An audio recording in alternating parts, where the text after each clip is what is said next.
Good morning, chatty chatters. Good morning, and welcome back. Yeah, approximately 3 days, 3 hours, 53 minutes until the release of Manor Lords. Good to see you all back in, locked in, ready to go for more of this awesome city builder medieval combat game. That is very cool. I'm really excited for it to release. I really have been waiting a long time for everybody to get to experience Manor Lords because it's a good time. So welcome aboard. Good to see you all here. Thank you very much for tuning in. Yeah, it's an approximate countdown. Who knows? Maybe things will drop like, I don't know, maybe 10, 12 hours in advance. Kind of weird with the international releases now with like streaming services and stuff. But, you know, it's still coming soon. And I'm very excited. So welcome aboard. Good to see you all locked in and ready to go. Let's jump back into our previous save as we prepare to make some peach cobbler. Yeah, we built a cobbler now. We got ourselves some shoes coming out. We're playing on the new game mode, which is the On the Edge game mode. We haven't played it before really on the channel. We did a little bit of the prosperity mode for the demo, which was like no enemies. And we've been playing a lot of the Rise to Prosperity, the Restoring the Peace mode, which is like the intended mode fighting against an enemy lord. But this mode is one where we're going to be likely invaded quite frequently. It's now spring of year 4. And I looked at some of the settings, by the way, under the options. It looks like you could set it to where you could be invaded multiple times a year. Like, whoa. Like, you could set it to 1 where the enemy could invade in the spring and then again in the fall. So you might be doing more fighting than you are farming or whatnot. And that's going to be risky because instead of, making food and storing things for the winter, your people are going to be, dealing with invasions. So, anyway, welcome back to Stodoni. We've got ourselves a beautiful little city here, and it's looking good. Oh, yeah. I shared a little picture of this one on Twitter, too, so exclamation point Twitter and exclamation point Instagram, too. I'll be sharing some more pictures of my adventures to Japan and Poland, which will be cool, coming up in just a few days. All right, 7 out of 8 there on our, horses and oxen? We have 2, right? Yeah, 2 horses and 4 oxen plus 1 working in one of the facilities there. Starting to make shoes, too. I think we're exporting shoes. Let's take a little gander over at the old trade depot here. What do we got? Trade depot tells us we are trading with commodity shoes. Oh, yeah, it's over. We've won. Game over. All right, once we get over 10, we'll start exporting stuff. I want a little extra for ourselves, just in case. The damn bandits at the end of our last stream were stealing them. They were stealing our damn shoes. We made like 20 shoes or something. They stole them all. That's right. They're just bullies. That's what bullies do. Take your shoes. All right, we're going to also be making war bows. Looks like we got 12 of those. So we got some ready for our archers. If we can get a trade route ready for that, that'd be cute. Take a look here. War bows are... Yeah, we need 60 to start trading that, so all good. Looking fresh. Thank you. Thank you. Yeah, a little haircut. Getting ready for Japan, y'all. It's going to be awesome. Bum, bum, bum. Yeah, this is the start of our first town in this mode. It's a really good town. Honestly, I say this on every city builder, but truly this is our best city ever. I mean, every time that I restart in these games, whether it's City Skylines or this or Farthest Frontier or whatever, I always think that my next city... My latest city is my best city, and that it feels good to say that, because every time that you build, it feels like, oh, this is my best build yet. That's what makes you want to keep playing more. Ooh, wow, look at all this positivity coming in. It's plus 76. That's crazy. Got a lot of approval here. People like me. Your popularity is rising. Ooh. I would love a Stronghold mod that would just put in all the voice acting from Stronghold into the game as well. Ooh, that's got to be a day 1 mod for me. If somebody mods it so that way some of the voice lines from Stronghold are put into Manor Lords, sorry, not Medieval Dynasty. Actually, that game too, but yeah. We got a big day of medieval games too, by the way. We're going to be playing Bellwright later today, which is kind of like Banished and Manor Lords and Banner Lords or Mountain Blade, kind of all put into one. A little bit of Medieval Dynasty in there as well. So we got a big day today for medieval games. We'll take a look and see what the release is like. I want to actually kind of take a little gander. And then later we'll be making a video on it. And, we'll make a pretty city and kind of stream it and see what we can get done and then explain how to play the game and whatnot. That'll be cool. I'm excited. I'm locked in. We are the Macemen. Yeah, exactly. The Macemen are great. Oh, what? Oh, that way. Like when they got to walk.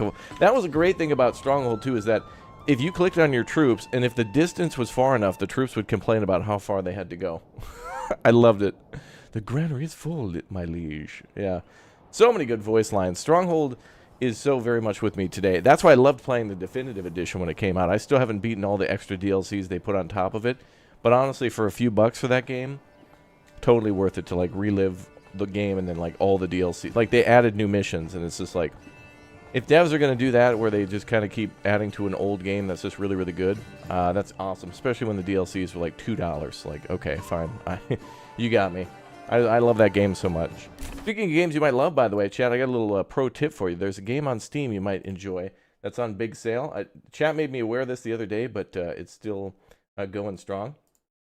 Frostpunk 2 is coming soon, and the original Frostpunk is 80% off for the base game. So $6 right now for Frostpunk, and then all the DLCs are like 70-80% off too. So if you don't have any of the DLCs, to which one of them I was actually missing, I don't know why, I'm going to buy one ASAP though, as soon as I get a chance.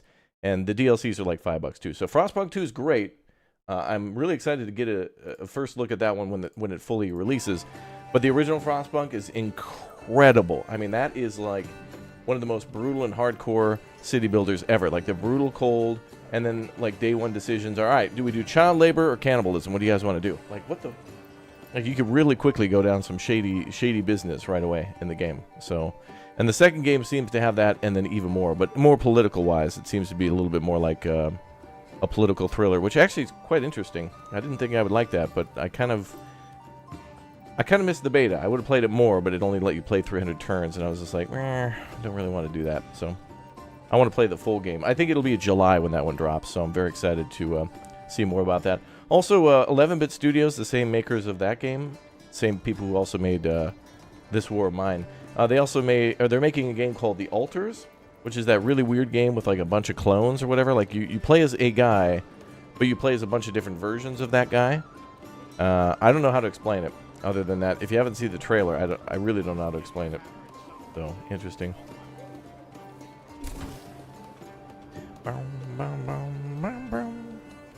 The granary is full, my liege.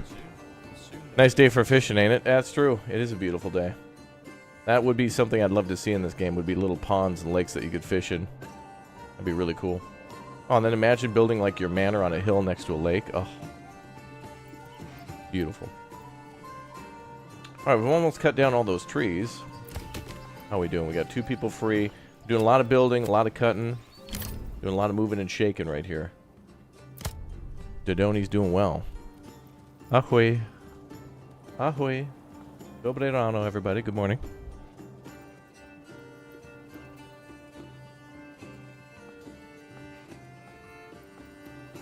Bum bum. So your clone thinking he's the MC of himself? Yeah, something like that. I don't know. Their trailers have kind of done a good job of getting me interested, but it's like it's almost like a Kojima game where it's like the more you watch, you're just like I now know less. Like that's kind of how it is. I watch those trailers and I'm like, yeah, I've now watched a few trailers and now I have more questions. Do you foresee many changes or additions to Manor Lords after the release? A ton, but how long it'll take, I don't know. But if we're talking about like the first 30 days, I think the first 30 days of Manor Lords will be major bug fixes, crashes, anything huge that comes along that hasn't been discovered yet from content creators will then kind of fall onto everybody else. But I think there's already a day one patch planned. What I think will happen is the dev is working on the release version. They're still many days away. You know, like he's probably losing sleep over things, but you know, for like the next 48 to I don't know. Well, I guess for the next week, let's say, it's going to be just nonstop, like, even after the release, but still kind of preparing for the release. And there'll be, you know, hot fix, ultra hot fix, mega hot fix, Surface of the Sun hot fix, you know. Anno is on a massive sale, $14.99. Anno is a great game, too. And I also played another game yesterday that I was happy to return to called Laysara Summit Kingdom. My goodness, that game is so complex with the supply chains. I love it. I want to play more of that one. Laysara Summit Kingdom, very nice. Bum, bum, bum.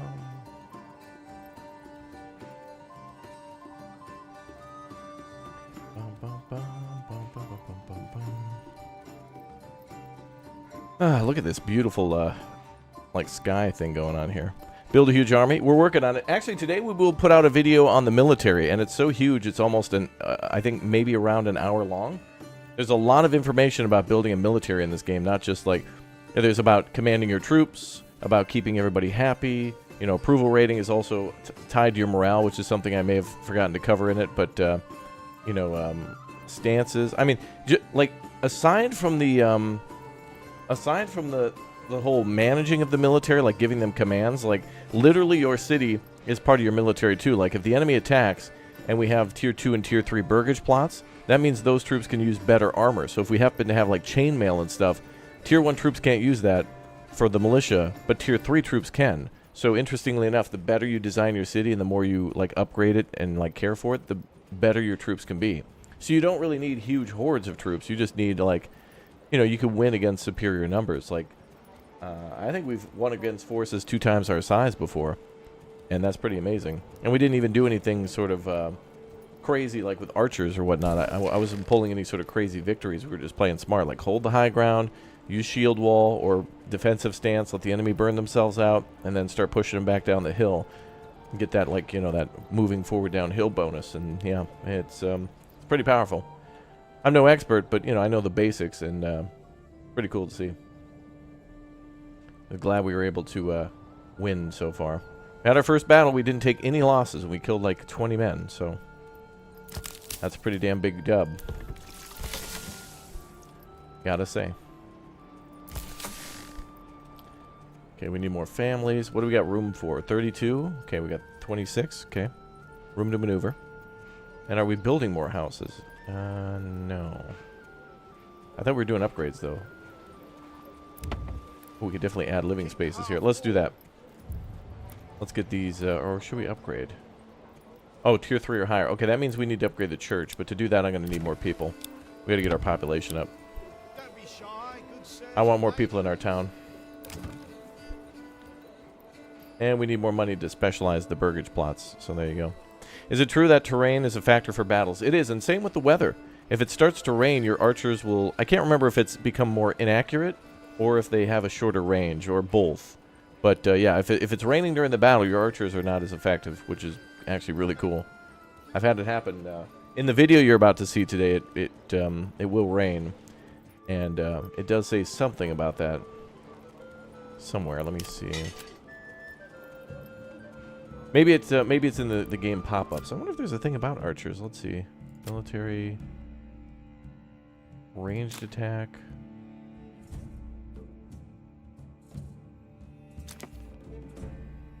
Oh, there you go. Attack, block, defense, fatigue, cohesion, surrounded, soaking. That must be, maybe that's something for rain debuff. But unfortunately, I can't click on soaking and see more about it. So there's some things that are a little unknown, and this might not even be implemented yet. Like, I've not seen surrounded yet. I've not seen soaking, so... But I do always try to surround the enemy. Like, when they attack from the one group from the front, I try to fold in, kind of like a... You know, like an L that kind of folds 90 degrees, you know? Trying to come up behind them, too. How to make the archers have those long hoods? They look so Robin Hoodie. I need to have them. Typically, the archers that I've used are all, like, usually either militia or mercenary. But I think I always use the militia ones because they're pretty cool. They come with the little hoods and stuff. I think in the winter, everybody puts their hood up, too. And when it rains... We'll have to see when it rains in the game. We'll have to check and see if people wear their hood up. Because some of the ladies put their hoods up all the time. But some of the fellas don't do it until maybe later. Maybe in winter. This guy's got his hood down now. He's kind of just wearing a regular old shirt. We'll check later.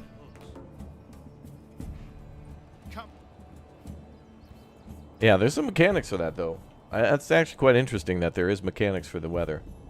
So I wonder if perhaps in the future there'll be areas where it'll rain in only particular areas of the map. Like, you know, if it's just kind of a little bit of a rain, and like maybe it'll rain in this part of the map if we fight the battle there, if the ground will become soggy and kind of hard to run in or something. I'm not sure. Yeah, we're gonna have to play Kingdom Come soon enough. Looks like a great sequel. I'm very excited for that one. Yeah, I don't know why they're not wearing my hoodies, but Greg could patch that in. That's a good question. Yeah, crossbows will be coming too. I've seen like a placeholder for crossbows in one of the menus somewhere. But yeah, we can't make them at the moment. Speaking of weapons, though.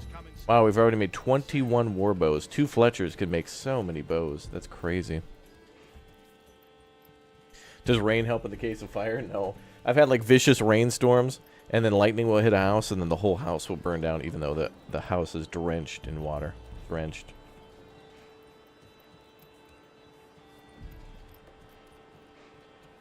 Drenched. Also, we had another farm. Trying to get those veggie numbers up. Trying to increase the veg. Got a low deposit of animals, though. But did I do that thing where we set the policy? Yeah, okay. What's this other one? Oh, locked. I wonder what these will be. Fire prevention. Maybe something to do with water. Maybe a bigger bonus from the church. And I don't know what that one is.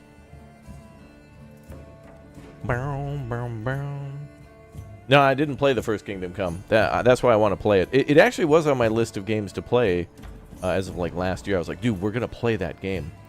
The developers of Kingdom Come Warhorse were in one of my streams once watching me play something else, and chat was saying like, oh, dude, this reminds me of Kingdom Come Deliverance. I'm like, oh, that game looked cool. I want to play that. And I was like, I never played it. I never bought it yet. I'm going to get it on the Steam sale. And they were watching. And then they just sent me an email. They were like, hey, we were watching the stream. Cool stream, bro. Here's a key for our gameplay whenever. I was like, oh, my God. Thank you. They were very nice. But I was already down to play. That's a game that I would buy and play. It's kind of getting worse because, you know, Manor Lords, Medieval Dynasty. Today we're going to play Bellwright. It's like all these kind of, like, medieval, you know, not all of them are builder games like Kingdom Come. But, like, just being able to explore a world, even if you're not in charge of creating it, that's so detailed is amazing. I like that a lot. Oh, really? You saw a drought yesterday? Of all the time I played this game, I've never seen a drought. Actually, it's also probably because I put the weather onto balanced, but I could probably turn it on hardcore and see a drought. You know, I'm going to be honest. I don't think a drought would really affect me too much in this game because unless it affects, like, the animals and the berries, too, I don't think it would really matter too much to me. Because I always just set up multiple redundancies for food. Yeah. But I wanted to see it though. Yeah, I want to see what a drought's like. I hope the music changes. All right, what do we got a problem with? Fuel. Oh yeah, okay. Yeah, they're cutting down firewood. We're good. Any more people we'll have to put into firewood cutting. Oh, actually, we got full group on there.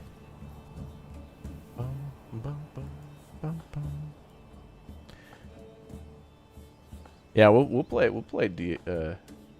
Kingdom Come. Yeah, we'll play that. The thing is, really though, are you guys gonna watch it?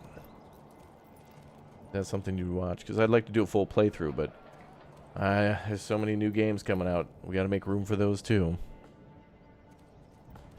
Frostpunk, Farthest Frontier. Of course, Manor Lords still on its way. Yeah.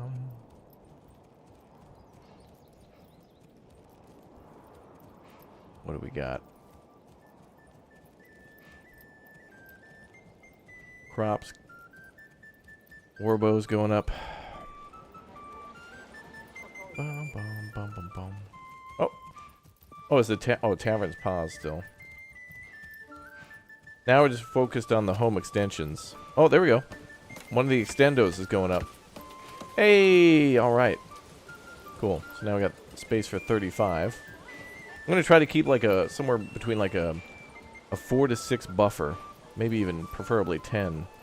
Trying to get more 10 people in. Something like that.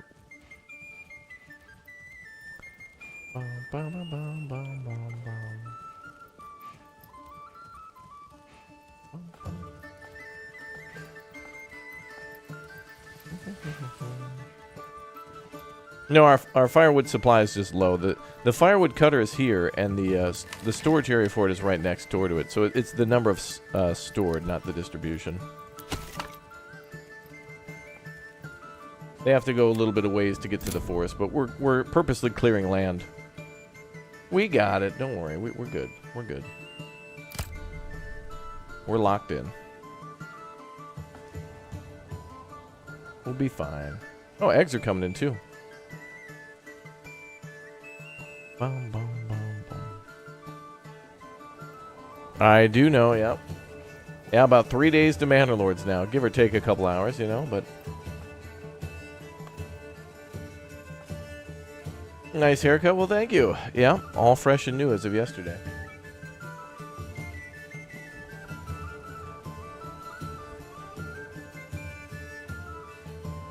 Ooh.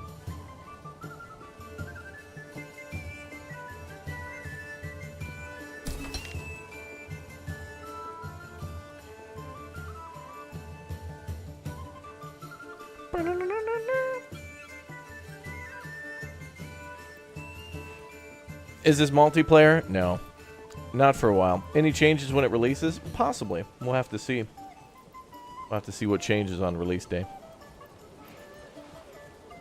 Any particular food you're most looking for trying in Japan? I've tried a lot of food. I'm happy to go back to some of the things from like Osaka, like well, I just want to do a little bit of gyoza again, a little bit of yakiniku. Everything, honestly. Everything that I've tried before, and then new stuff, too. I'm going to try to look around and ask around. Oh, and a new family just popped in. Nice. Up to 84 population. 84 people living in this town. Let's go. But are there zombies? I wouldn't be surprised if somebody did a zombie mod. This game will be so big that I wouldn't be surprised if people start putting vehicles in the game. Like someone mods in a pickup truck. Like, imagine if they just replaced the horses with, like, a big old delivery van. Funny mods like that, I wouldn't mind, you know, just, like, turns your oxen into a delivery van. Like, all it is it says exactly what it is. Like, just turns your ox into a truck. Like, there you go. No, not bear mode. No, there's not going to be a endless bear horde defense mode. There's no bears in this game, although there should be. There should be.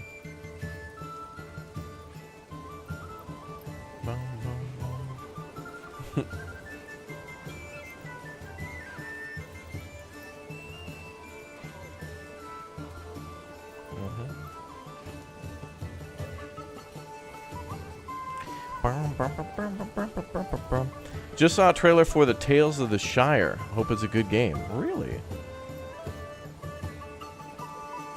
Tales of the Shire. Is that like a Robin Hood type game, or?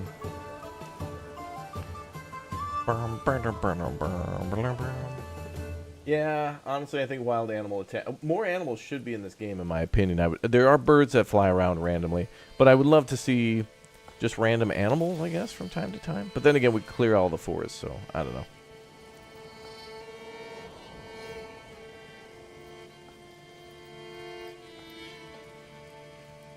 Oh, you had a traditional tea server in Japan? That'd be cool. I've forgotten the name of a lot of places, but like right before I go, I'm going to look up everything again. Like Cocoa Curry's in my mind. There's a couple breakfast places. But when I meet with my friends who are, you know, Japanese living in Japan, I'll talk to them and be like, where was that one place we went? We got to go again. And they'll be like, I got you, bro. I got you, bruh. Oh, that's true. Domesticated dogs and cats. Yeah, 'cause sometimes when you zoom in on the village, you can hear a dog barking. So it would be cool to see like a dog wandering around the yards or something like that. Mm-hmm. Yeah, we're playing the On the Edge game mode. It's one we just started the other day. So it's like new to the channel. It's not like the dev just popped it in suddenly. But I just was trying to get it across that we're starting like a new map, even though it's the same map. A new city, new game mode. Like everything's kind of new. Like we're kind of starting fresh. We'll be back to our other city another time. Like we'll go back to the big O Wentworth and Medvedi Mesto and what was the other place? Oh, Fritzburg. We'll go back to those cities later. But honestly, every time I play this game, it's so fun to start fresh. That is one of the best things about the game too, where like once you get tired of like a city and stuff, you realize, wait a minute, I just captured a new region. I can go build a new city there. It's kind of fun to do it. Although you can kind of speed run it because you got the support of the new cities, other cities. What game mode's your favorite so far? This one's so far, but I still need to experience more of it. I want to see how frequently you can kind of set the attacks to be frequent, but like it varies. So I want to get a feel for it. I feel like this could, the whole formula of like Farthest Frontier, where you build a city and then as it's developing, it can be raided multiple times. It's pretty cool because, you know, I hope the attacks start out light. And then as we get bigger and bigger, they exponentially grow. So we get more of a, you know, there's always danger. It's like in an RPG or whatever, where you always want the enemies to, you know, you get new abilities, new weapons, new powers. You can do a lot more damage, but the enemies are still... There's a few things where you can almost one-shot them, but there's still dangerous enemies out there that can one-shot you, or like a still like deadly boss. So I want there to be still some challenge to this one. Or the bandits don't just become like a fly that we just have to swat every year, you know? Alright, making a little bit of cash again. Good. Need a little bit more cash, a little bit more families. Ooh, construction complete. Look at the village. Man. Got the stalls full. Yep, I gotta start building stalls here now. Yeah.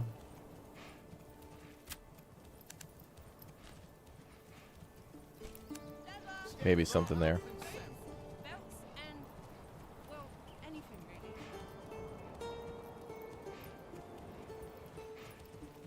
Bandits kidnap princess or something like that. Yeah, there could definitely be some more game modes. We'll have to see what else comes along. I think you could honestly make your own game mode though, because there's enough custom options to where you can play on prosperity mode, but you can make it really challenging by making it very like you can make the weather really difficult and give yourself like no starting resources and really try to make it as hard as possible. It's really fun to do though, like no matter how you start. It's very fun.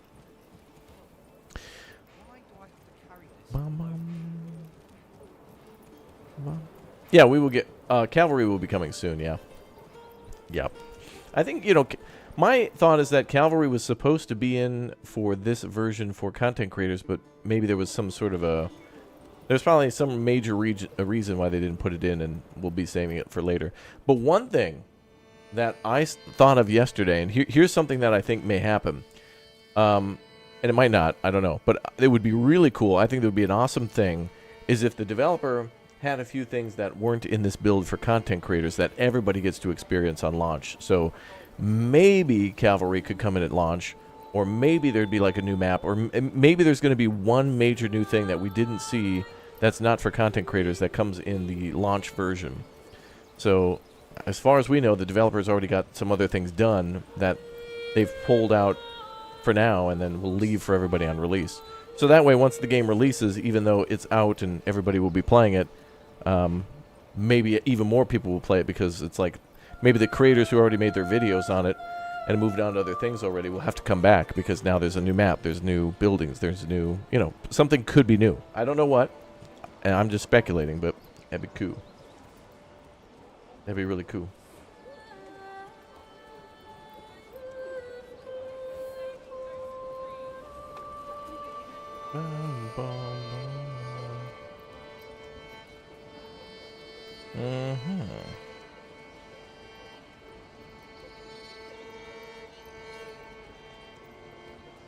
Let's see.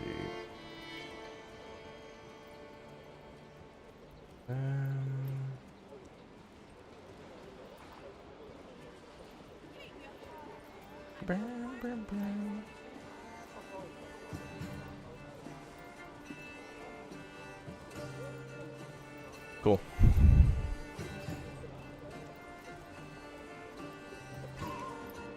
Bear-mounted cavalry. No, thank you.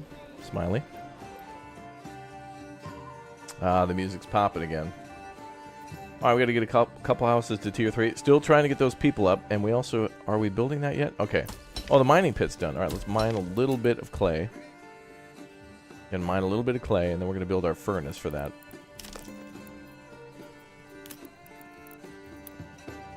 So we'll be able to make those roof tiles and get the church upgraded. Would you build a city in City Skylines 1? City Skylines 1's cool. I need to, like, do all the modding stuff again. You know, the more I play City Skylines 1 modded, the more I think, like, man, I want to go play, like, SimCity 4. SimCity 4 is an absolute banger, even now. Like, there's mods and stuff for SimCity 4, but, like, the more and more I see City Skylines 1 modded, it makes me think, like, this is looking more like SimCity 1. SimCity 1's got a great look to it. I don't know what it is. It looks incredible. Really a great game. Even now. I think it's actually on sale on Steam. That's probably full price or whatever, like maybe 20 bucks for the whole thing, but totally worth it. And even more when there's a sale. If you don't have SimCity 4, it's different, but I think you'll like it. If you played SimCity 4 before and haven't played in a while or whatever, or lost your CD or something, yeah, that's still totally worth your time. In fact, I would even want... What I've been wanting to do for years is to go back to the original game from the makers of City Skylines, Colossal Order. They made a game called Cities in Motion, where it was all about, like, setting up bus routes and trams and stuff in, like, major cities like Amsterdam, Berlin, whatever. And it really inspired City Skylines. In fact, City Skylines is loaded with assets that they reused from that original game in City Skylines. It's really cool. I really like what they did. Bum, bum. All right, let's go ahead and put, I don't know, we'll put a tile maker down here. I guess it's becoming our industrial area. You know, this clay furnace we're only going to keep for a short amount of time. This thing we're just going to delete after a while.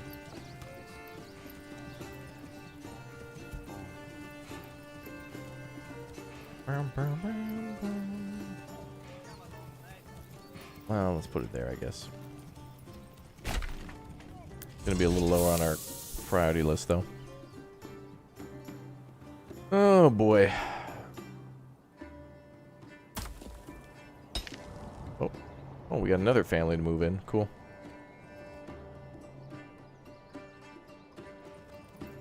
Firewood's getting better. Sweet.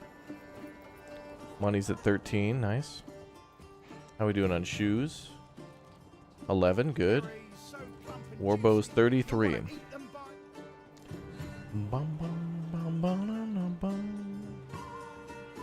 Alright, 13. Nice.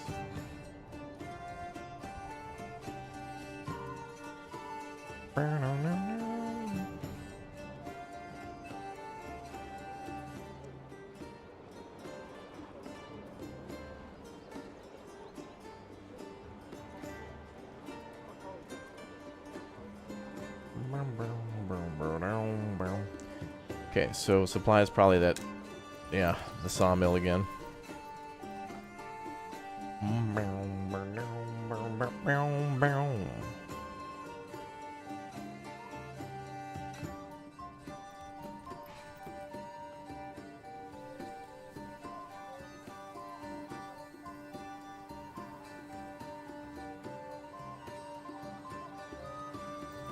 You want me to do a full song 1.0? Yeah, maybe. We'll see about that. Pricing for the game? I don't know. I could speculate, but I don't feel like I'd be... I think I'd probably be off. There could also be a day one, like, 10% discount on Steam for the first week, but if you already have Game Pass, this game will be included for free on the 26th. GOG as well. Epic Game Store. And will eventually come to Xbox. Probably after release.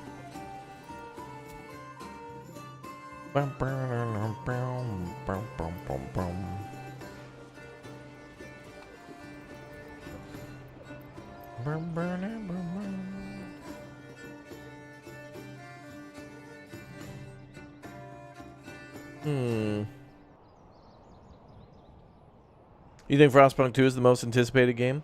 Well, this is certainly the most wish-listed, but Frostpunk 2 is actually up there. This game now has surpassed over 3 million, and probably, I wouldn't be surprised if it gets close to 4 million right before release. I mean, honestly. News of it just being popular just adds to its popularity. But Frostpunk, I think, was in the top 3. I think Hades 2 maybe have been 2, and then maybe Frostpunk as well. But I do want to play Frostpunk. I think that's really cool. Yeah.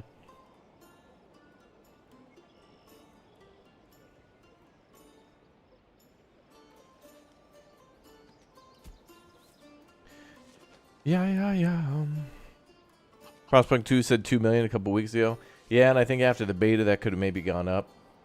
And then as we get closer to the release date, people being like, oh, yeah, I got a wish list that quick. You know, wish lists are cool. It's nice to be able to, even if you're not thinking of buying a game on day one, at least you know when it comes out, then you can monitor it.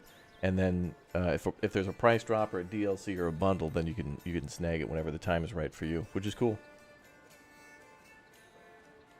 Is that going to be a Game Pass game too? Frostpunk? It seems like it would. I know the original is on there, right? Frostpunk, like 1 and all the DLCs. I'm pretty sure on Game Pass. I'm pretty sure.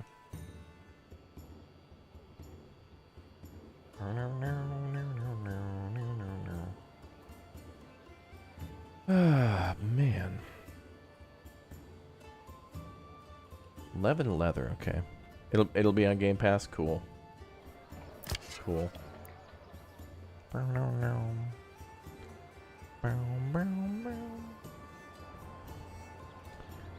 Does the visit mode change when you're... Oh, no. Yeah, the character's always the same at the moment, this visit mode.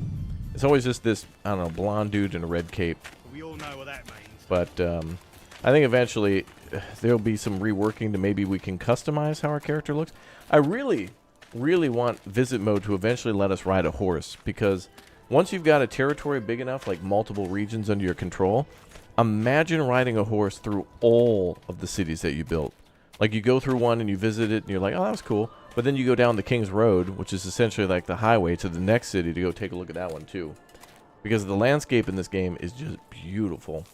So, and the buildings actually look incredible too. I mean, this reminds me of some of the villages I've seen in Japan, where they all have like rice paddies and such around them, and the buildings look similar with lots of thatch roofing and stuff, and it's quite the sight.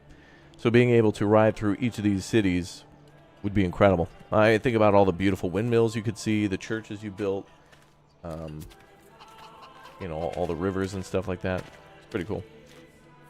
Yeah, this new game mode's like a defense mode. Enemies should be here. Maybe sometime this year. We'll see if the enemy attacks. We will see, but we're gaining influence. That's cool. You know, I wonder, in the prosperity mode, how would you gain influence? Because there's no real... there's no fighting the bandits. Doing the prosperity mode with no combat at all, unless the different regions are free, the only way to get that would be donating food to the church, and that would be... that would take forever. You get so little from donating food to the church. It would take you like 10 years per region. Something like that. I've just had an experience take forever. Oh, we built another storehouse. Good. Oh, that's where they're putting the war bows.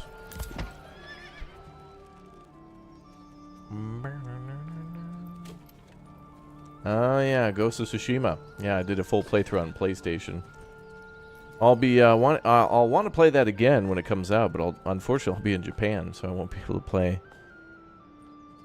That's okay, though. Great game. Ghost of Tsushima. Certainly worth another playthrough on the channel. I gave a whole nother playthrough to Days Gone. And I'd love to play Death Stranding all over again as well before 2 comes out. Boom, boom. Wow, that approval rating's great. Anything else we're building? Oh, yeah. Oh, did they wow, they almost finished the clay furnace? Wow, that was fast. How are we doing on clay? 5. Okay. What's the recipe for that? That's another thing, too, is I wish the game would show you the... I don't know the production numbers sometimes. Like, I don't know if, like, 3 clay equal 1 tile or something like that. I know it's a 1-to-1 with fire... Or no, it's a 2... No, I think it's a 1-to-2? I think 1 firewood equals 2 charcoal, or it burns twice as much. Something to 1-to-2. Playing Laysara Summit Kingdom, though, yesterday makes me want to like be more optimized with how I set things up in this game, but there's not really a good readout on that one. Darksiders? I don't remember Darksiders. I don't even know. You'd have to check the channel to see if I even played it. I don't remember. Yeah, selling anything in this game is lucrative. Right now, the economy is just too skewed towards... you sell anything and you'll just make a ton of money. I mean, I've had a city have like 5 trade depots before, and I can't sell enough.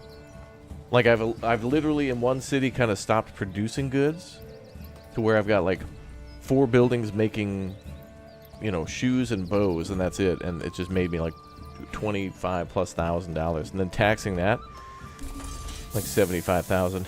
Age of Mythology would be cool. I'd play that for sure. Yeah, I'm down. Really like the fact that they've made another Age of Empires, and I really like the fact that they're redoing Age of Mythology. I think those games are still solid and fun, and I've had a lot of fun playing those with friends. Alright, well, I guess we'll put a person on that. Clay furnace. We might need to do charcoal again. I just need more people to work the charcoal kiln. Once we get up to like 6 people, then I'll fire up the charcoal kiln. Get that going. Empire Earth, yeah. Yeah, any of those like old school RTSs like that certainly would, I think they would be great to see a remake or a remaster or something like that. Just once. Just once. Some of the problem now is that you just don't have the access to them, and so making a new one would be quite nice. And, you know, some operating systems might not allow you to run it. Boom, boom, boom, boom, boom. How am I doing? I'm good, I'm good. Yep, the movies I played. That was a good game. There's another game kind of like that coming out soon. I think it's called, like, Pictures Incorporated, Motion... I don't know. We played the other game on the channel. There was a demo for a game that's like the movies coming out soon. The movies was cool because you had to worry about like you had to build the sets, you had to like build housing for all the actors and writers and stuff like that. That was a solid game. Somebody, I would hope, like for example, Frontier Developments, the people who make like Planet Zoo and Planet Coaster, I would love them to make something like Planet Movies or something like that or whatever, and make something like that. Like a movie. More movie-making games would be really neat. Because the whole history of the movies is really interesting. You know, you go from like just basically an open air set with just like a white background or something like that with some cactuses in the scene or something to shoot a western. And no sound, and then going up to like having to do CGI and stuff like that. Cool stuff.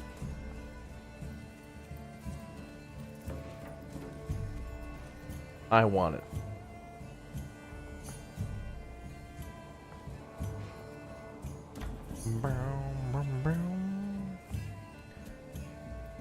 Yeah, old school StarCraft 2 for sure, yep. A lot of rain again.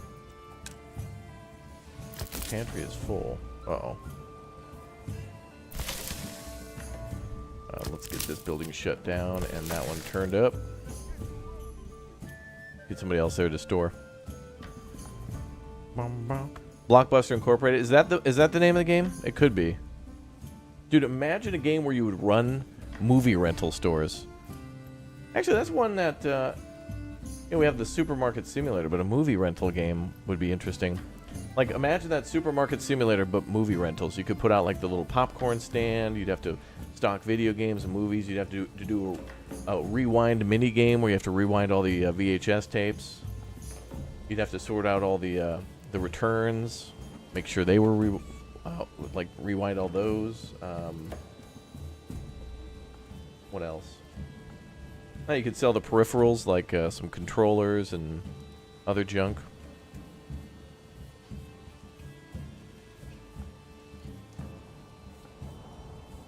Hey, 22. Good. Starting to make some money.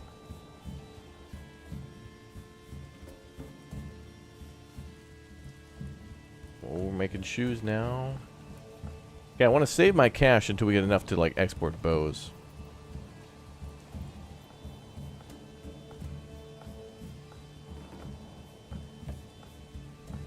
Is the new Wolverine game only coming to PlayStation? Don't know much about that. Don't know much about that. Bum, bum, bum.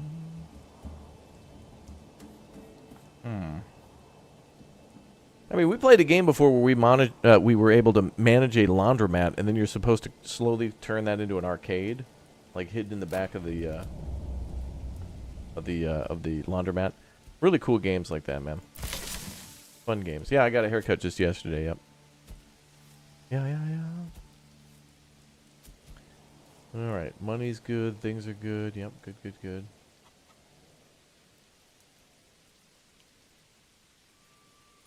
Gave the old ox a handful of month-old grain. He spat it in my face and tried to carve me a new nipple.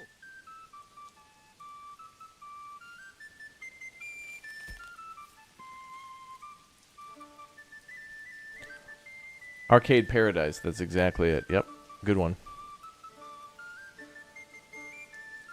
Yeah, Blockbuster Incorporated, spiritual successor to the movies. Yeah, I think there might be a free demo, and I played that on the channel, so that was pretty cool.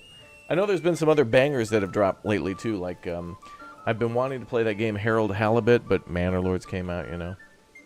Maybe we'll play Harold Halibut later this week. Kind of just a narrative story game, but if we can complete it quickly, I'd like to do that. A lot of great games out there, man. A lot of great games.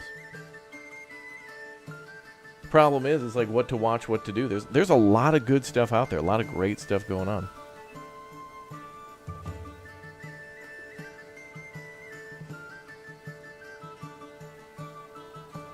Flute Guy is back.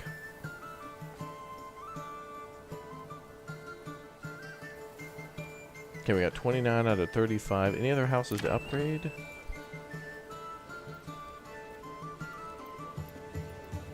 Oh, what's the problem here? Oh, church level. Oh, and the tavern supply, yeah. Have to start importing ale when we can afford it. And have we made tiles yet? Where's tiles?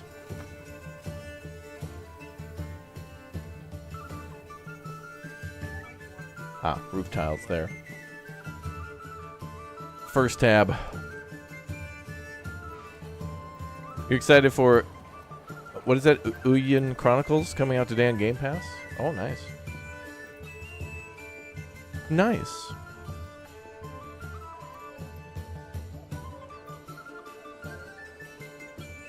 Man, we have so many berries. I'm going to have to fire our hunting guys because there's just not enough going on here. We need that number replenished. If they can go clean up the pantry a little bit. That's where we store the pants. Bum, bum, bum, bum, bum, bum, bum, bum. You think the demo of this game seemed lighter and brighter? Yeah, maybe the volumetric lighting and stuff wasn't in for the constant rainstorms. Maybe there'll be sliders. That'd be good feedback from players. Is like, you know, is there a way we can turn down the, like, keep the weather, but like, and keep the clouds, but like, limit how dark it gets, that kind of thing. That is one thing I've seen a few people say where it gets a little dark from rain and stuff like that. I did look into the brightness settings. It doesn't look like there's anything I can change at the moment, so.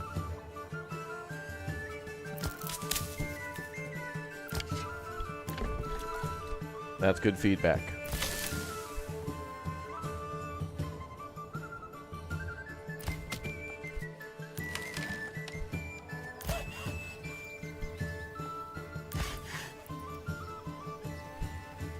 How many planks have we made? 141 planks. Outstanding.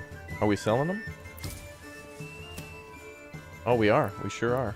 Oh, I'm trying to cut the number of planks down to 75. And that's just too much. Yeah. Can you put your own coat of arms in yet? I think there is an import for that, yes.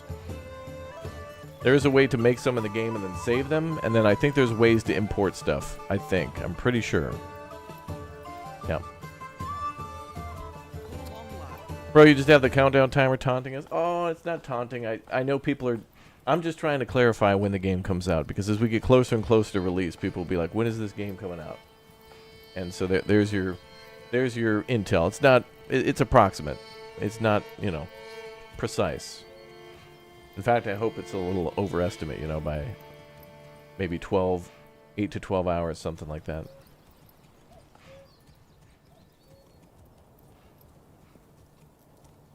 Yeah.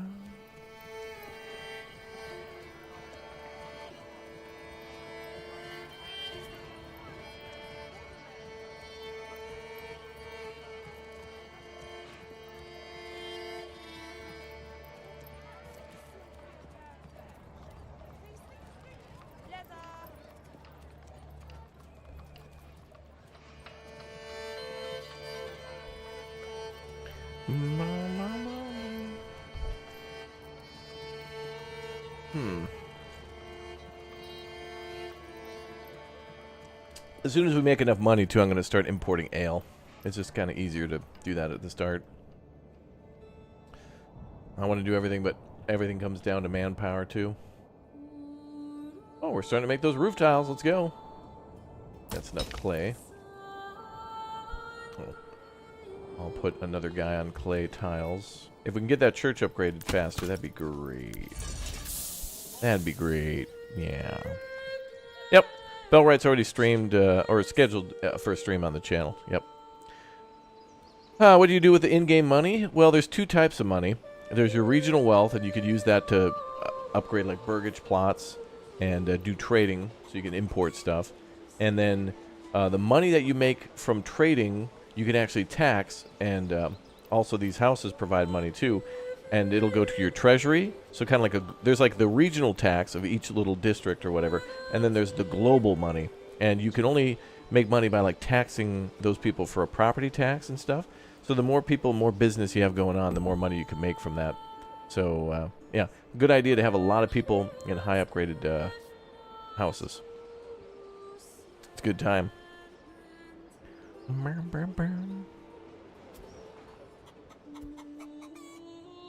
But I think the economy is too easy and needs to be reworked, and that's something I think that'll be day one, is kind of reworking how much money you make from stuff. It doesn't really force you to diversify.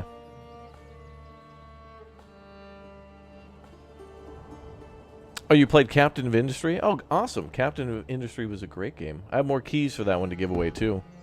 Maybe we'll do that as well. We did another giveaway last night as well, so that was cool.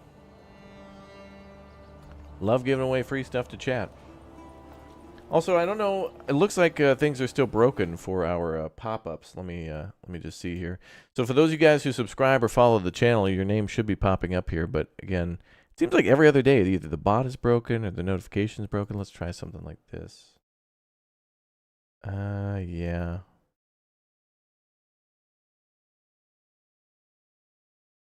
Yeah, none of that stuff's popping up. So I'll try to restart it after the stream or something. No biggie. But thanks for all the subs and the follows.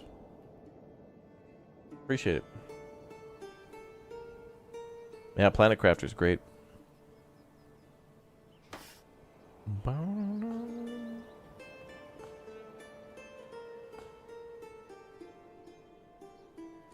Mm-hmm.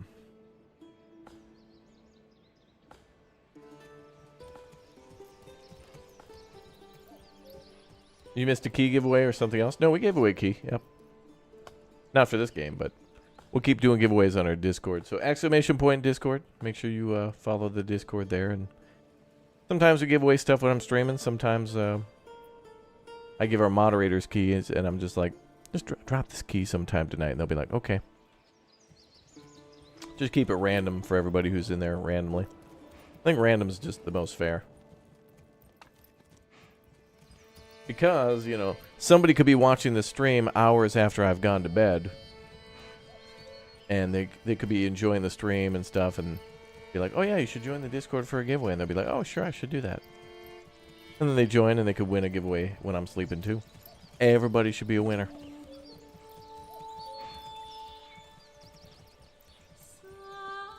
You're in the Discord, you just have kids and be like, yeah, don't worry about that. We'll be doing lots of giveaways. Everybody will have a chance.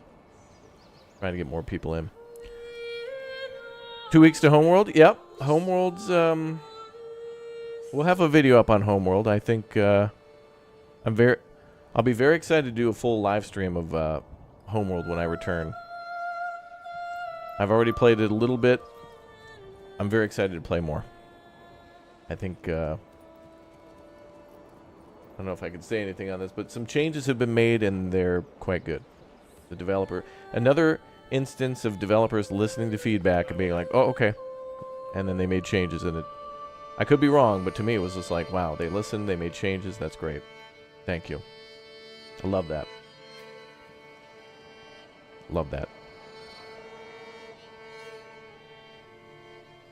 Yeah, thanks, Allie, for being here, dude. Appreciate the support. $22. Where's all the rest of the money? We should be exporting tons of stuff. Where's the shoes? 23 shoes. I put another person in the trader. I gotta keep people free to work on the other stuff. The charcoal burner. We have 2 roof tiles so far. 15 clay.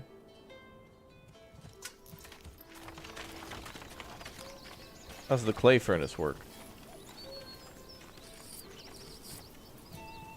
Now it looks like they just put them into molds and then just fire them up. This is heavier than it looks.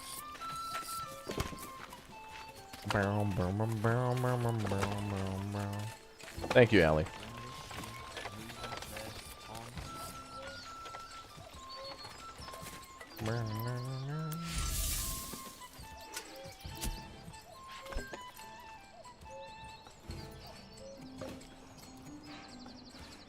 Yeah, 3 roof tiles too. Okay. Not long.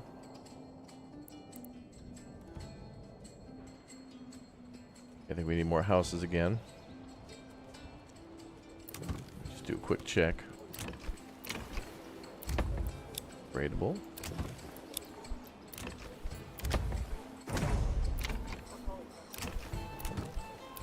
Okay, looking good. What's up, Emma? Welcome back. Good to see you locked in. Ready for more. Good. Planet Crafter is so cool. I agree. I really like Planet Crafter. The developers of Planet Crafter wanted me to do like a sponsored video for their Steam store page, and I was like, okay, like, all right. I went. They sent me like a save of what they built, and I took a look around their base, and I was like, oh, this is so so cool, dude. And I put the video up on YouTube so they could download it for Steam and then just put it up there. And I'm thinking to myself, like, I should just release this video because, you know, like they didn't.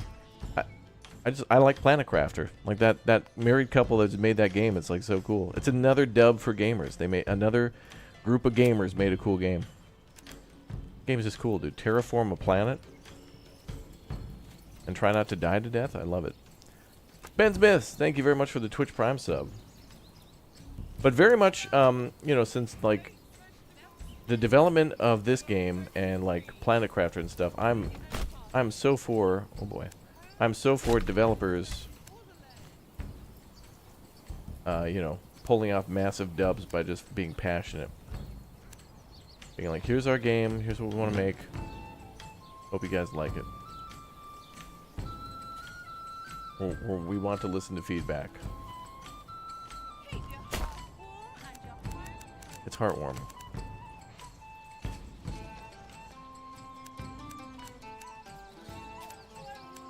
You've been playing Planet Crafter nonstop since yesterday. Good game. And multiplayer now, too. Used to kind of be a little lonely. But now you can bring friends, Smiley.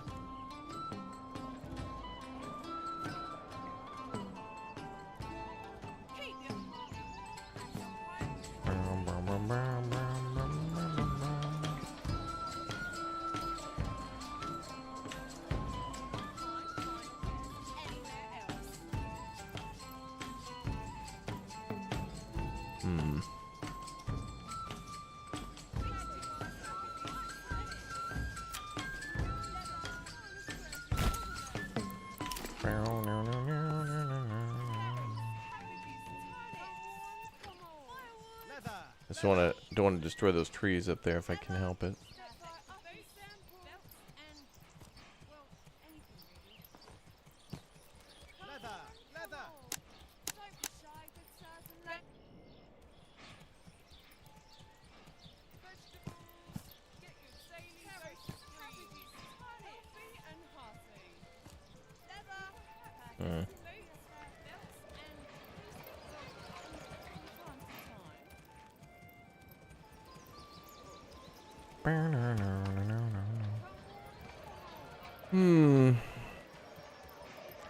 This game will have modability from the devs in the future, yeah.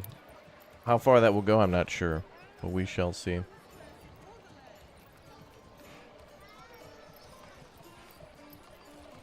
What game were you just talking about? The terraforming one? The Planet Crafter.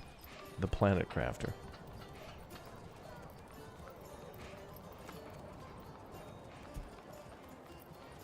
I'm a big fan.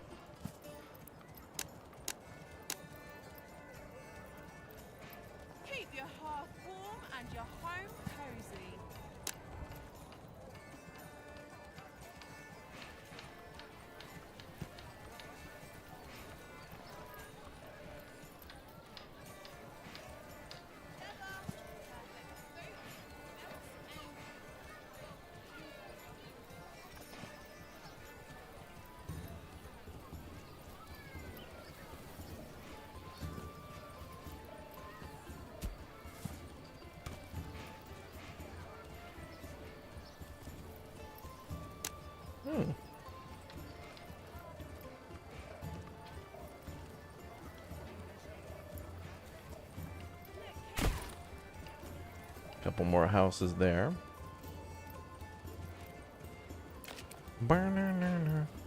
You do love Planet Crafter? Been watching that game develop? Yeah, me too. It was cool to play like the early like beta and demo and stuff like that, and be like, wow, there's some potential here. That game, even though it released into 1.0, I'm not gonna lie, it's still kind of rough around the edges in certain spots. Like it still feels like a very indie game. There's not a lot of, there's some things that like could be polished that just aren't. And it's like, yeah, I don't need that. They've added so many other features where it's like, yeah, they could work. They'll probably continuously work on the game endlessly. There's a few things where maybe you'll see an item hovering up above the ground a little bit, or like the map doesn't, you know, like the border of the map doesn't fit up properly or something. Like you could pick that game apart for ages, but it's like there's something else about it where it's just like at a certain point you're just like, you have to kind of let some things go for understanding of the development of it, you know? And you just have to enjoy it. I don't know about you guys, but I've been enjoying games more lately than ever.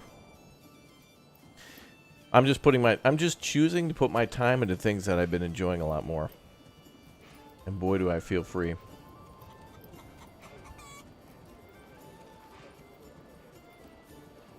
It feels nice to put your time into stuff you like, you know? Like, well, I could eat this broken glass covered in bleach, or I could eat this this meatloaf over here. I like the meatloaf. I'm gonna put my time into the meatloaf more. Hey man, what happened? You used to like broken glass with bleach. I did. But this is better. That's because you play Manor Lords? That's true. But there's other games that I've really enjoyed too. Like I mentioned, the Planet Crafter and Farthest Frontier, and you know, like the Farthest Frontier, made by Crate Entertainment. Like some teams are bigger, sometimes they have more budgets or whatever, but it does. I don't know. I just, when a game is just good and heading in a good direction, I just want to be. I just want to be on that train, you know. Hey man, do you want to get on this beautiful train that's going by the lake? And it's got free drinks and a free sandwich. Hell yeah, I want to be on that train. You know. I've only played this. Do you only play survival base builders? I kind of play everything. Oh, really? Yeah. Oh, Mon Bazou. That's a great one. The My Summer Car of Quebec. Yes, I played that game, actually. That one's on the channel. Yeah, I play everything. Dude, I played...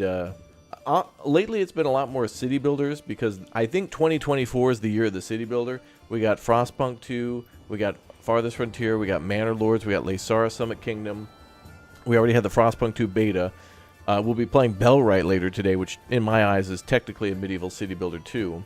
But of course it plays a little bit like Banner Lords and Medieval Dynasty. But yeah, I've also been playing Gray Zone Warfare, and last night we played a top-down zombie game called Humanity Disease, so I play it all. But Manor Lords, up until its release, I've been hyping this game up for like, you know, almost 4 years. The last 2 years have been super mega ultra hype because we all got to play the demo.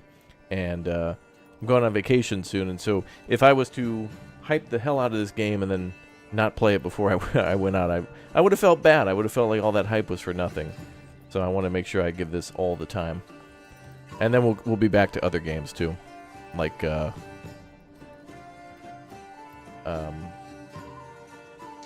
Last Train Home, and Banisher's Ghost of New Eden, that kind of thing. Wasn't there supposed to be an attack? There could be an attack this year. I'm anticipating one, but I could be wrong. Maybe it varies. Maybe the chance of an attack increases as time goes on, and maybe the attack will be bigger. Maybe they don't attack as much, but maybe it'll be big. Yeah, Falconeer Bulwark. That was an interesting game. Like, it didn't really explain much, but it was kind of cool. The devs are working on it. All right, we got to get 60 gold so we can start doing more exports. We got to start exporting warbows. And we almost got all these trees cut down.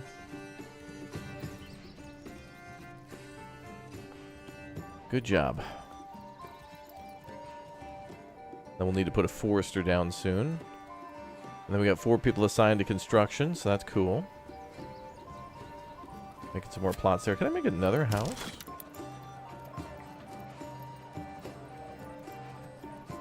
Oh, I can. Nice.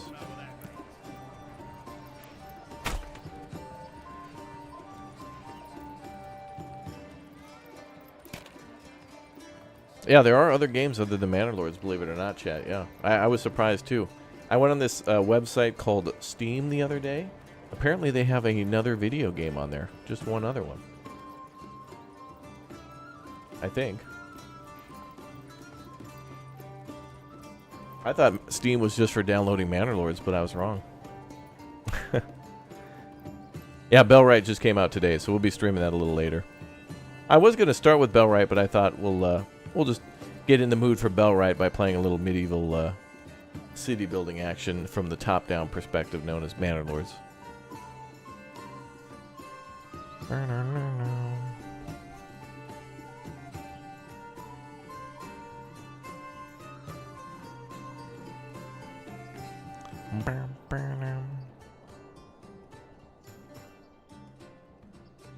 You can build a railroad in Ark Survival now? Really? I did not know that.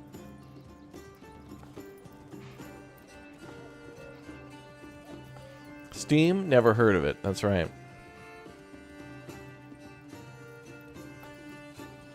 That's true. Gamers complain about games and then go play Call of Duty, yeah. Call of Duty will never not be fun, but it's just not... the most fun I ever had with it was Call of Duty Modern Warfare for like the PlayStation 3. And then, since then, it was like, I liked all the campaigns and missions and stuff, but then after that, it was kind of eh. But in 2020, when the first Warzone dropped, I had so much fun with that, because it was like playing, like we did the money mode or whatever it was in that one, where you like go and collect all the cash and try to like get all the money. I loved that one. I'd still be playing that if that were still around. But, you know, now we got all these vaporware games.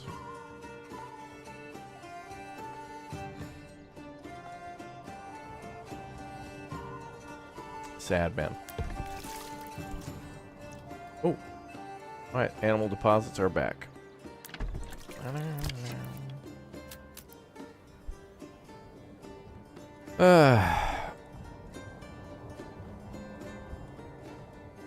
Oh, actually, didn't they put a dinosaur into Call of Duty recently? Isn't there like a new Codosaurus Rex or something like that? It looks like a raptor. It's pretty cool, actually. Oh, it's called Plunder. Plunder still exists, just trash, though? Oh. I thought it was good. The first time I played it on the original Warzone, I was like, this is awesome. But, I just loved running people over with the truck, flying the helicopter, robbing banks, and then just doing it again. It was so fun. The original Warzone was just so fun. I really enjoyed it. And then after that, it was kind of like, eh.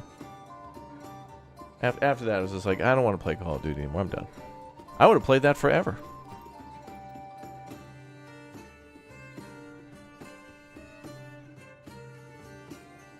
What's that with the Czech-like names of the cities? First Medvedy Mesto and now Stodony? Because I went to the Czech Republic and I remember some of the things from there.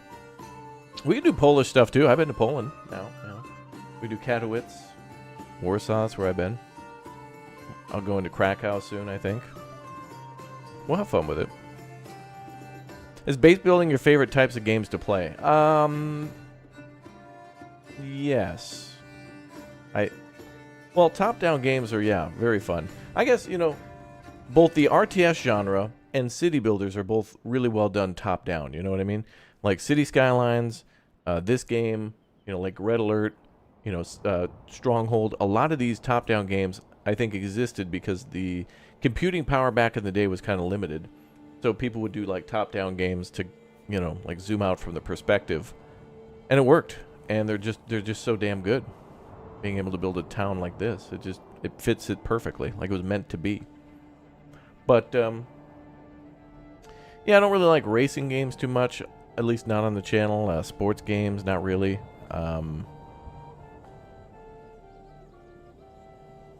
Yeah, I like simulators too, train simulators, flight simulators. I like that stuff. I think those would be my favorites. Yeah. Especially, you know, the games that I really like, chat. You know what they are. They're those life simulators, you know?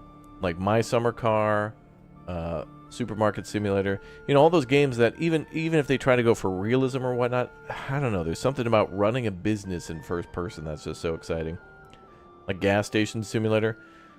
Yeah, you know, it's fun to dabble in those games. Like, I don't think a lot of people here are going to end up buying and owning and operating their own gas station. So it's fun that no matter what you do, there's a game to like give it a try, you know. And then there's on the other hand, then there's people who are like commercial airline pilots during the day, and then go home and play Microsoft Flight Sim, like they're thinking about maybe buying a Piper Cub and retiring to Alaska or something like that. So before they do that, they spend their free time, piloting another plane, and this time it's a private aircraft over Alaska or something like that. So, and the same with ATS and Eurotruck. I'm probably never going to become a trucker, but ATS and Eurotruck have given me tremendous perspective into that job, and owning a company like that too. Hiring employees and leveling up skills and stuff.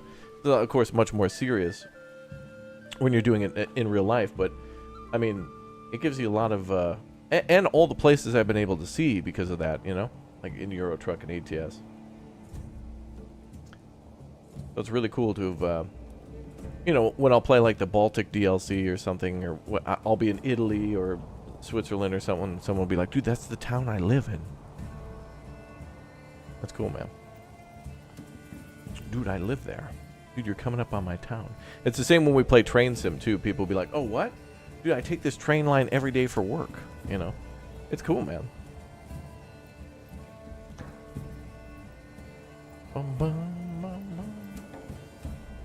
Yeah. Simulator games like that are awesome. Yeah, Power Wash Simulator. I remember playing Power Wash Sim, and the comment section exploded with, no one's ever going to like this. Why is this a game? This is so dumb. And then was super popular, and I was like, hell yeah. Because I could just kind of tell when a game's going to be fun. I don't know. I mean, it's just satisfying to clean stuff up. Actually, that new crime scene simulator game looks a lot of fun, too, where you're basically like a cleaner, for like criminals and stuff like that. Very interesting game, but it'll be fun.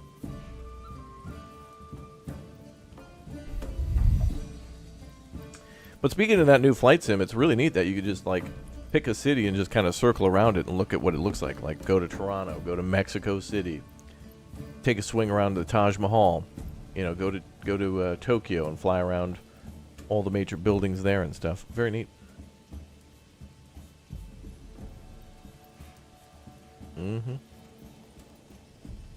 There's a new game mode.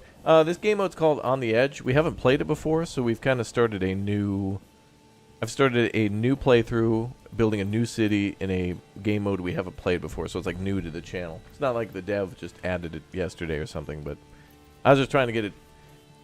Whenever we play this game, people will be like, dude, is this a new map? Is this a new city? Is this a new game? Like, it's hard to qualify what I'm doing in the game sometimes. Nice haircut? Well, thank you. What flight sim is that? The new one. Flight Sim 20. Crime Sim 1 was awesome. Will you play more? Yeah, hell yeah, we'll play that on release. That game is interesting. Very that's gonna be a banger. That's gonna be real cool. I'm sure people will speedrun that. I don't even know when that comes out. You grew up on RTSs like Age of Empires, Warcraft, StarCraft. Yeah, same. Exactly. Yeah, so mostly I played like StarCraft, SimCity 3000, then into SimCity 4, and like Red Alert 2 and Command & Conquer Generals and stuff. And then Flight Sim was kind of like my first simulator game. But really, when I played Flight Simulator X, it was like, whoa, okay, this is cool. And then now we got the new one, so it's great. All right, mining pit's good. How are we doing on the tiles? Hey, 13 roof tiles. Might be able to upgrade. Yay, we can upgrade the church. All right, let's do it. We just got enough. Church upgrade time.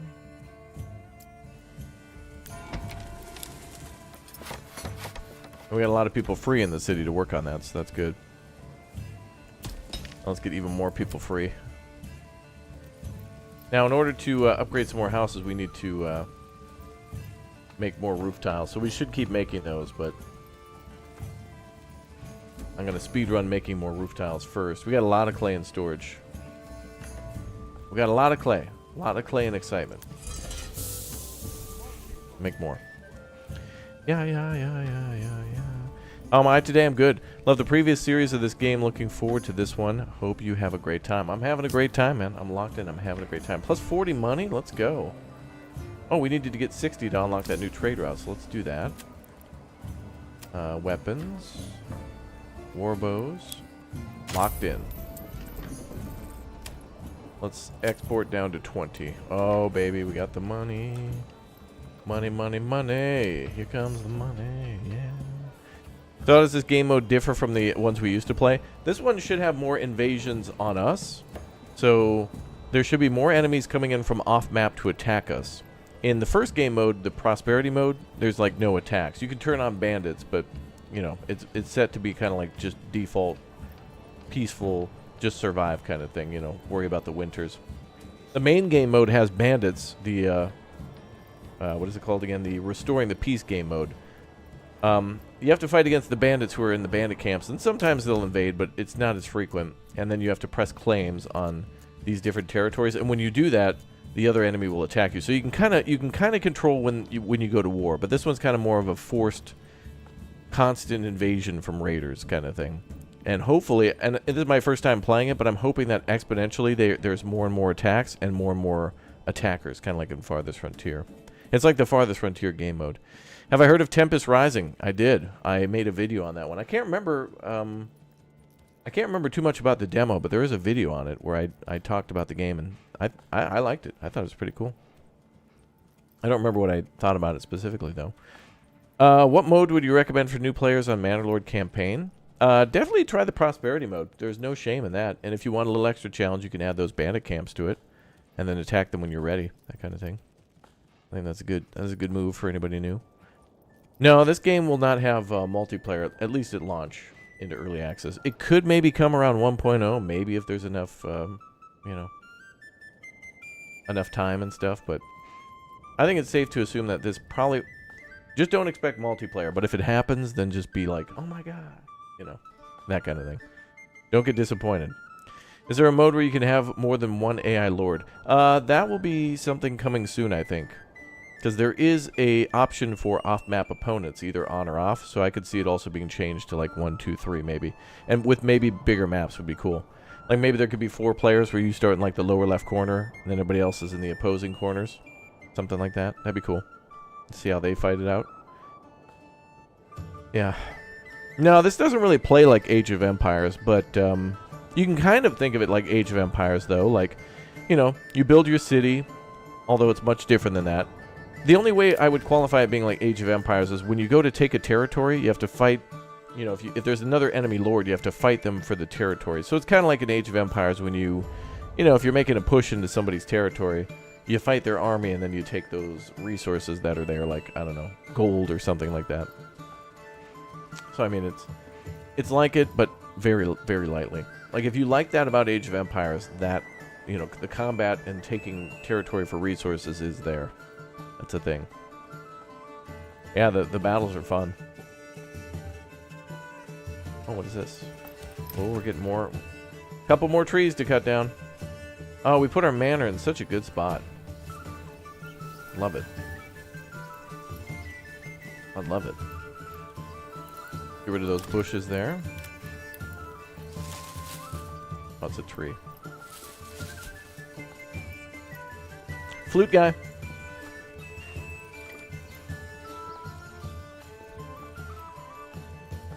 Alright, we're going to build a wall around that after we get the church upgraded.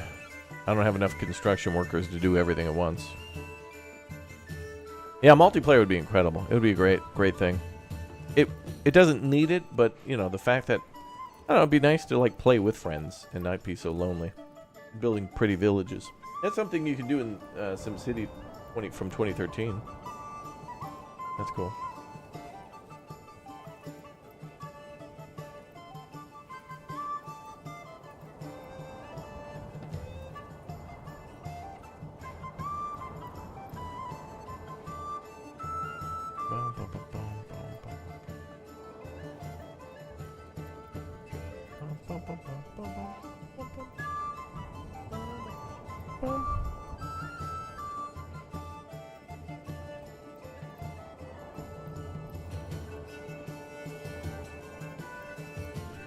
Alright.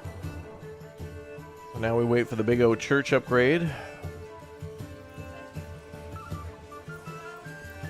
I'd love a monument campaign too, where we had to build like build a huge town and then build a cathedral And that's going to take like 50 years or something like that. Like, imagine if we had to supply all the things for a cathedral. Tons of stone, tons of carved stone, glass, gold. I mean, everything that you'd imagine going into a cathedral. I mean, imagine that. That would be really cool. Yeah, reviews for this game are allowed to come out tomorrow. So if you're looking for a comprehensive review on Manor Lords, everybody's allowed to drop the reviews tomorrow, but I don't know the time.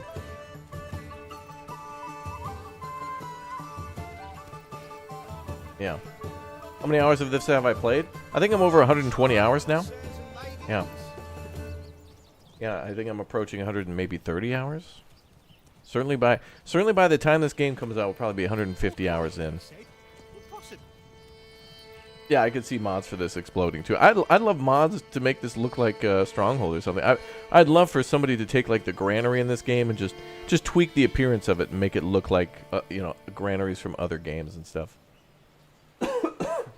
I love when, like for example, this guy up here in the upper right corner, our current lord.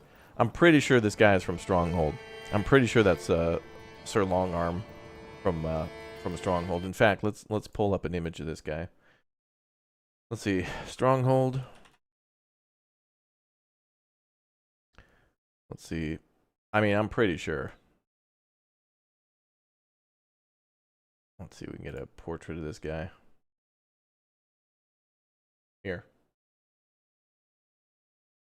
Here's Sir Longarm from Stronghold, right? This guy. I mean, you know. Old dude in armor. I mean, you know. It's close. It's close. I mean, to me it's him. He never died, you know? To me, he's still alive.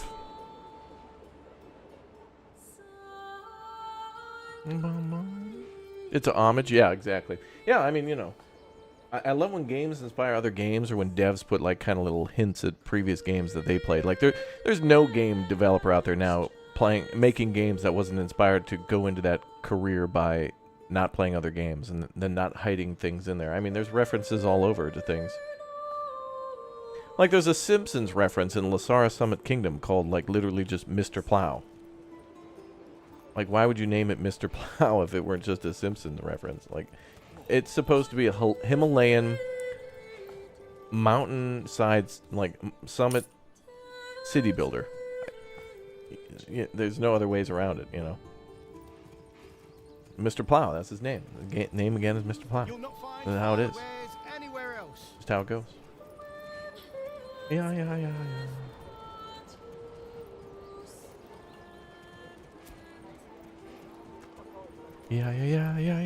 Yeah. Like the influences from Halo and Helldivers? Absolutely, yeah. Yep. Yeah, there's nothing wrong with that, you know? When it's gamers making games for gamers. This has been a great year. We got Helldivers, you know, which is just tons of fun. We got Manor Lords. This is a bad year. This is a horrible year for the big megacorps and the AAA guys. Bad years for them. Shaking in their boots. You got teams of like 1, 2, 5, 10, 20 people making games that are just like have everybody's attention. And then you got the big boys shaking. And then other people are not worried, like, you know, Sucker Punch, the people who made Ghost of Tsushima and whatnot. Like, there's all these other devs who just, you know, they're quiet for years. Then they drop their trailer, mega hype, game comes out, it's amazing. People are for years in love with it, and then they go quiet again. They don't say anything. And then another banger gets announced, and then the hype, back on the hype train again. But anything with a battle pass or something, run for the hills, get away from that. Robux, battle pass, V-Bucks, run. You're not going to be handing that down to your kids. You want to hand down the village that you built in Manor Lords to your daughter. Sweetie, this is a village I built in 2024. Thanks, Dad. I want you to have it now. You're ready to become the lady of the lands. Oh, thanks, Dad. I already have Manor Lords 4, though. Lol. Can we play now if we buy the game now? Nope, there's no pre-orders. So you'll have to wait until pretty much Friday. Don't get me started on the Star Citizen thing yesterday. There was tons of comments about how funny my rant was the other day, but I was right. And it was fueled by pure passion. Pure passion. Lance Corporal Veteran, thanks for the 2. How many territories have I claimed? Just 1 at the moment. And we'll probably be claiming more when we get... I think we got to get 1,000 influence before we can claim more. I could probably start donating money to the church and getting, food and all that, but I'm kind of a little weak at the moment, so I'm holding off. Yeah, we saw the Ashlands trailer just yesterday, yeah. I know a lot of people want to play the Ashlands again. Me, Alex. Well, our original duo was like me and Alex, and then eventually Booster joined, and then Flippers came in as much as he could, like around the mid part of it, but man... I tell you guys, that initial Valheim playthrough was probably one of the most nearest and dearest to my heart playthroughs we've ever done on this channel. Valheim and the initial play... I never played any other game like that. And now I played, V Rising and Enshrouded and whatnot, but... Man, that Valheim playthrough was just crazy. Be like, what the hell is this, a mosquito? Oh my god, it wiped out the whole group. Run, guys. Like, everybody cowering in like a little shelter and stuff like that because a bee was attacking us, basically. It was hilarious. Like, going into Valheim and not knowing how the hell to play or what it was going to be was amazing. I had never been more happy of not knowing what the hell to expect from a game. Nobody knew. Nothing will ever top that playthrough. Not even another playthrough of Valheim. It'll never be the same.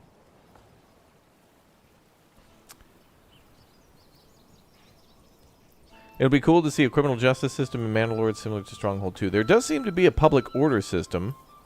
We'll see how in-depth that gets, though. Maybe we'll have guards and things like that. Otherwise, people they'll resort to banditry. So that they'll be attacking your lands and stuff. Alright, we're starting to get more people in the town. I want to do that charcoal burner because fuel is still a pain. But we got to get the church done first. We're waiting for... all those materials to be delivered to Stidoni. What should we name our second city? Radagast? The god of having a good time?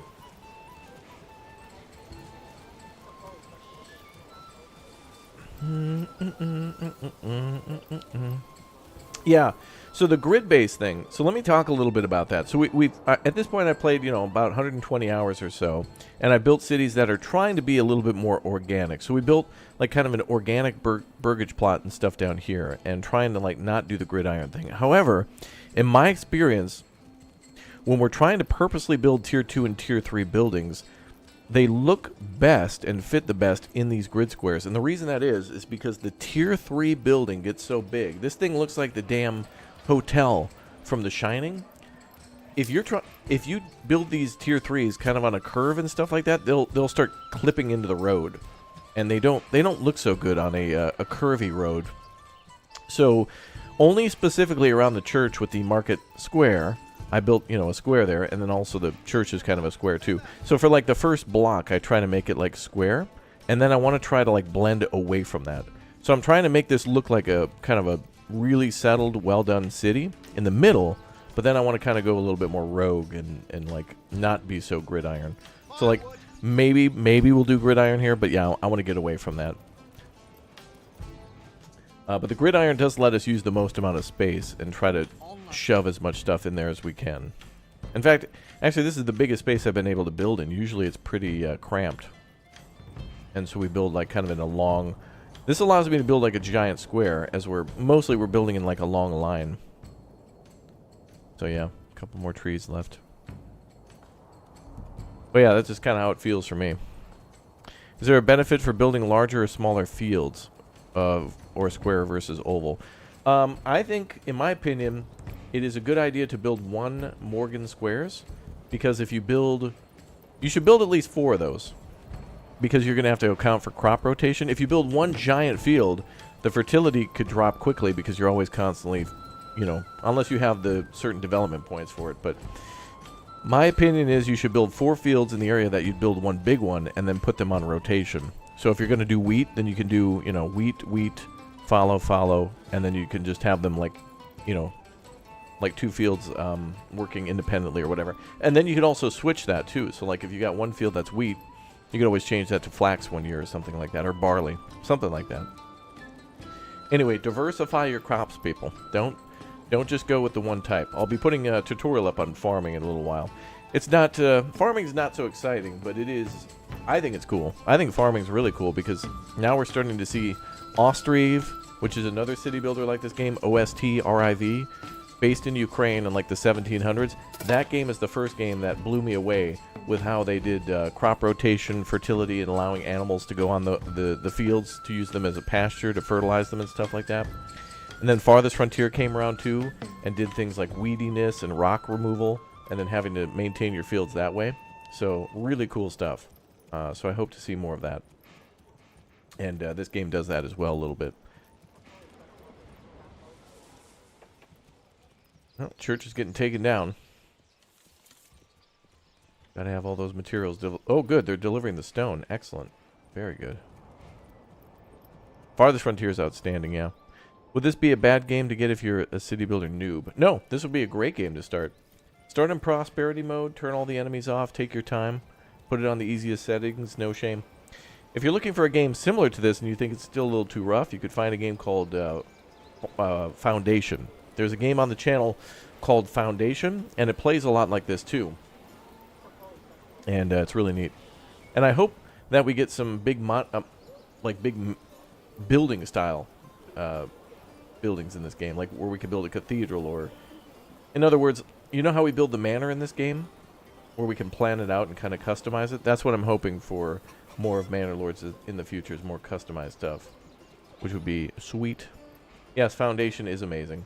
Foundation, Ostriv, I've loved all those city builders, man. Donna Man, for example, all good stuff. Christopher P. Bacon with the 41 big O months as a Raptor Ultimate member. I dig, you dig, he digs, she digs, we all dig, they all dig. They dig. It's not a long poem, but it's deep. Okay. You're digging yourself a hole there, Chris. You were this close to being banned. All right? This guy. Thanks, bro, for the support. And congrats on 41 big O crazy months. Awesome. What's up, All Smack? Good morning to you. Welcome aboard. Oh, you're thinking about doing a wheel spoke design when you play. Oh, interesting. Yeah, I've also tried to do like a little roundabout. Like I've been trying to conserve the trees too. Like I'm trying not to cut down certain trees. Like here, we're going to keep these trees. I'm going to keep these trees too. And maybe these ones as well. I'm trying to not, bulldoze the land so much. Except for over here, because, I needed to clear. I needed some wood, and, of course, our manor. I mean, this is a great spot for the manor. Look at this. Look at this. Oh, my God. You're so excited for Friday when you can start this game? Hell yeah, brother. I'm glad you guys are excited. Are you guys... it seems like everybody's filled with both hype and excitement. There's a lot of hype. It's a lot of hype and excitement. Two things. Hype and excitement. Dirty's right. Thank you, celebrity guest Dirty. Appreciate it. Back in your hole. I'm scared. Yeah, get back in there. What tea am I drinking this morning? Just Earl Grey. A little Earl Grey. Actually, no. It's a little, like, lemon, a little lemony. Earl Grey with a little lemon. Mm-hmm. Feeling perky this morning.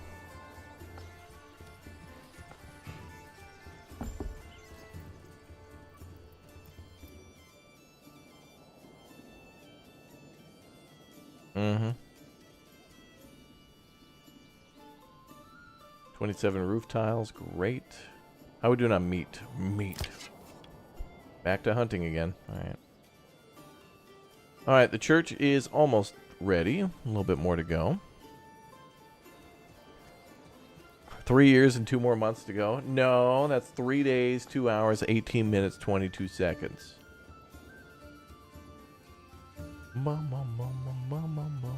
I've never wanted to be a streamer before I found out y'all got it early. Yeah. Hey, everybody's welcome to stream. You guys don't need massive, you don't need to put a $10,000 business loan in to buy a computer and start streaming, Just stream. If you think your streams will suck, let me tell you, they will. They will. Your first ones won't be... if you feel like your first streams were bad, that's good. Because then that means you kind of liked it and you want to improve. You saw some areas where maybe you could do better, and maybe where you wanted to change. But just, feel bad, but within limits. Be like, man, I should have did this instead. And then, you just keep getting better. Stream 2 or 3 times a week. That's okay. And accept the suck. That's okay. Be like, dude, I should have did something different, dude. I need to get something different going. I need to get some sound effects or something like that. So then you just do that, That's fine. You'll get there. It's okay. Don't be afraid. Don't be afraid. And don't let anybody tell you suck either, because you already know. That's fine. That's totally fine. It just means you want to improve, and that's good. That's good. If you feel that way, that means you've acknowledged it and you want to do better. That's fine. It'll just take time. It just takes time. It's okay. Same with city building. You guys see me build amazing cities, you're like, I'm never going to play that game. I can't build like this guy or that guy. Oh, well. That's okay. You paid money for it. You build whatever city you want. Even if it's if half the city's on fire and you're like, how did I do this? Then you just keep playing. It's okay. It's all right. You get a different experience. Everybody gets a different experience. Mileage will vary. It's okay.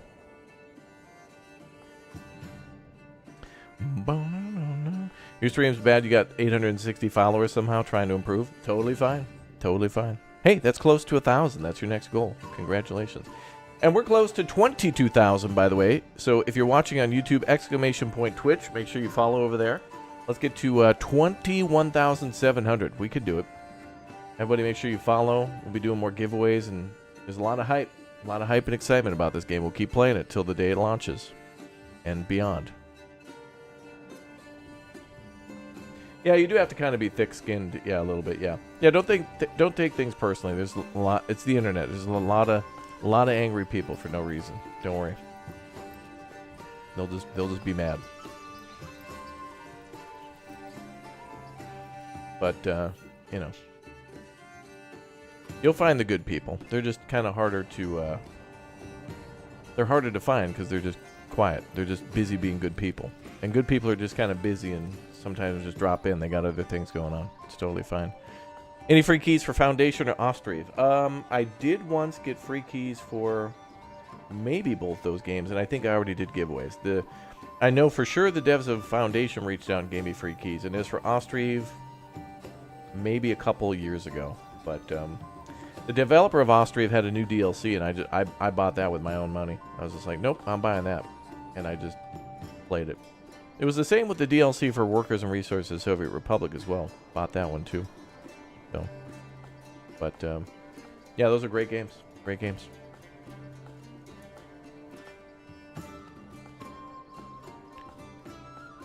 Raptor, the next time you have a fresh start in this game, can you name your first town Mentos? Alright. Thin ice. Dudes on thin ice.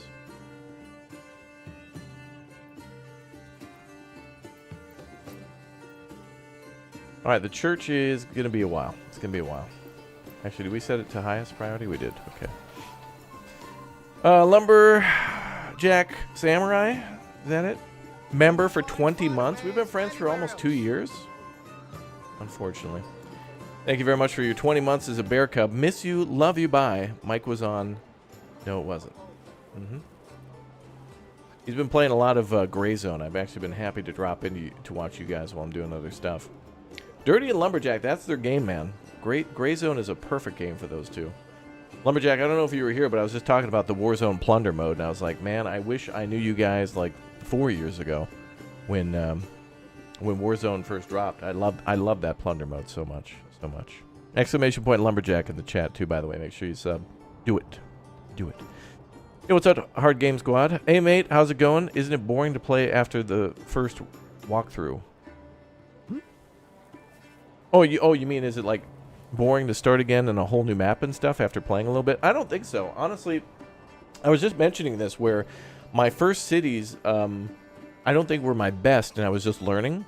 So I feel like in a city builder, I've only gotten better and better. I think, honestly, my best playthroughs in Manor Lords are ahead of me. Like, I don't think I've really done the best that I can yet. I haven't learned everything yet. I think that about Bellwright, too. Like, I played Bellwright for the beta a couple weeks ago, and it was like, I want to play this again. Now with my new knowledge, I want to do better and start again. So it's the same with Architect. It's the same with, farthest frontier, whatnot. Every time I build, it's a better city somehow. I say it every time. I'm like, dude, this is the best city I've ever made. And then I go build another city, and then I say it again. It might not be true, but I feel that way. And, you know, it's a game. I want to feel good about what I'm doing. I want to feel accomplished. I want to feel like I got some progression. I want to have some personal growth. And despite unlocking stuff in cities and getting EXP and other things in other games, sometimes it's about, you know, how I feel about my personal development. And I feel good about it. Ostriv is still early access. Great game. I cannot recommend Ostriv enough. I think it'd be a great game to get in addition to this one.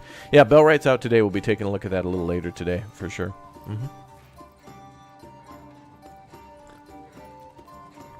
Someone gifted you a membership? Oh, that was nice. Thanks to them for gifting you a membership. Yeah, I may have played Oxygen Not Included. I can't remember. It might be on the channel. If I did, it was many years ago. Can't quite recall. However, I do want to do a little PSA every couple hours just because. The stream's not sponsored or anything like that, obviously, but Frostpunk is on sale for $5, like $6 on Steam. Frostpunk 2 is coming out soon. If you haven't played the original, all the DLCs are on sale too. So this is an amazing game. You could probably get the game and all the DLCs for like $20-30. But yeah, like 80% off, that's one that I would bite on. But it ends on May 6th, so you got a little bit of time. But yeah, great game. And a wonderful studio, 11-bit. Real good stuff. Real cool stuff. And mostly because we're going to be playing more Frostpunk soon. I hope to do a bit more Frostpunk before the second one comes out. I'm trying to beat all the DLCs all over again. And my God, I forgot how difficult the Refugees DLC is. But you have to deal with so many people. You have so many people coming into your city. It's just a lot of angry people. So it's a tough one, that campaign or whatever. Yo! We got ourselves a gift bomb from Squad Bob. Thank you very much for the one gifted membership to the YouTube chat, dude. Appreciate it. Big preach, man. Thank you. Hey, we got $200 now in the city, too. Great. I think we should start upgrading and getting more food. Let's get some more eggs. That'd be an excellent idea. Let's see. I think we'll do 2 more chicken coops. Oh, we can upgrade a burgage plot, too. We'll get some goats as well. Wow. Cool.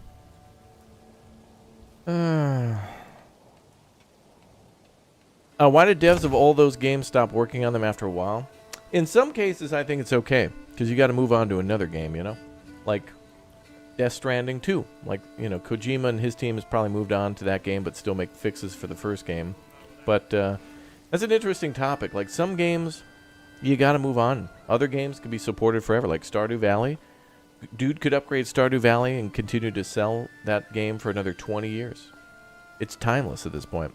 Other games are kind of like, they have to kind of keep making new ones. That, especially if they're story-based, you got to keep telling the story. So, it depends, man. Have we already claimed a second area? Not yet. We'll need 1,000 influence for that. Right now, we're just getting ready to defend ourselves and building the... Oh, we're actually starting to build the church quite a bit. We're going to build our Tier 2 church and get all of our houses upgraded so we can get access to better weapons. Cool stuff, man. It would be cool to see you, Dirty Red Lumberjack, She-Fox, and a Cyberfox do a co-op. If we did that, it would have to be Valheim. And if we were to get... Like, if I was to play with Alex and She-Fox or anybody from Europe, I'd have to do it, like, in the early days so that they could be on camera. And then at night with Dirty and Lumberjack and Red. Yeah, AMs would definitely be, like, She-Fox, Harry, Rick... Anybody from Europe, it'd be better for them in the AM, for sure. For sure. Is this game offline? Well, there's no multiplayer, and you can play on Steam, but I don't know how Steam offline works. I think you can play it offline. You have to download it online, but you know, if you got this onto a laptop, which I'm pretty sure could run it, and go on a flight, yeah, I don't think you need an internet connection.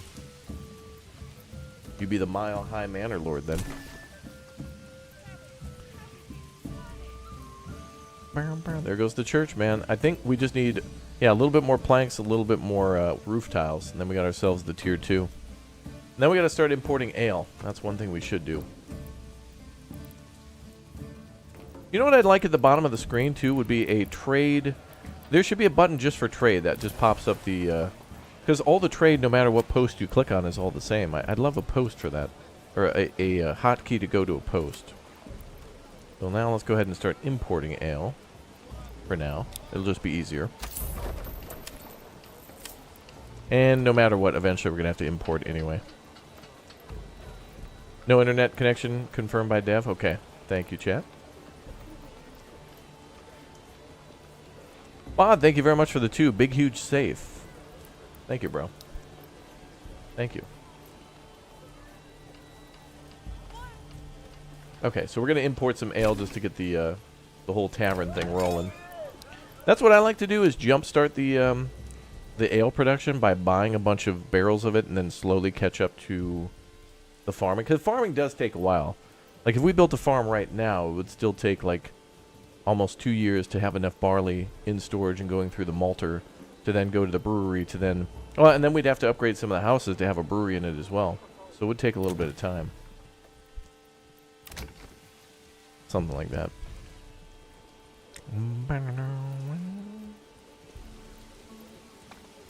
Thanks for all the follows, guys. Appreciate it. Welcome to the community. Welcome to Raptori, everybody. Good to see you all here. Oh, baby.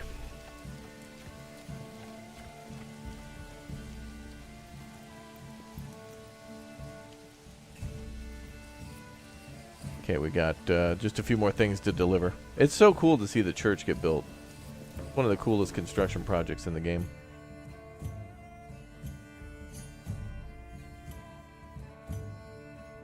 That tier 2.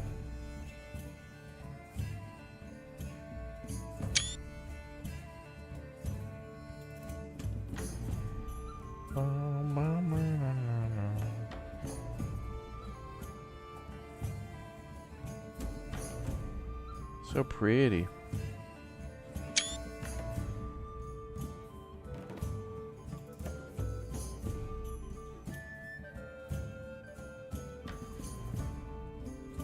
Oh, look at that. Look at that. Green shot of the year.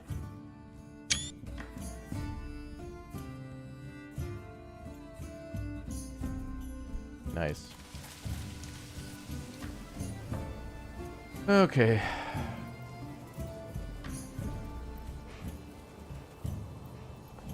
You're excited to play Manor Lords? 1 in the chat if you're playing Manor Lords on day 1. When the game drops, you're already in. Yeah, the church being one of the first things you build to get the approval up is a very important thing. That's one of the first things I do. Like right when I'm making planks, I immediately go for that wooden church. It's very important. It's been most embarrassing to run out halfway through. Okay, just a few more things and we're good. Okay, we're out of clay, so...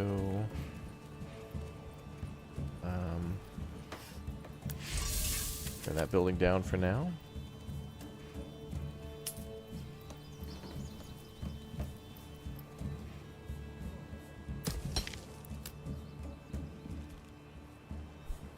Alright, church upgrade complete. Wow, that was incredibly fast. And look at how cool the church looks. Wow. Such a nice way to face that one. Beautiful. Give me a hammer.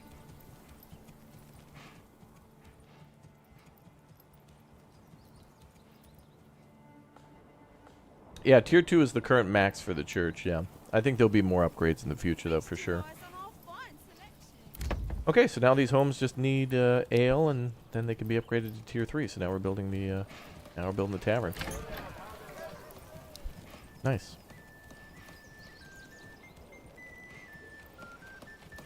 Yeah, if you got Gamepass, you also got this one on day 1.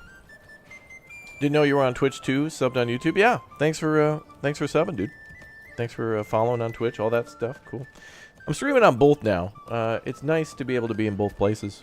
I mean, there's people who prefer to use Twitch. I like to watch Twitch for live streams too. I think it's just kind of easier sometimes. But YouTube's, growing. They got a ways to go, but it is what it is. So welcome everybody.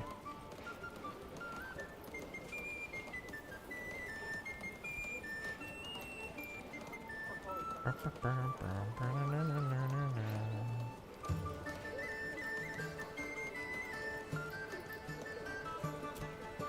so plump and juicy, I want to eat them by the bushel. Yo, Rustic Nomad, thanks for the Twitch Prime sub too, dude. Thank you. What kind of drinks does the tavern make and sell? Well, the tavern only sells ale at the moment in the game.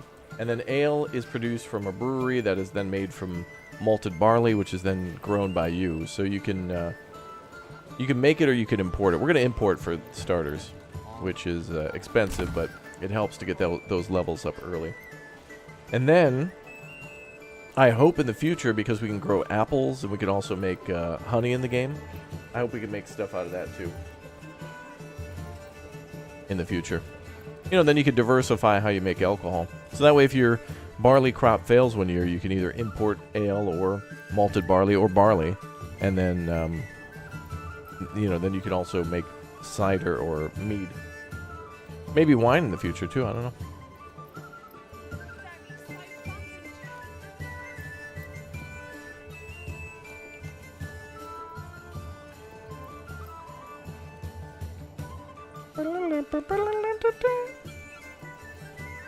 Man, this is Kingdom Come Deliverance in RTS mode. Yeah, imagine if somebody makes a map from... Ooh! Imagine that being a mod, where if we get a map editor, people can make maps from Skyrim or Kingdom Come Deliverance or Medieval Dynasty, and then they're completely blank. Like, there's no cities on them, and then you get to build cities wherever the hell you want. That would be amazing. That'd be a great mod. That wouldn't even be a mod, just like... I hope map editing would be a thing in the future of this game. That'd be really cool. Map editor would be choice. I would love that. I would be personally crying and shaking for that. Alright. It would be awesome, yeah. It's a dream, but, you know. First, let the developer finish his dream, and then... Yep. Did we actually import ale? Oh, we did 8. Good. That's a good start.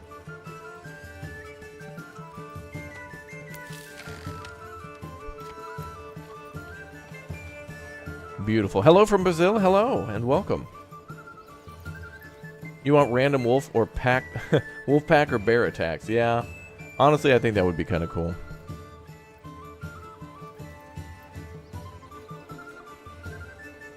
Man, listen to that. Feast your eyes on our fine.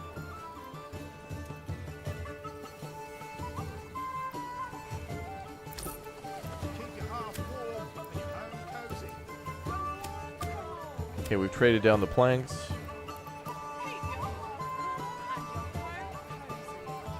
You'll not find finer wares Am I trade? anywhere Yeah. else. Oh, we're trading war bows down to 20. Okay. That means we need more planks, which we got. We're good. We're good. Hello from Greece. Hello. Tell John Travolta I say hi. Do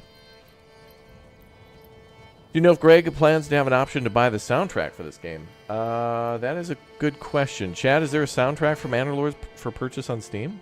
Oh, we're out of berries. I'll keep the guy at the Forger Hut in hopes that we can add an herb garden soon. Cut those down to 2.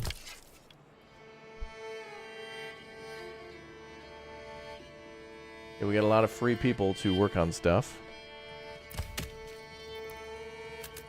Get those logs cut down again. Get one person working back at the tile maker.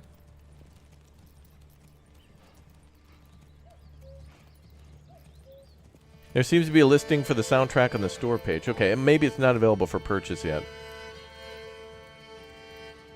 That is a big hope for me too, is just add more sound, more music, please. Add more music. It's good. Add more. Good. More. Give more. Good, good. Should be the #1 Steam review. Give more. Good. Give more. Want is good. Want more. Give. Yeah, we're gonna need to do a forester building over here soon.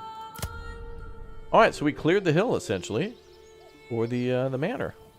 That took 4 years of work, but we cut down a whole forest. Now we can throw a wall around that bad boy. But I think we need more stone for that. And we got other pressing issues like firewood. Okay, we should probably get our charcoal maker going. We're going down to the charcoal branch. That is a necessity. Where is that? Here. Okay. Ah, we need more wood. Okay. Alright, we'll have to gather more material.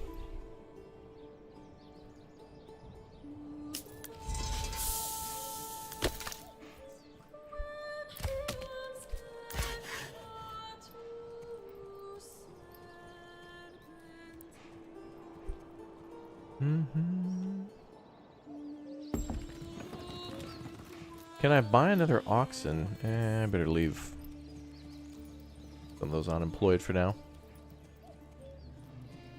Is this an early release? Thought it released Friday. It does. The release time is in the upper right corner, but for the last 2 weeks, streamers and content creators have been able to play the game and showcase it. You want to hear Still Dre in medieval times? Now, there's medieval music like that. You can go to YouTube and listen to like Eminem songs and stuff in medieval style. That's a thing. Hast thou forgotten, dearest Dre?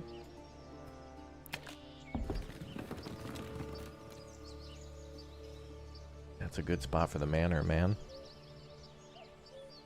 Close to the edge, but up on the high ground. Oh my god.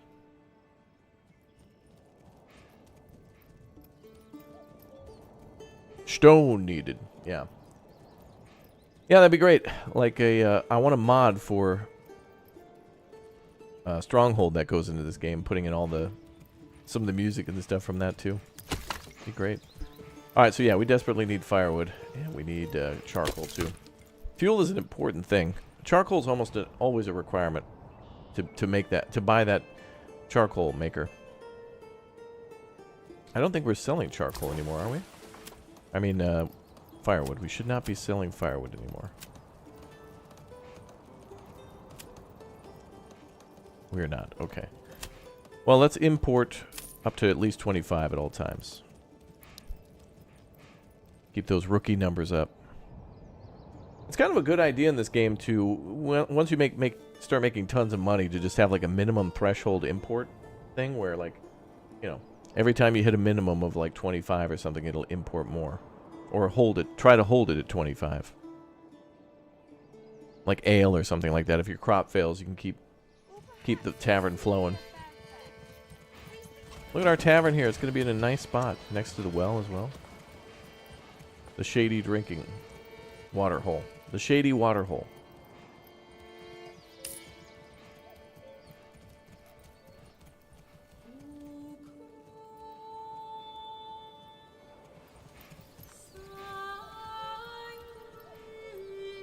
I think we can make a little path over this way too, huh?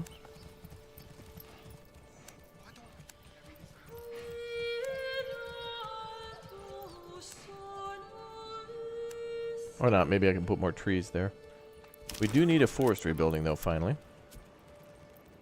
Nope, still not enough goods.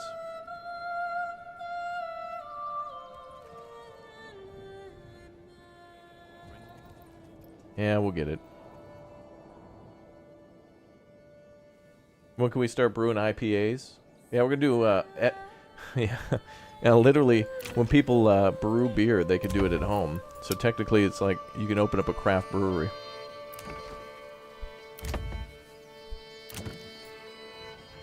Let's get more eggs going.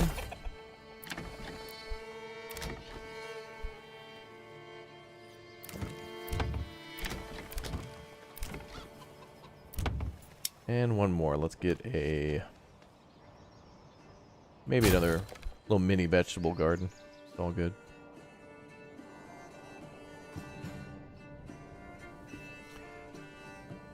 This game's about like 10 gigs, give or take, yeah. Like 10 to 15, somewhere around there. It could get bigger in the future with more maps and whatnot, so it's around like 15. And of course, more content in the future could mean bigger file size too. Cavalry, more voice acting, music.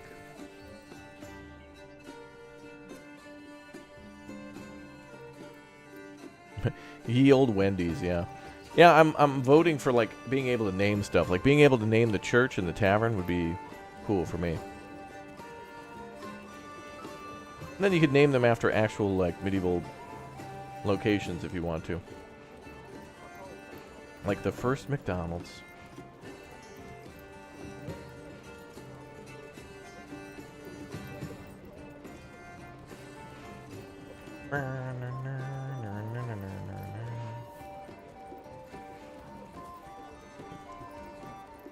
You're playing Builders of Greece. Can't wait for this one. Cool. I liked Builders of Greece too. I really want more ancient. I would love an ancient China or Japan city builder like this that plays like Shogun. That would be amazing. Yeah. Ooh, lots of stuff getting built.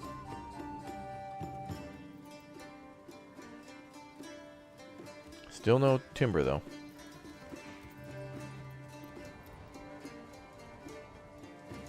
Looks like they hauled all the logs out of here, though. That's good. Thanks for the live stream. Well, thanks for being here, man.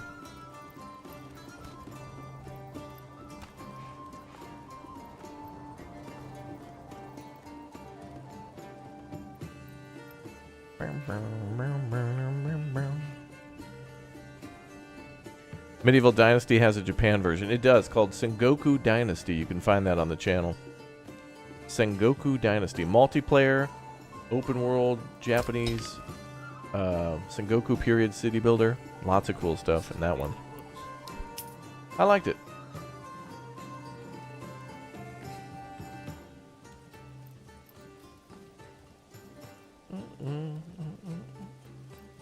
Yeah, Bellwright we played before on the channel, yep. We'll be playing that later today. In just a few hours, we're going to take our first look at the release version of Bellwright. Is this similar to RimWorld? If you want a medieval game similar to RimWorld, this publisher, Hooded Horse, has another game that they're publishing called What's it called again, chat? Norland, I think it is. Norland, I think. Norland? That's one that I want to play. Clanfolk, yeah, that's also similar. We played Clanfolk. I thought I played Norland as well. There's a few others that are similar to RimWorld that I played, and I can't remember them all. But honestly, I haven't even played RimWorld yet. I don't even own RimWorld. I've just played all these other RimWorld-like games. So when we play RimWorld on the channel, it'll be big. What's the closest new game to Rome Total War? Probably other Total War titles, maybe? It's been a while. Other than playing like Old World, which I think is another game published by Hooded Horse. Dude, they make all the games I like. They publish everything that I like. But also, if you like games with endless rain, if you like city builders where it never stops raining, play Against the Storm. Actually, they sent a cool little beaver over. Now, there's a game called Against the Storm. It's got like beavers, dinosaurs, and like humans, and you have to like cut down trees and go into glades, and yeah, very cool. Also, Hooded Horse and Slavic Magic sent over a literal frickin' medieval helmet for me to wear as well. And you can find that on ! Instagram or ! Twitter in the chat. Check it out. It's some serious stuff, dude. They sent over some really cool stuff. Crazy. Mm-hmm. Crazy cool. How you doing? Thanks for the stream. Thanks for being here, chat. Welcome aboard. Hey, do we get the... So the tavern is done, right? No. Okay. We're still bringing over a timber for that. Okay, we need to keep getting more timbers. Still cutting down trees, I guess. I think we're going to build a big old forest here. I'm going to put a forestry building, and then we're going to just use that to cut up here. We'll just make one giant forest. Actually, maybe we'll do a forestry building here and cut all this down. It'll be closer that way. We'll just leave that area to forestry. Come along, lad. Finally, we can build a forestry building. Yay. Super cool.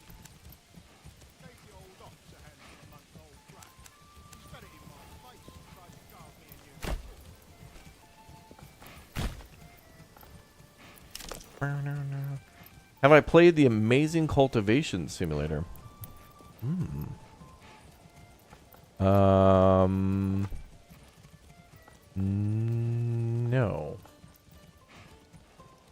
I don't even know if I've heard of that one. How do you get more people in the Empire?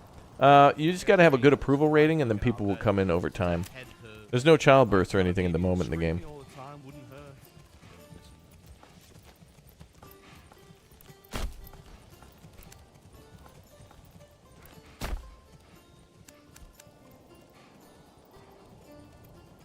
Okay, so we'll build a forestry building there. Cool. But yeah, if you want to get your approval rating up, the church, basically click on any of the houses, it'll tell you what you need. People want access to water, tavern, level 2 church, fire, fuel for the fire supply, food stall, clothing. Very cool stuff. Cool stuff, bruh. So it kind of plays like the Sierra games that way, or like Anno, where people have all these requirements before they'll upgrade their house. I like that. Yeah. Nice haircut. Thank you. I appreciate that. Thank you. Is that better than the original Medieval Dynasty, the Sengoku game? Yes and no. I like the setting. Love, you know, like feudal Japan and whatnot, and all the history there. Love that. But of course, it's not as fleshed out as Medieval Dynasty because it's new. So it's got a ways to go, but it's got some promise to be really, really fun. And of course, it's multiplayer right at the start, so that's nice. So you can build a village with friends.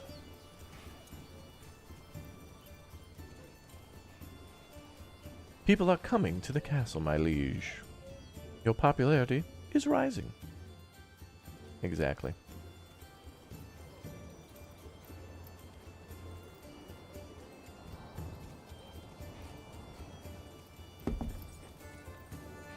Yeah. Oh, we're getting a lot of people moving in. Our roof tiles, 29. Great. Plenty for upgrades. Yeah, I played Stronghold 3. I think I played all the Strongholds. Not all on the channel, but I've certainly played them all.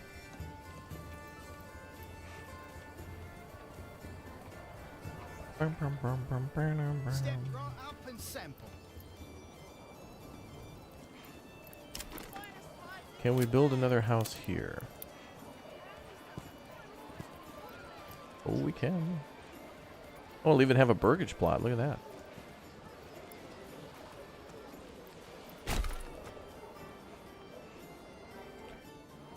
Can you rename regions? You sure can. Yep. If you just click at this screen at the top. My mistake. If you zoom out far enough. No. What the hell? How do you do it? Wait, I forgot. Hold on. Oh, there it is. There it is. It didn't pop up. Yeah, if you click the top, you can rename with the little feather. Lol. 120 hours, guys. New player. Sorry. It's my first stream. Lol. Yeah, Stronghold's great. We recently played through Stronghold Definitive Edition on the channel. Check the channel for that one. I love Stronghold so much. The story of the original Stronghold is so cool. I did a whole playthrough. I played all the DLCs now. Like for $2, they add like a couple new missions with voice acting and such. Just well done. Just well done. Bum bum bum bum bum bum bum. What's up, Michael? You're looking for a new system? Yeah, definitely ask around our Discord and stuff. I have some things on hold. I'm busy with some other stuff until like June, preparing for Manor Lords and some other things. So a few things are in the works, but yet to be announced. Yeah, you can conquer all the regions on the map, and this is the only map at the moment. But hopefully there'll be more soon. Not sure when, not sure how many, but still a lot of work. A lot to do in this game. What's up, Noak? Good to see you in the chat, man. Welcome. Good to see you all getting locked in.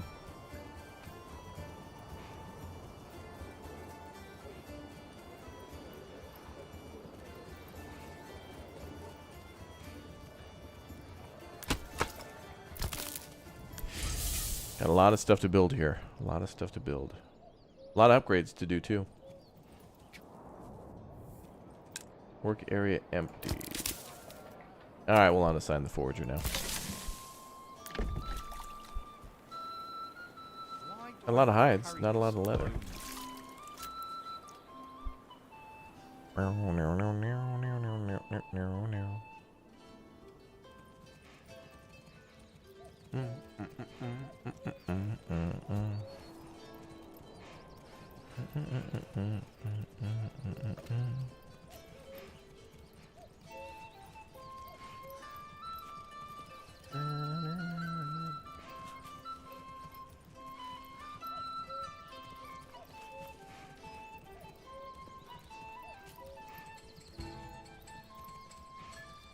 Come along, lad.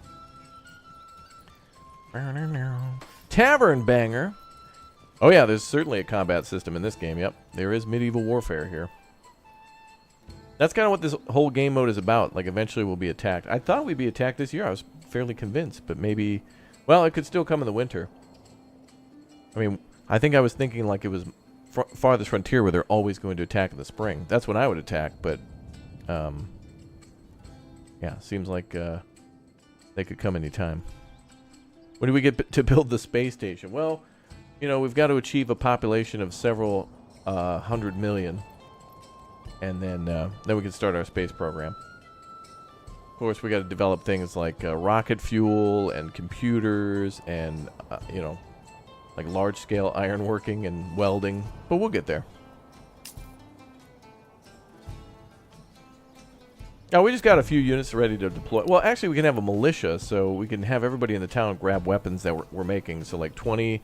We have like 20 archers and like 20 spearmen, and then we can also have more people in our... what's known as a retinue, which is like our kind of personal guard, or like our like knights that we can have in each of the regions. And that's one of the reasons for building a very strong town, is that once you start getting enough cash, to which we should start charging for taxes soon.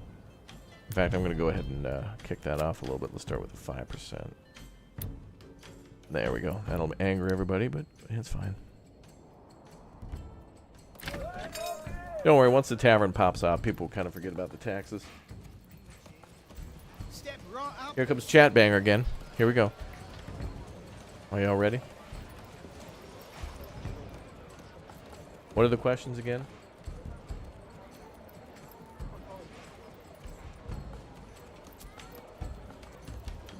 What's the name of the game? When does it release? Is it multiplayer? Where's the developer from? Is it multiplayer? Is the game free? How much is the game? Is it on console? Can I get this on Game and Watch? Is it on Nintendo Wii? Can I have it now? How much is the game? Is the game free? Yeah. Can you move houses like an Anno 1800 once placed? No, but you can actually do that with some buildings. There are some buildings you can move. Like the hunter's camp over here, there'll be like a little, like, relocate. And I think you can do that with the logging camp too. A couple buildings you are allowed to relocate. Otherwise, everything else has to be... You have to demolish it, then there's a pile of crap left behind. Then people have to take that stuff to storage and then move it again. So...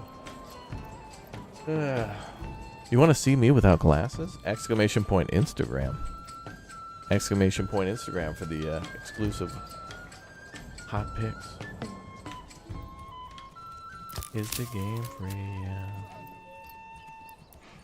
Alright, let's go build over here. That was Greg's favorite song, by the way. Of the whole Manor Lords soundtrack, I made his favorite song. He said it. He tweeted it and said it. He said it. Greg said it. Don't believe me, go look at Greg's Twitter. At Lords Manor on Twitter. Don't believe me, believe Greg.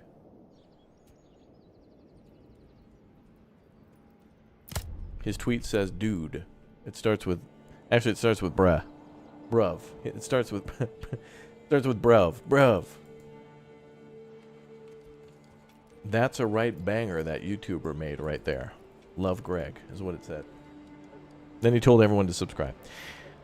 This will be available on GOG, Epic Game Store. Use code Raptoria at checkout. It'll also be on Steam, and then the Day 1 Game Pass launch as well. So if you got Game Pass, it's on Game Pass.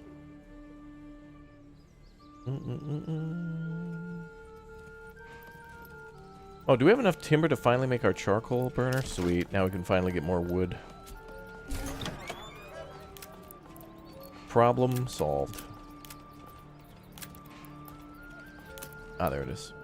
Now, where do I want to put that? I think we can put that next to the... Oh, actually, once we get rid of the stone mine, I'll just let the charcoal pit be there. Or we could put it over here. I don't know.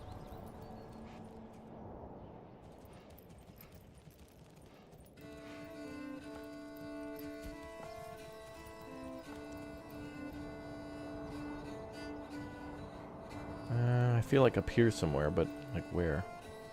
Yeah, here's fine. Dead Cord, thanks for the 3, dude. Appreciate it. Thank you very much for the support. There is water in the game, but no fishing. Only a small little stream in the in this map that I've seen.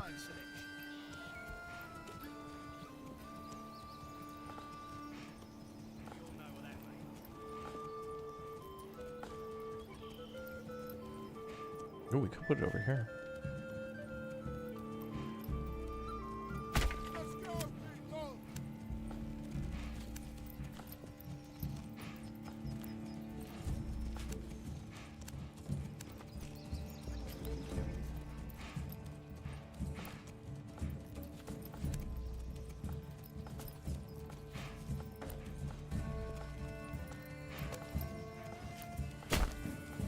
Cool.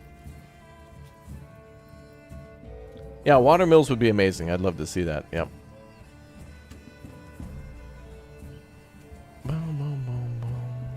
Yeah, there'll be pollution soon. Hey, bro, before I was not sure, but now I have to ask, are those city name...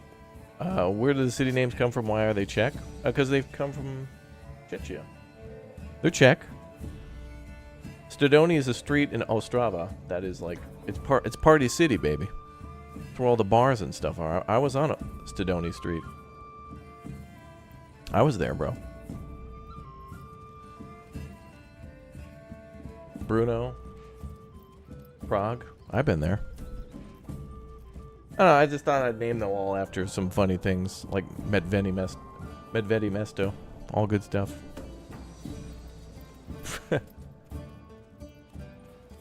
Don't worry, we'll name some things after Poland. We'll name one Wojtek. How about that? We'll name one after the artillery bear. Nothing more than I love than artillery and bears. Oh, are they fun.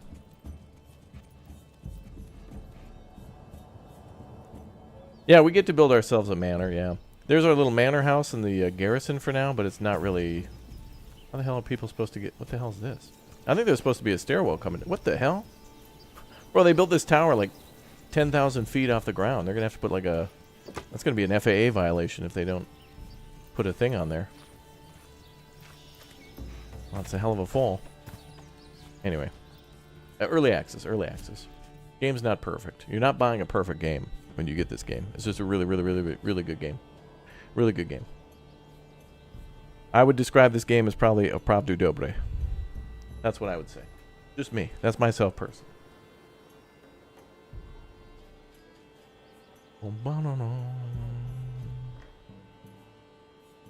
Yeah, I've been to Brno as well. Ostrava, Prague, yeah.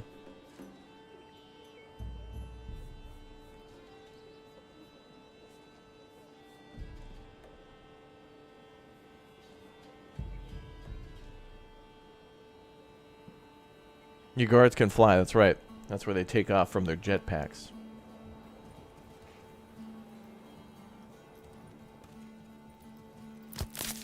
Did I tell the... Yeah, I did. Okay. Alright, so now we're planting new trees. Good. And hopefully we get this firewood problem solved once the charcoal burners... you got in the current version of the game, man, we burn through so much firewood. You've got to build a charcoal burner. I hope it kind of gets tweaked so it's not as aggressive. Because you got to cut down a lot of trees in this game for building and for firewood. But then again, that's why the forestry building's there. I mean, honestly, you could get away with having a woodcutter's lodge and a forester's hut. That'd be 5 employees to kind of like constantly make firewood. You can get away with that. But charcoal is just better. Takes a while, but it's better. You like the layout of the city? Yeah. Yeah.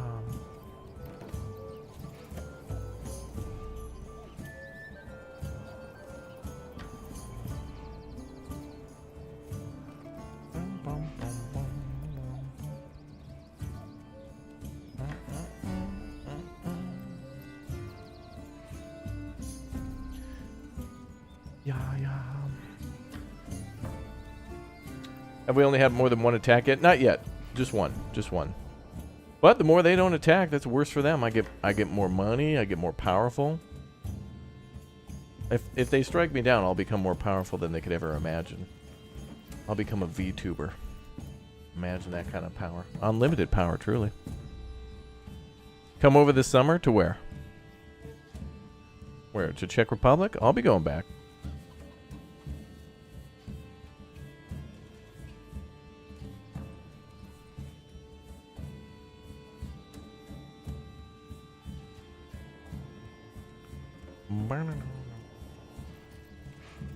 I'm going to Poland again next month. Maybe I'll swing by the Czech Republic again for a beer. Some pretty damn good beer. Belgium thinks they have it figured out, but they forgot about their true arch nemesis. Their natural predator for Belgians is the Czech Republic. Does food spoil? Yes and no. If you store it, then no. If you have too much food in a building, it will spoil. Like, it'll overflow and it'll be exposed to the elements. And at the very beginning of the game, you start with like literally baskets of bread that are just on the ground. And if you don't put those into the granary early, then they just all get spoiled. Same with the crops here at these burgage plots. If somebody doesn't come by to pick it up, which, by the way, these houses have, these huge farms, but you are kind of limited to, no matter what, you have a pantry storage of, I think, 37 every time. So no matter how big the plot is, I wish there was an upgrade to maybe make more storage for these, so they could store a lot more stuff. Bulgaria? I'd go to Bulgaria. I want to go to all the countries and try all the foods. Yeah, Czech beer is good. Not to be underestimated. Got healing properties.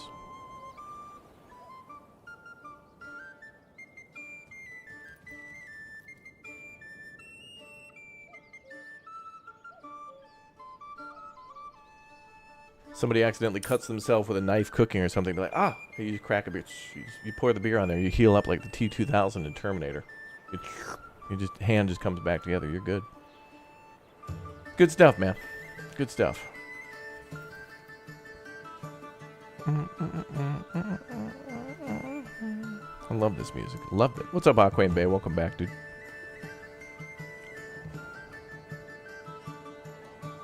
Yeah, want to go to Santorini Island? Maybe. Oh, yep. Chat's right. Okay, hold on. We got to do this.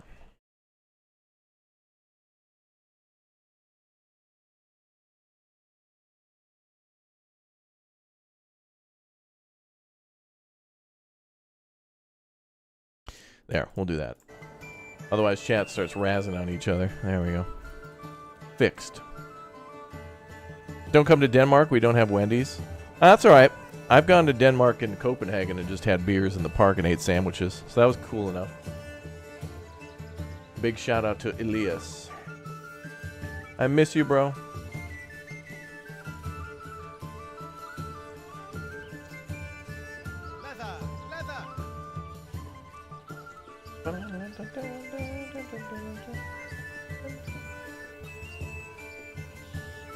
It's one of my favorite songs in the game. This is like I feel like we're at a Renaissance festival or something. There's dancing going on, people serving food, beer. Nice. No storage silos. Yeah, there is a farm in the game that only stores grain, but that's about it. Yeah, there's no like storage of aside from the granary. There's no other real food storage. So that's why I kind of built it here, because that'll store all the eggs and the meat and the vegetables and stuff. And then there's another granary too. I think I built near the market. I thought. Maybe not. Yeah, we can build more. It's all good. Yo, and with the 20, the bot's broken, so I'll read this one. Hi, Raptor.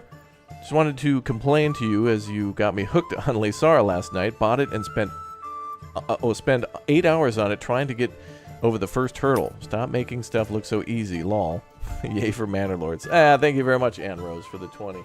That game's cool. Laysara Summit Kingdom is a great game. Great game. So does increasing the plot size for gardens increase the amount of harvest? What about chickens? Yes and no. So to cover that territory, let's talk about burgage plots, everybody. Come on down. We're all having the good old burgage plot chat. Here we go. All right, so burgage plots, right?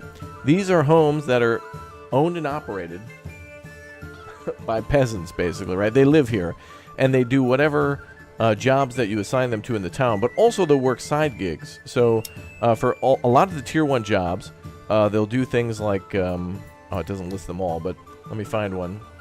Let's see if we can find a new build. But yeah, they'll work all these different industries for you. Here we go. Yeah, so we can basically, a couple things we can do with them. One, you can lay them out in a way where you can build an extension to them where another family can live on that plot. So right now, one family lives there. If we click on this, we can expand it so 2 families can live there. If we upgrade it to Tier 2, it'll give them 1 income per month. So we can actually have, we can actually earn money from that, from them like living in a fancier home. And then we can also do these Tier 1 upgrades. So we can make a vegetable garden. Now, as far as I know, in written word, the vegetable garden is the only thing where the yield depends on the plot size. It's literally written in the description for it. So it'll grow vegetables, you know, carrots, beets, whatever, and then they'll automatically harvest those. But the family can also work at a different job. So they work 2 jobs. Part-time, they're farmers, and part-time, they work at their other full-time job, whatever it may be. Like, they don't, the farm kind of just takes care of itself. So however big you build that garden and that plot for it, that's how much yield you'll be able to get from it. It doesn't really say, so you kind of have to kind of judge a little bit and get a feel for it. And the more families that you have living there, I think also the faster they can farm and stuff like that too. So a Tier 1 burgage plot with another living space with a vegetable garden will get a lot of food quickly. Now as for the chicken coop, that makes eggs, but I don't think the size matters on that one. And for the goat shed, it only produces hides. Same with the chickens. Both of these do not produce meat. They only produce a side product of eggs or hides. But there is an upgrade for the goat shed to make it so that way it can produce meat on the side. There's also the apple orchard, and the apple orchard won't really produce apples a lot until the 3rd year, when the trees are fully grown. For orchards, you need an unlock for it, a development point, and then also, I don't think the orchard size matters. I think it should, but it's not written to where it creates a higher yield based on the size of the plot. So I think that's something that could change, and I agree with that for maybe the chicken coop and the goat shed. Like, the bigger the back lot for chickens, you should just be able to have more. Once you enter the Tier 2 upgrades, which are to the right of that, you have to have a Tier 2 building built. So you have to upgrade the burgage plot to Tier 2 or Tier 3, and then they can start doing these jobs. The Tier 3 just holds more people, and thus it works faster and pays more money.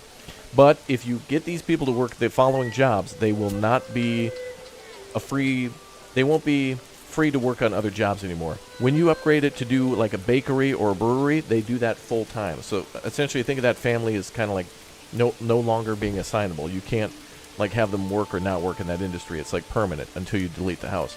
So you have a bakery, they'll make bread. A tailor, they'll make like clothes, cloaks, and gabsons. Armor, they'll make helmets and different types of mail. You have to unlock things through different tiers of development, but they eventually can make different types of armor. But it does say here that, no, it doesn't say that, so never mind. Blacksmith, this is the only place, by the way, that makes weapons. So you can't make a smithy and have them make weapons in the game. They can only make tools, unless you build the blacksmith workshop. That's tools, spears, and sidearms. And then I think you can, I think you might be able to get an unlock for more, like pole arms and stuff. Or maybe pole arms aren't in the game yet, I'm not entirely sure. But then you can also do a cobbler's workshop. That's a great way to make money, permanently making shoes from leather. And then same with bowyer. They'll make bows, war bows from planks. Then you got your brewery. This is the only way to brew your own ale, your own booze. You have to get it from malt. So you'll have to have a barley farm or import barley. Then you'll have to make malt at the the maltery building or whatever it's called, or import malt, and then has to be brewed here. Then it can be shipped to the tavern, which is why that's why I started to import beer at the start, because it takes a while to get to this point. And then there's the joiner's workshop, which makes gears, which I think might be for siege equipment in the future, but can also be used for like mills and, you know, big large buildings that move, so wooden parts for them. But then they can also make shields of small and large size, so they can also be exported. So that's pretty cool. So they only need you only need money to upgrade those. You only need money. I do think that it should be changed to where you need tools and other things, but I think, you know, it's still early access, so some things are changing. So in the future, it looks like you'll need big O bricks and tools, and I could only imagine that some of those things, like where it says the blocks, that's what's called, stone blocks, that's probably going to be needed for the manor upgrade to a castle, but probably also the church and other large stone buildings in the future. So that's that. Incubus, thank you very much for your Twitch Prime sub, and Chris Odie, thank you very much for your Twitch Prime sub too. Thank you guys for dropping off the Twitch Prime subs. Do tools have any impact in early access? Yeah, you can make tools and then export them, and they're pretty good money, but you don't need them. Yeah. Same with wooden parts. They don't do anything, you can export them. Yeah. Is there a max amount of soldiers you can have? Yes and no. I think we're limited to 7 squads. And then it depends on how many... Basically, it depends on how many troops you've got in your retinue and your militias and stuff. Yeah. This game is a multiverse. That's right. A multiverse. Hey, what's up, D? Welcome back. What part of Poland am I visiting? Probably Warsaw and Krakow, I think. We'll see. Can't say anything further. Maybe I'll go back to the Czech Republic for beer. Maybe. It's pretty good beer. Okay, let's assign people to make charcoal finally. And then, do they take firewood to make that? I think they do. Anyway, we gotta make a lot more firewood. We'll make a temporary woodcutter to get those rookie numbers up.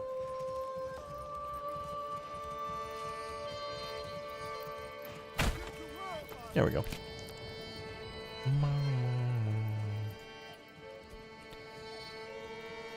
What's my heritage? Sega Genesis. Yeah. And Windows 95. No, it's Polish and German.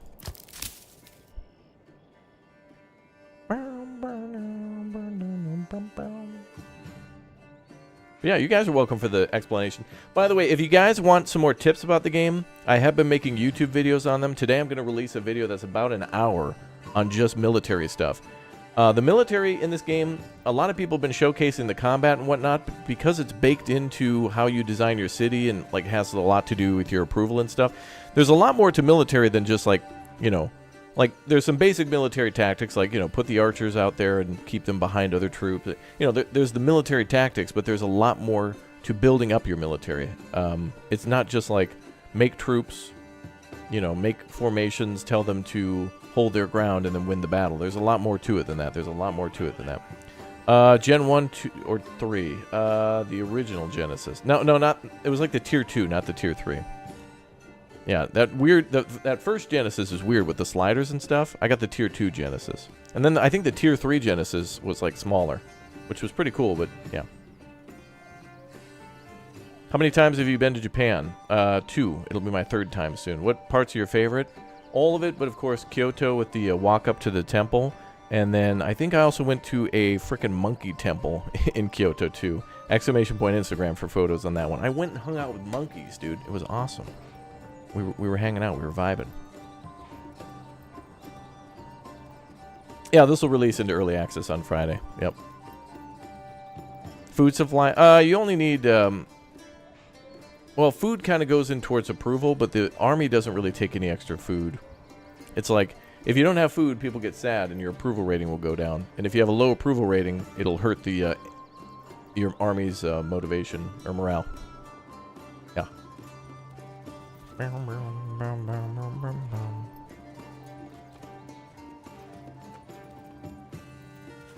Ooh, Wales? Oh, Wales doesn't have bears. All right, cool. Finally, a bear-free zone. Tempted to build a wall around this manor, but I got to get some other stuff done.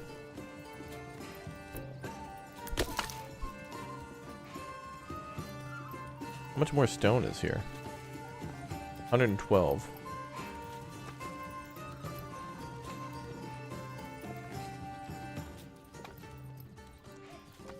Mr. Gray, please provide us with garrison in the future. Yeah, I haven't figured out how to work the archers thing yet.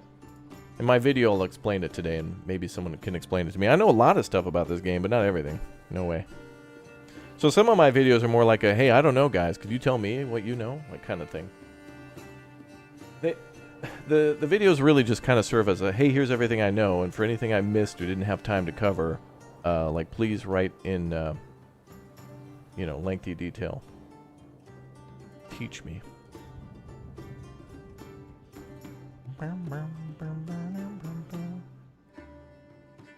May 15th. That will be cool. I'll be busy though.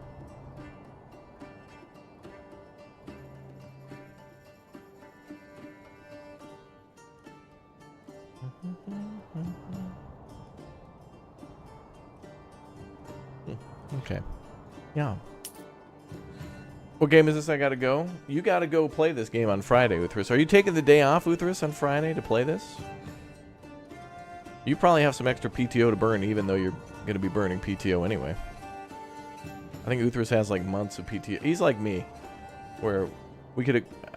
A lot of people I know just accrue like tons of PTO and never really... You're always carrying PTO just in case.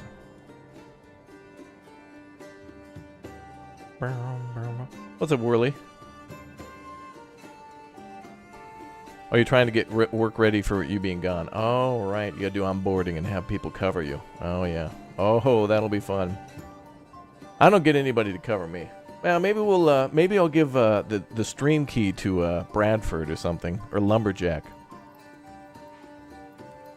That could be arranged. You guys want Lumberjack to be a celebrity guest streamer one night on the channel? I'd do that.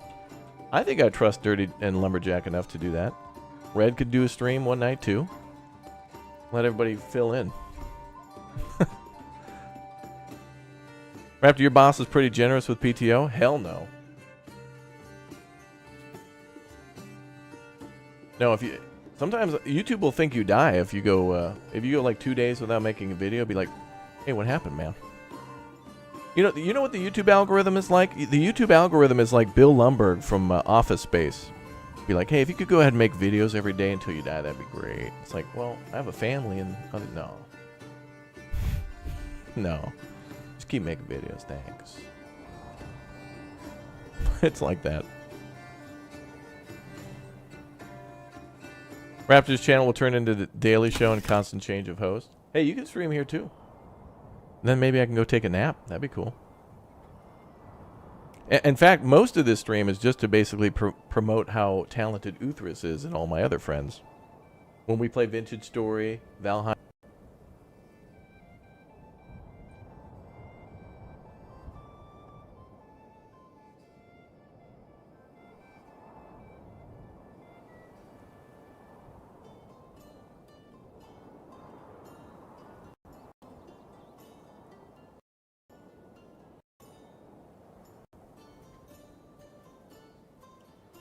Anyway, yeah, so Alpine, we played Planet Coaster once and took a tour around Uthris's park. That was cool.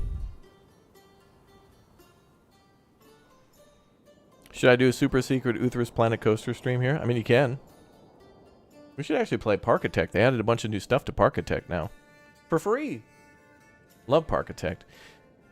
Maybe we should build a Kyoto-themed amusement park before we go. Really get us in the mood. Actually, Uthris, we need to go back to the old good days. 2017, 2018 hype train before we went to Japan watching Only in Japan, Abroad in Japan, A Guy in Japan, A Gal in Japan, everything. Chad, I've even got my own Shinkansen streams on the channel too. I've streamed a few times from Japan as well. Mostly like a temple and then the Shinkansen. Cool stuff. Cool stuff indeed. Yeah, a lot of things have changed from the demo, for sure. For sure. Hype and excitement. A lot of hype. A lot of hype and excitement. There's a Texan in Tokyo. Bro, everybody's plan is just like get a bunch of money, rent an apartment in Japan, and then you just go and do everything there is in Japan. Today's episode, guys, I'm going to go to the gas station and I'm going to purchase a candy bar. Okay, now I'm going to hand the money to the clerk in this little tray. Then say, arigato gozaimasu. Oh, there we go. I said it. Now I'm going to go home. Wow. Stay tuned for tomorrow's episode, guys. I'm going to go to the train station and buy a 6-month rail pass.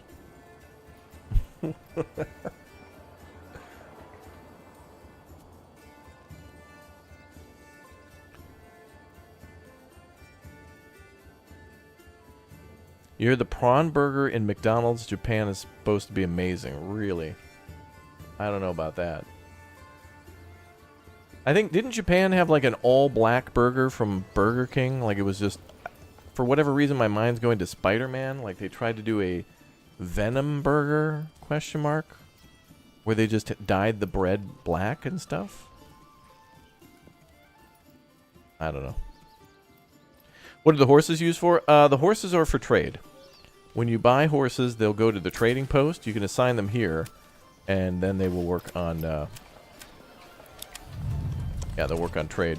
So they bring things to and from the border faster. They can carry more stuff and do it a little faster. And then the oxen are for hauling trees back that are cut down from the forest to the construction, or to the logging camp, and then 2 construction sites. And then mules... those are used to trade between cities. Firewood.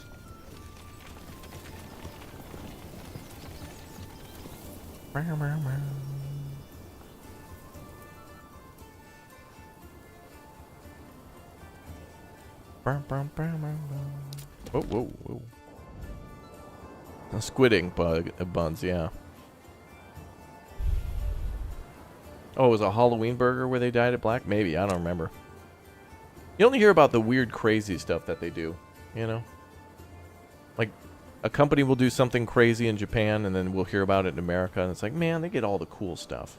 By the way, Uthris, you better bring an extra bag so we can bring back all the Kit Kats, too. Gotta bring back 75 tons of all the good Kit Kats that only Japan gets.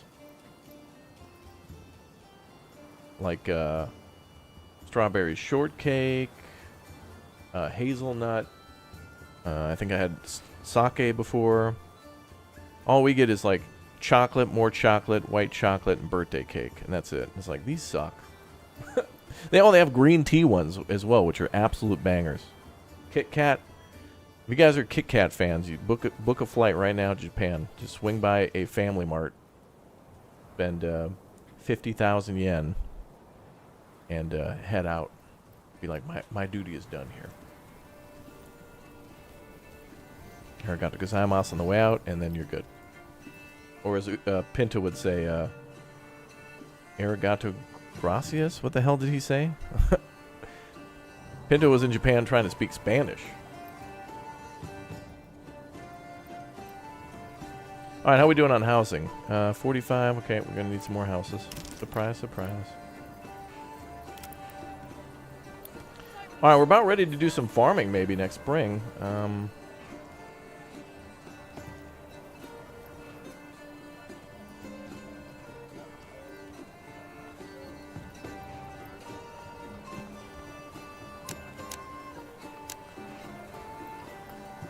I don't think I need big plots here, do we?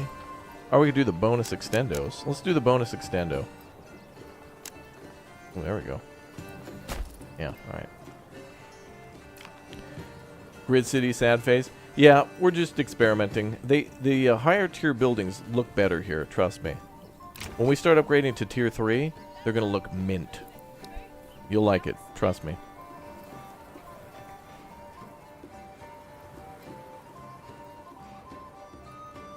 Good morning from North Idaho. Welcome back. Panko shrimp, a shrimp burger called in Japan ebi. Oh, the ebi fillet. Oh, okay. What I really like about Japan is how they call things kits. I like that. Like, you don't get a meal or a set. They call it a kit. Sometimes they call it a set, but like when you get a burger, fries, and a drink, they call it a kit. Like it's like the kit, you know, it comes together. That's cool. I love that. A bonus extendo. Yeah, I gotta start making Japan start talking like me, you know? Be like, in order to help build further Western relations, we've hired this YouTuber. Thank you, Japan. Happy to be here. Alright, instead of calling things kit, we're going to now start calling them Mega Extendo Bonus Deluxe Ultras. Alright, next order of business. That's all we needed. Alright, cool. My work's done. Thank you. I'm going to take my Mega Bonus Extendo flight home. Thanks, guys. Appreciate it. Arigato gozaimasu, brother. Amen. Kit and caboodle. That's right. The whole kit and caboodle. Have I done a Yakuza playthrough? No, I've never played that game on the channel. But I like those games. Growing up, I played the hell out of a game called, I don't know if you guys remember this one, but a Dreamcast game, which was like the first job in like QTE simulator, known only as, oh boy, how do I say it? Wait, maybe people will know what I mean. If you remember this game with forklift driving and in the streets combat and a lot of Sega games at the arcade, God, I spent so much yen at the arcade in this game, and now it got a sequel. It's got its third game now. I don't know when the hell that kid's ever gonna find out who killed his dad. Maybe he did. I don't even know. I wonder if anybody even knows what I'm talking about. Probably not. All right. Anyway, you could have called your army the Berserkers. Oh yes. Takeshi? I have a friend in Japan named Takeshi. What's love from Italy? Love this game? Oh yes. Yeah, Shemu. Oh, somebody got it. All right. Chat's got it. Shemu. Crazy game. The audio and stuff is so different in that game. It's awesome. Did I go to Disney Sea and Disney World when I was there? No. But we do plan to go to Disney, Universal Studios this time. And then we'll, I've been to the giant aquarium in Okinawa, which was cool.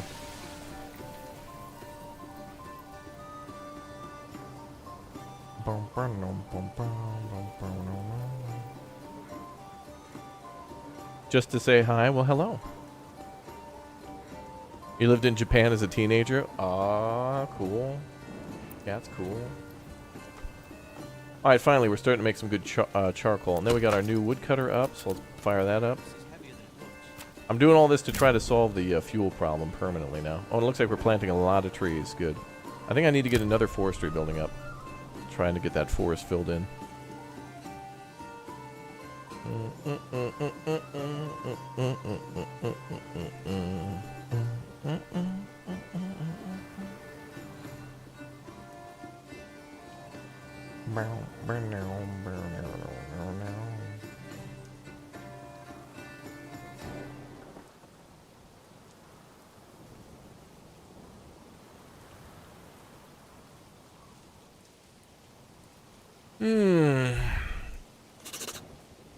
Can't wait to get this game. Pretty sure I watched over 20 hours of content since Saturday. Really? Wow.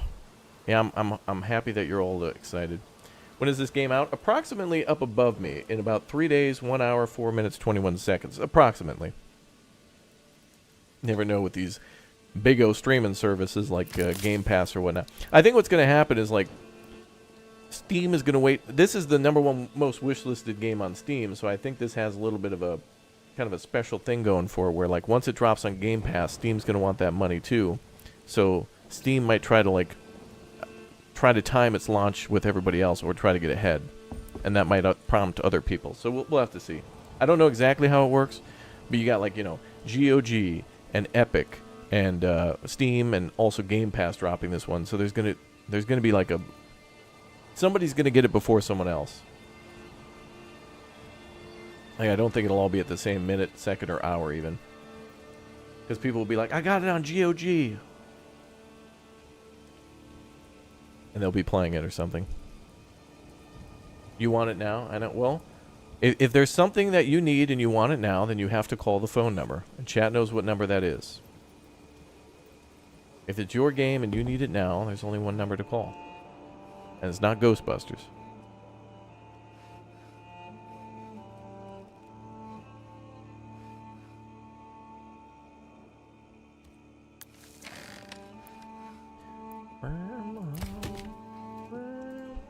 Oh, good. Lots of logs.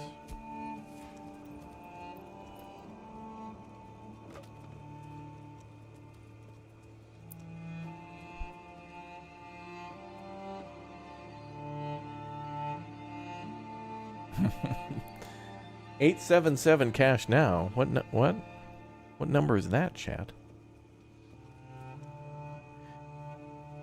Shenmue was awesome. Played it a lot with my bro. Oh yeah.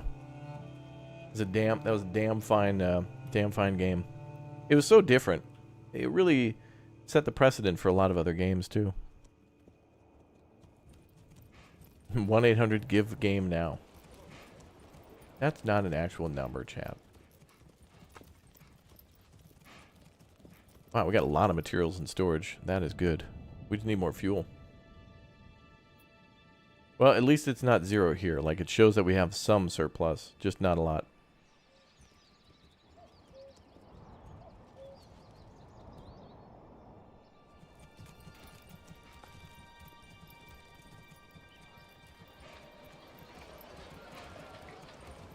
You know, honestly, a little grid doesn't look bad. I'm gonna change it up, and we'll probably step away from that. I'm probably gonna make like an angled road here or something.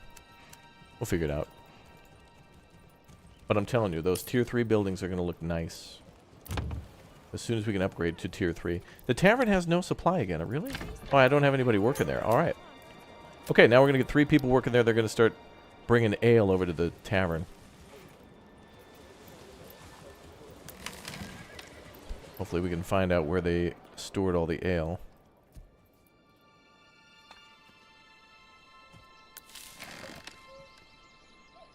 What? Oh, maybe it's down here. We have 23 things of ale, so we got plenty of that. I should have turned that on earlier. But that's all right. Now we can build in the winter. Any droughts? Yeah, there is droughts in the game. Not flooding though, but there are seasonal droughts that can take place. Also, lightning in the spring can hit buildings and cause fire. So you can have your village on fire with lightning strikes. I've had it happen like where it hit 2 or 3 buildings like in one spring almost simultaneously. Don't know when the next attack is. I thought it'd come this year, but the more the enemy doesn't attack, the better. It could be any moment at this point, so I guess when we least suspect it. But we're ready for it. I'm ready. And we're starting to charge taxes. Only 4 coin. So at this point we need about 50 gold per person to recruit another person in our retinue, so it'll be a little bit. Yeah, we made wells, yeah. I wonder if we should make more. I actually kind of already built a few. Yeah, we have a well there. Well, perhaps it was simply a bad hit.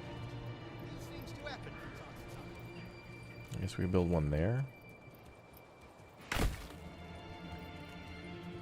There's like no well water up there, though. But I built a well here and there, so that part of the city's a little dry.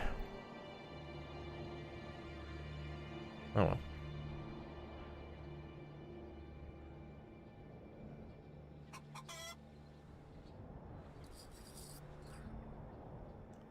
There's a well over here, I think.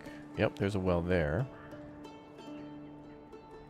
We build another well here on the corner.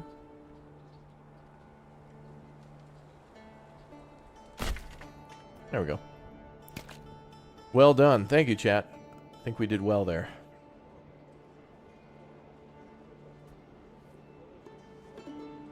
Mm-hmm.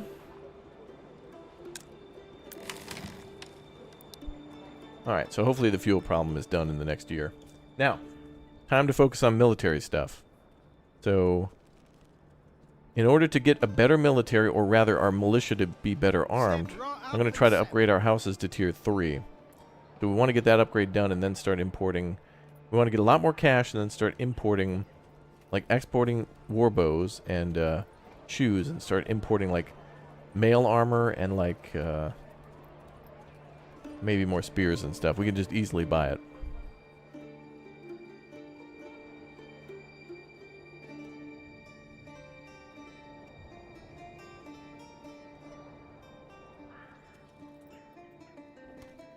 Mm-hmm, mm-hmm.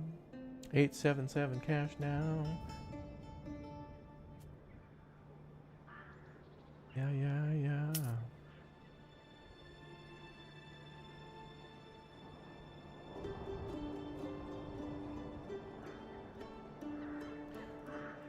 Yeah, we'll mail order the mail. Yeah, that's right.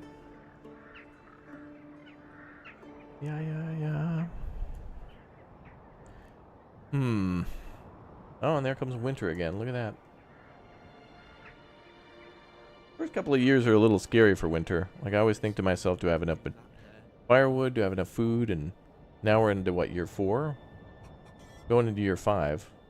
Wow, we've already been here for 5 years? Damn, time flies. Chat, you've been waiting for Manor Lords for 5 years now. Is that what it feels like? Yeah, I can't wait until release day. I can't wait.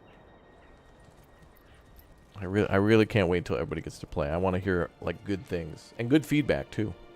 Like I want to hear cool suggestions. Be like, Raptor, I played 10 hours. It would be cool if they did this. Be like, oh, dude, I never thought of that.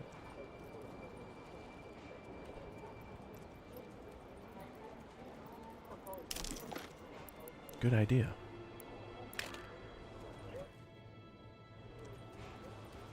Oh, look at the snow accumulating on the church.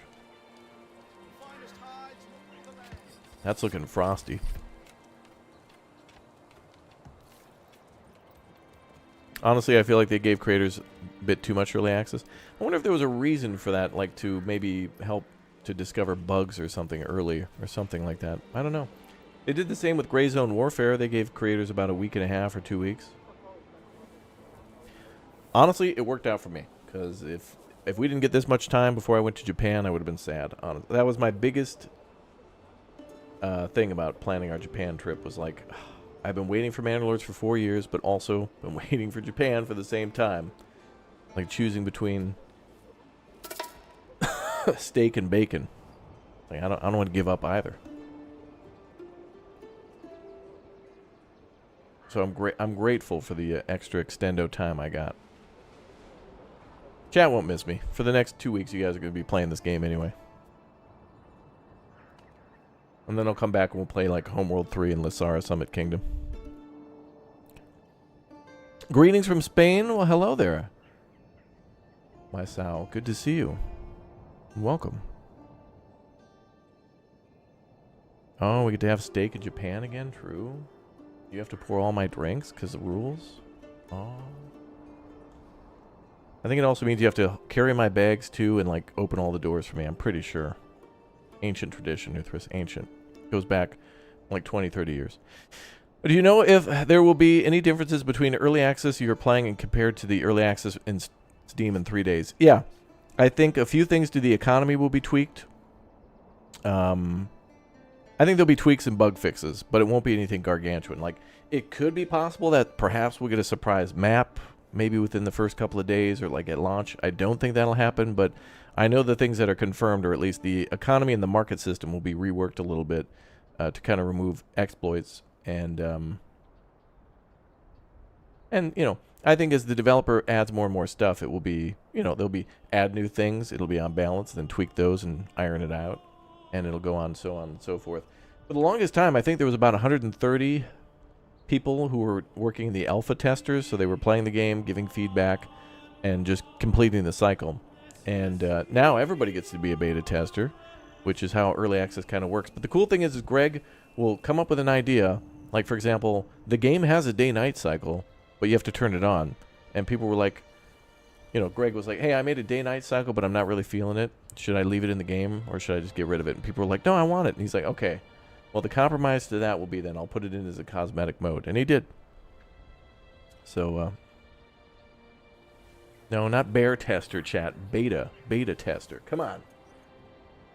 We have guests. Behave. Uthris is here.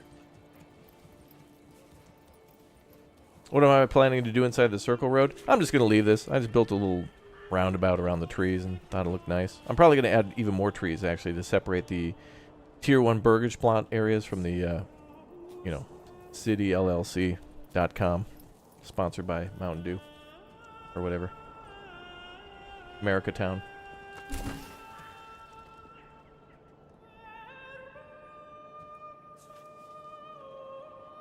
Can I show the nighttime aesthetic? I could turn it on, yeah. Let's do it. I could do that. So if you're looking for it, by the way, you know, hit escape, go to settings, go to gameplay, and then it's here under cosmetic day and night cycle. You can turn that on.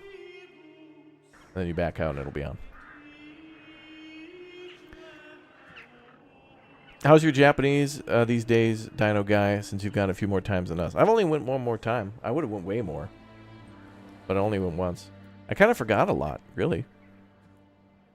And I'm still wondering, like, you know, obviously we need to get cash to go there, but I wonder how much in the last 4 years, because of COVID and the whole social distancing thing, if it maybe made Japan do more, like, card, you know? Like, maybe they've just adopted cards more. Cash is still king, I'm sure.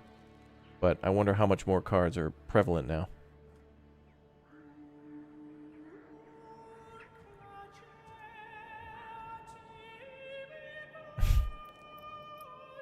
Please leave some green areas. Absolutely. Yeah. I'm going to be leaving some trees in the town. Like here. Like we're leaving trees here and here and here. What's the new game mode? This is called On the Edge. And On the Edge is basically like a... If you've seen Farthest Frontier, basically what will happen is raiders will attack the town every couple of years. I thought we were going to see an attack this year, and we still could, but... this is kind of more defensive game mode, and I kind of wanted to see how it would play out. Already, I think I would have... If I play this again, to which I don't want to restart, of course, because then I got to do all this over again. But the next time we play, which we might start a new city after full release, or into early access release on Friday, I would definitely turn up the enemies. I want to see a lot more carnage. Now that I know what I'm doing, I'm going to up the difficulty for myself. But remember, this game does have a completely peaceful mode, too. Like, you can play this game... completely without enemies. Also, you can limit it to where there's just like a few bandit camps too if you want no invasions, where you got to kind of go to them. So yeah, there's that. Hope in the future with the military you can get a better bow. I know there's going to be crossbows. I've seen it, like an image for crossbows and stuff, so I think the Fletcher will be able to make more things in the future. And maybe we'll be able to make ammo. Like, maybe we have to make arrows and bolts and then supply that to the troops, too, and maybe they'll have limited ammo. Like, because otherwise archers are kind of OP. If you can sit the archers somewhere and just constantly shoot, that's not really, you know, realistic. I feel like the archers should only have so many volleys and then they have to do melee. But it should be a few volleys, like maybe 10, which is a lot. But also maybe not if they're inaccurate, you know, that kind of thing. Up to the dev, though. I would support either decision if there's reason behind it. Is it possible to buy early access on another platform or have to wait the 2 days on Steam? Yeah, you can buy early access on Steam in 3 days. There's not like a pre-order or an early access unless you're a content creator. Yeah. I knew here. How many years are you in and how of the attacks had? We're 4 years in and I've been attacked once. And I thought they were supposed to come every even year, but we'll see. There is kind of a description for it under... there's a game setting called Raid Years or something like that. Let's actually go over that real quick.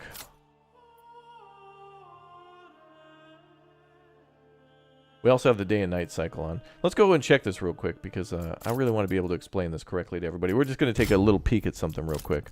So this thing called Raider Frequency. So I guess in this game mode is called no more than a single raid every 2 years is what it's set to by default. But you can set it to frequent, which is probably less than a raid between probably less than a year between each raid. Or the current option, which is no more than a single raid every 2 years. And then there's raider free years, which is at the start, I think. Yeah, this is just your initial start. So raids start happening after the first year. So you can kind of do a build-up if you want to. You could have like 5 years of no raids, and then suddenly raids just start hitting you like crazy. Then there's initial bandit camps, so you can start with some bandit camps or none. And then you can also control their limits, so up to 5, which is crazy. That's a lot of them. Also, the king will send you armaments by default for your storehouse after you first build a storehouse and 5 residential plots. So there is a way to at least defend. Or you can turn that off and just have no weapons and have to make them all yourself. So that's kind of what makes this mode different, is that it sets it to where you'll constantly be raided. But I don't know how the raids work in terms of like aggressiveness. Like, do they exponentially get more aggressive each year? Does the game calculate how many years we've had a city, or what our population is, or something like that? Like, for example, Farthest Frontier, another game kind of similar to this game mode, does that, where it does some sort of a calculation in the background, but doesn't really tell you. It's kind of secret. Like, I'm not sure. Like, I've heard things, and then I don't know. There's like rules, but they're not really rules. I'm not sure. So that's how that works. So this is a mode where we're really supposed to defend a lot more. So for those of you wanting to build castles and defenses and, you know, be at war all the time, this is probably the best mode for you. Yo.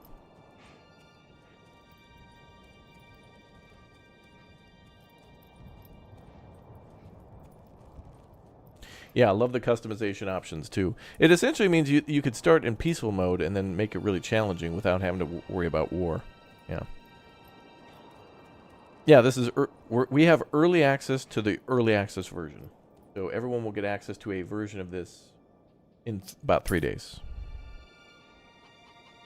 We're using the medium one. I just went with the defaults because it was my first time playing it. We're playing this game mode for the first time, so no telling what to expect. But that's why I'm playing it. Plus, when the early access version comes out, there could be an update to also tweak these things too. Like these could be tweaked as well. I'm not sure. There could be maybe more options added, where it's like frequent, really frequent. You know, there could be more settings in between. Yeah.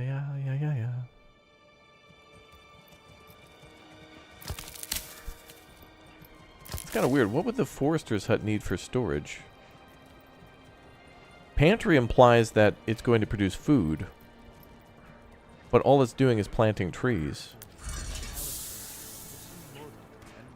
The forester should have a building, or should have something called generic storage, not pantry, unless it's producing food, but it doesn't. It plants trees. That needs to be tweaked. Yeah, it's just a building that doesn't produce anything. It only plants. Is there an upgrade for the forester hut? No, I don't think so. No. If it did, it would be like a big plus symbol, like up here. It would. I do hope, though, that in the future of the game, every building can get some sort of an upgrade. One of the things I really liked about, if you guys have ever played Tropico before, I love how in Tropico, almost every building has like a couple of different upgrades to it, where you can like tweak it and add some other things, or make it like, you know, like the rum distillery, where you can make it more efficient, or like automated, use electricity, that kind of thing. I followed you on YouTube. Now I followed you on Twitch. I'm invincible. Oh, well, welcome. Thank you very much for the support. Exclamation point Twitch in the YouTube chat if you want to sub over on Twitch or follow. Got a lot of people watching on both, so welcome to y'all. Seeds? Yeah, but seeds would then have to be in the generic storage because I don't think people would eat that. Yeah.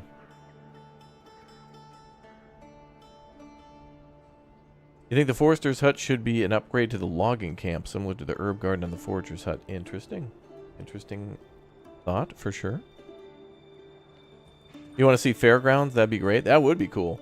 To have like some big public square that you could build where events could be held. Yeah. I'd like to see that.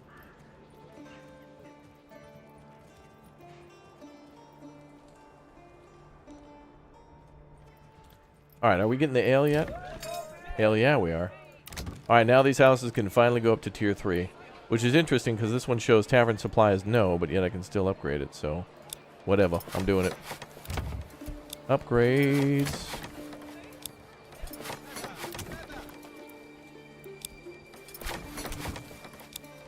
Alright, we're upgrading all the houses on that street to tier 3. And let's upgrade a burgage plot too.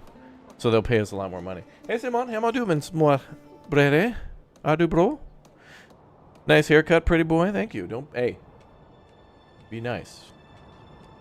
Don't make your girlfriend jealous. She was playing Fallout with you last night. I don't want to get in trouble.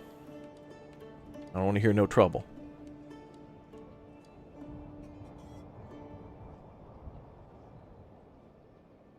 Hell yeah, brother.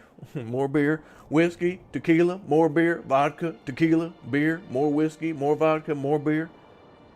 And a little bit of just a little bit of high C. I'm trying to watch my figure, brother. Ecto Cooler FTW, brother. Yo.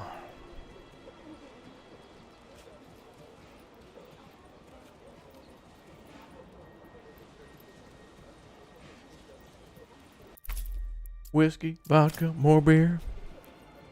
You're on the TV, she'll hear. Oh, am I going to get you in trouble? Wait. What are you doing home? It's a Wait a minute. What are you doing? Do you have a day off or something? You got a day off, Strom. We can pencil you in for a midday. I didn't know you were available to work today. Been on PTO all this time. We got to get you into the lab. Start cooking. Science.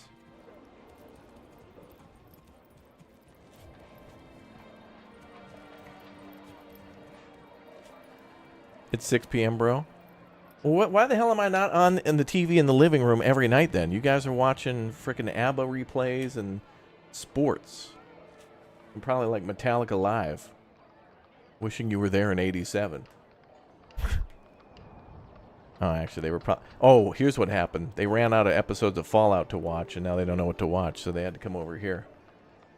That's probably what happened.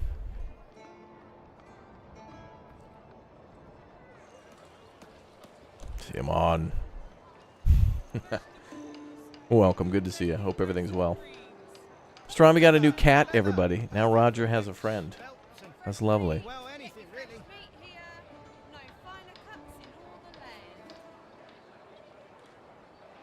You could use some more Fallout episodes. Yeah, and you know what, chat? I'm proud to announce, breaking news, I finally started to watch Shogun. I watched like 75% of the first episode. I can't wait to tell you guys what I think about the show in the next 10 to 15 years when I finish it.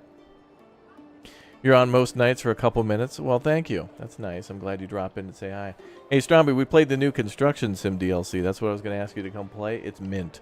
They made that game so much better. They tweaked all the horsepower of the vehicles. They made dirt digging so much better. I can't wait to play more of it. I can't wait. Really cool. Shogun, yeah. I put you on my PC when I'm working. I bet I'm babysitting so many people's dogs right now, and cats and goldfish and stuff. People aren't even home right now. I could say whatever. Dogs, look, it's me. Go over to the computer and make sure you subscribe to the channel and turn on the notification bell. And to the cat about to tip over the vase in the living room, stop it. Stop being so curious. Stop breaking property. Do you want the good litter? It's time to start behaving. And start getting a hand in. Helmet's not a chair. Knock it off. Also to the goldfish. What's up, bruh? End of story. Maybe there's like a kid. Like, there's got to be a mom in a different room right now. Like doing laundry or something like that. And the kid's in like the little like... I don't know what it is. It's like the playpen, but it's like elevate. You know, it's like the kid cage. You're keeping them locked in. You know, like the raptors from Jurassic Park. You know, you don't want them to get out. They're dangerous. You know. Maybe there's a kid watching the stream right now, captivated by the stream, watching the city. We may be teaching a future of like next generation gamers who will be all city builders. Think about that, chat.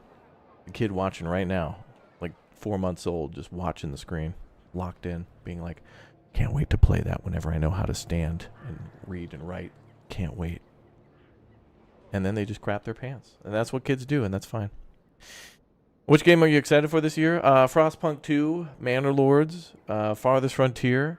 I want to play that one weird game from 11-bit. 11-bit Studios is putting out like a banger every month. They got like Indica coming out, which is that weird one about like nuns or something like that.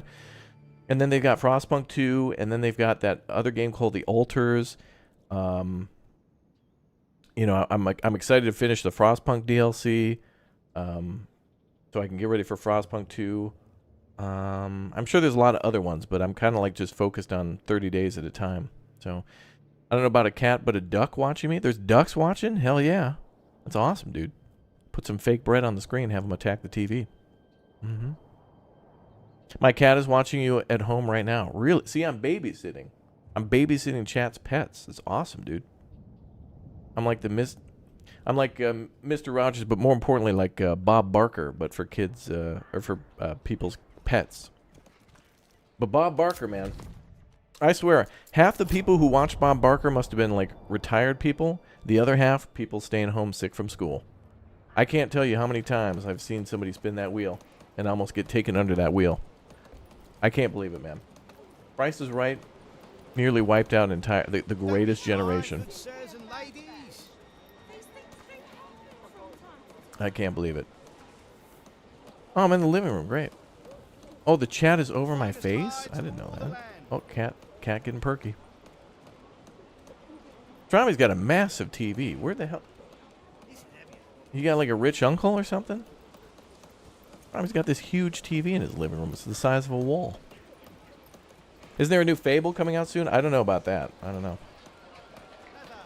Some seagulls are technically watching you through the window. Can someone get me on that the orb that's in Vegas? Can I be on the big orb?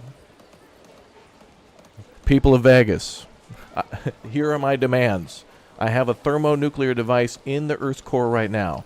Bring back the Totino's round pizzas. No more of this rectangular crap, or I'll detonate my nuclear device. Also, no more of those crappy Lunchables anymore with the plastic and the absolute garbage in them. Make them good again, damn it. Or if my demands aren't met by midnight, okay, and bring back the good Lego sets, the Lego City ones. I don't want to see any more Harry Potter. Harry Potter's fine, but bring back the damn Lego City ones. Technics is cool too, but step it up, Lego.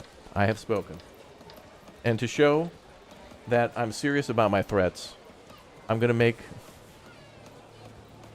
Never mind. All right.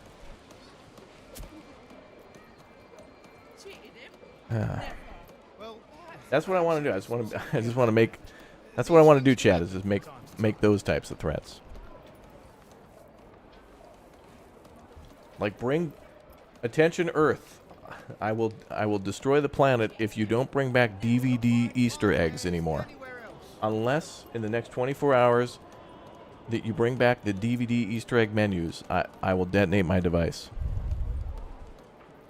Frostpunk 2 should have custom map and scenarios. I think it does, doesn't it? Oh, wait, you mean like that you can make the map? Well, actually, yeah, wait, it does. A little bit. Like in Frostpunk 2, it looked like you could choose from like 1 of 5 maps, and then you could tweak the settings to either be harder or whatever, easier. Yeah, the next person who doesn't bring their cart back. They would need to bring back DVDs first. Who didn't like the DVD menus? Remember when you'd find an Easter egg and you thought you were hacking in? You thought you were hacking into the mainframe. Be like, hey, I just found on the Mission Impossible menu, if you hit right 2 times, Tom Cruise's glasses will like highlight, and then you can hit it and watch the behind the scene foot. Look, there's pictures. Look, it's Tom eating a donut. Look, oh my God. Look at that. Wow. Hated the menus. The menus were a lost art. DVD menus have ranged like dramatically in their quality. Some of them were really crappy, and others were like part of the movie would be playing in the background and stuff. It was like, wow, this is the future, man. Ice Age DVD menu was peak life. Yes, those were good. You didn't know how good you had it until you had to navigate a DVD menu.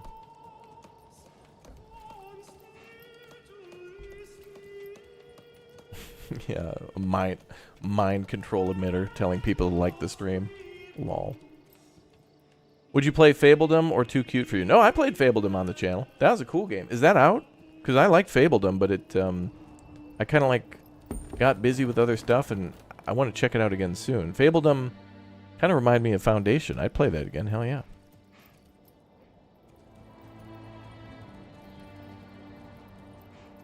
You guys remember when you'd subscribe to a magazine back in the day, like PC Gamer or whatever, and it would come with a free demo disc, and it'd be like, whoa.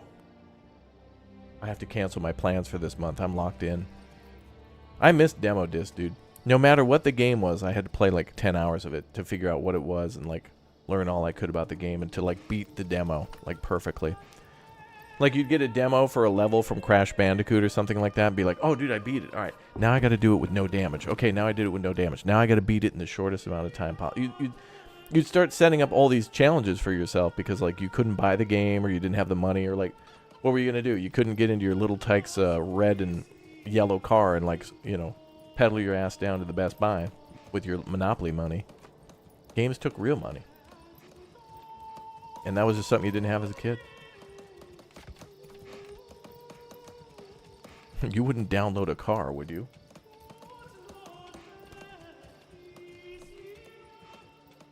Watching from the Philippines? Well, hello and welcome. Oh, it's still in an early access Fable demo? I'd play that again. That was great. Videos are on the channel of that game. Oh, here's the day-night cycle, folks. You've been wanting to see that. Day-night. Here we go. Wow, it gets darker at nighttime. Wow. Imagine that.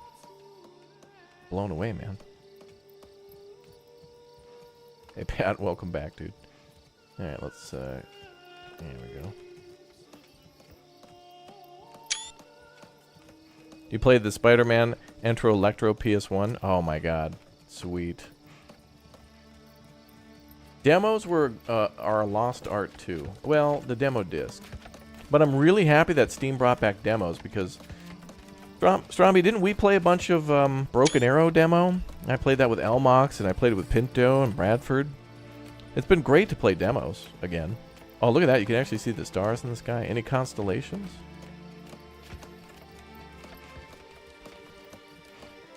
Oh, you can see the sun.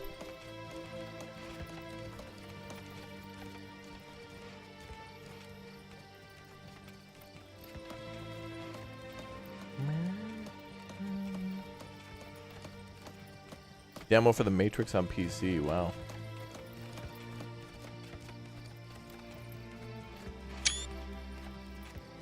You joined for a game or two? Excellent. It was a really heartwarming moment to play that game again.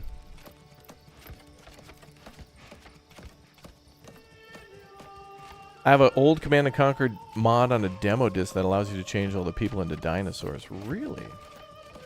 I know Red Alert 2 had a section in Yuri's Revenge, I think, where the Soviets tried to go back in time and they went back too far and then had to defend against dinosaurs for a little bit. Wait until we see sunrise, chat. That's going to be cool.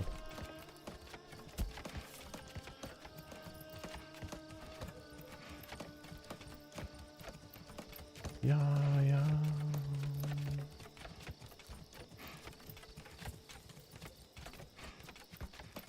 A lot of building.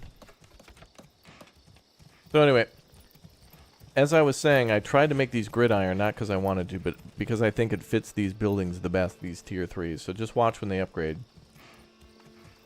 And we'll see. The way they look best, though, is if we have a couple layers of tier 3. Like, just one street of tier 3 looks a little too much. Another victory, Commander.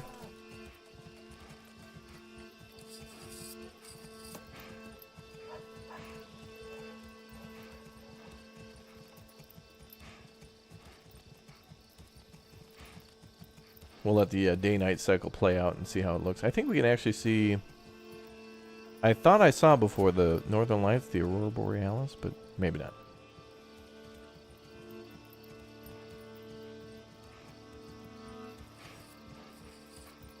Yeah, yeah.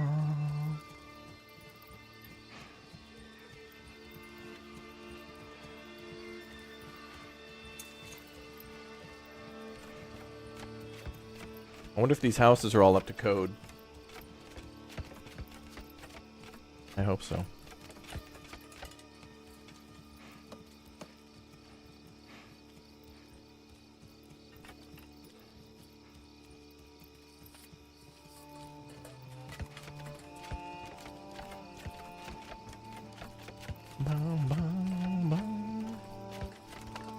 Nice looking church, yeah. Pretty. You think there'll be eventually a tier 4? Yes, there will be. For sure. I don't know how it'll work or what other buildings will be added, but yeah, definitely we'll get like a stone cutter to bring the stone up to blocks, and tools will have more of a use, and I think the progression of the game will change tremendously.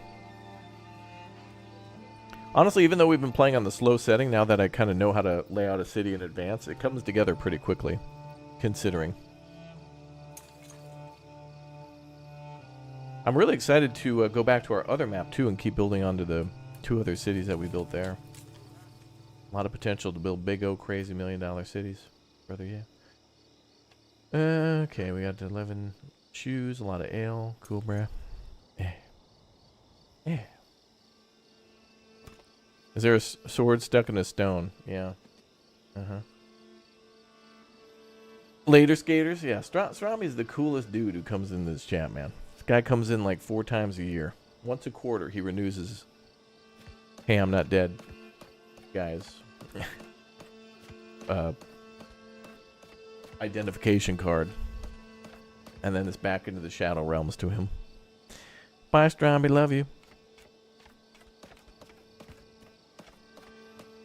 I wonder, is there any lights coming out of the homes at all? Oh, there's a little light. You can see it right there.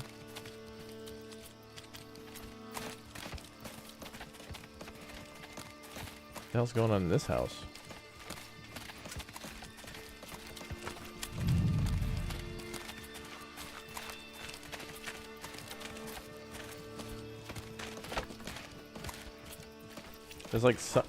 There's like light coming in through the window.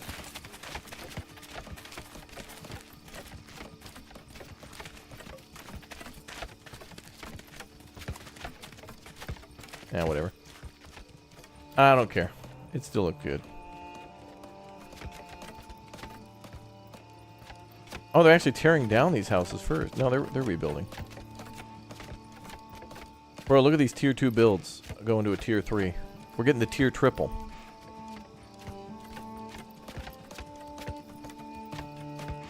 Hey, Raptor, watched you for a while on YouTube. Somehow this is my first time watching you on Twitch. Love the content. Well, thank you very much, Bulldog. Thank you very much for subbing, for following, for watching. Thanks to all you guys for the support. Oh my god, the sun's coming up. Where's the sun? Oh, look at that sunrise. Look at that. The sun tickling the top of the rooftops. Look at that. Oh, man.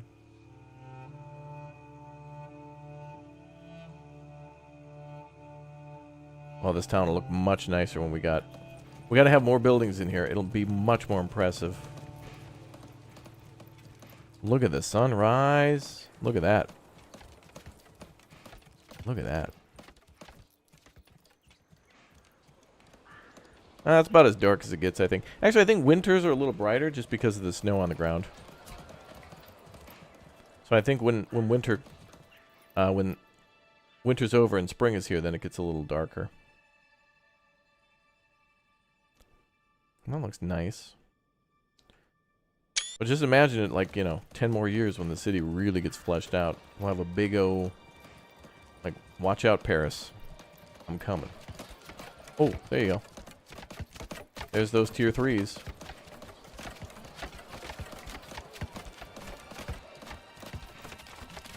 Yep. And the tier 3s also get a stone wall around the house, so at least it should. But yeah, they get like stone archways and stuff, so it looks real pretty.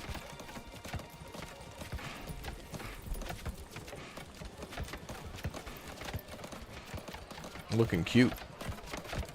Yeah, very Bob Ross. Yeah.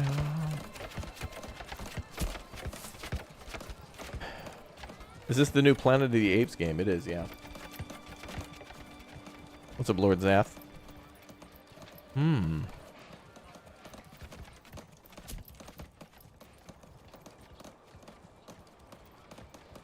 Wow.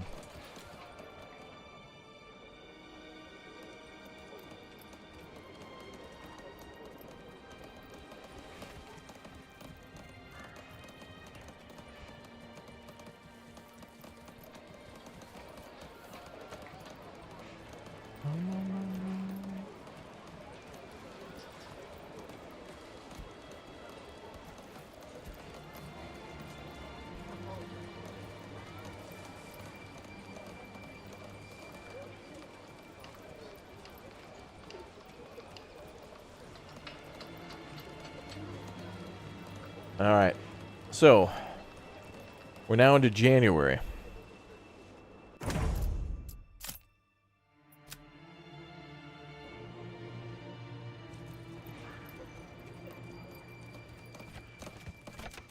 We'll see if we can get the some things done before March. Happy streaming, yeah. It's been a good stream so far. Been good to see so many folks dropping in. Now, after this stream, we'll be doing a video on Manor Lords as well about military stuff. So for those of you who've been wanting to see more military combat, I will be featuring a battle or two in our video going live today. It'll be a little bit more like talking about how combat works, showing off battles, and then like a little tutorial on it. So there's a lot of stuff jam-packed in there. Like a PlayStation demo disc. It's loaded with goodies. Oh, Cobbler's shop is now done. Oh, right. The Tier 3 buildings also get additional, like, space for homes. So we're... Yeah, all these upgraded houses are also another, like, living space.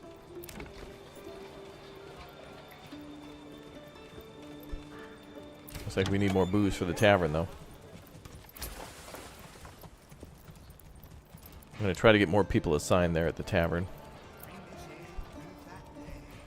Oh, and it looks like charcoal's coming through. Good. Okay, let's get people unassigned there. Put more people on the trading post. There we go.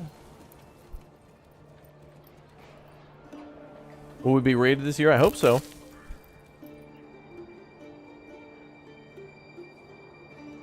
We're generating a little bit more money from the town now, so we're getting our retinue ready.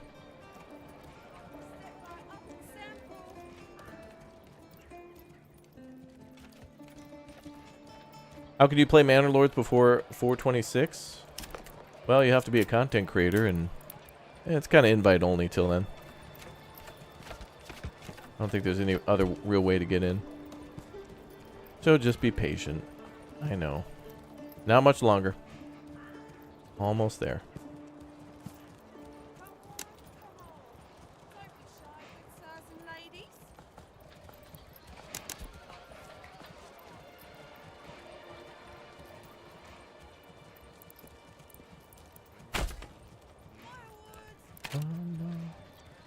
Exclusive club, yeah. Hey, I'm just thankful that I got access at all.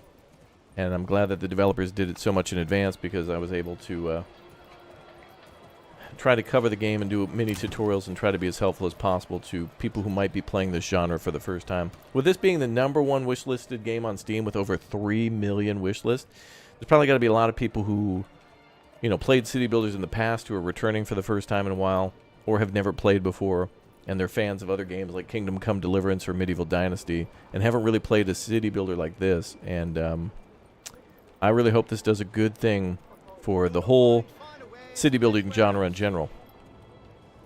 Like, you know, getting people into, I don't know, SimCity 4 or, you know, like I mentioned, Medieval Dynasty, maybe working the other way, you know?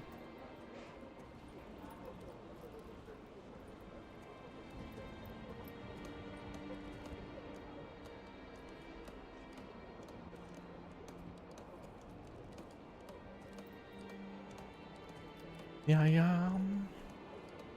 Wouldn't you say Bellwright is closer to Medieval Dynasty? Yeah, Bellwright's got some of that stuff going on too. We'll be taking a look at that in just a little bit on the channel. So we'll take our we've taken a look at Bellwright a little bit before, but now that I kind of know what I'm doing, I'm gonna have to. Hopefully, there's been some change and we'll have to learn some stuff over again. But Bellwright will be cool. I'm excited to actually play that again because Bellwright is a little bit more like it's like Medieval Dynasty, but more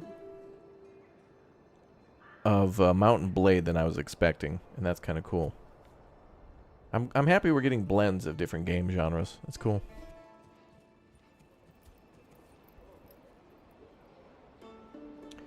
Bum, bum, bum.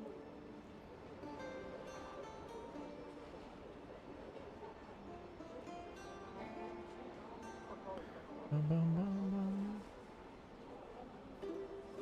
Bum, bum.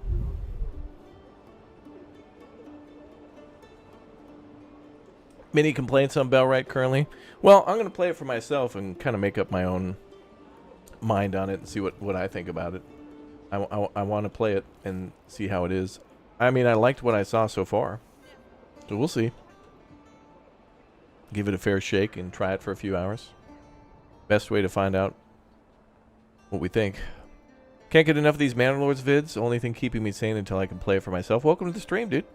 Happy to have you here. Yeah, I definitely will go back to Sengoku Dynasty. I want to play that more with Uthras, but Uthras is Uthris and Booster are very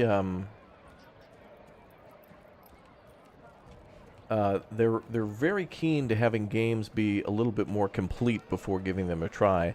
Me, I can kind of see what's there and see the potential and hope that it reaches that, and sometimes it doesn't.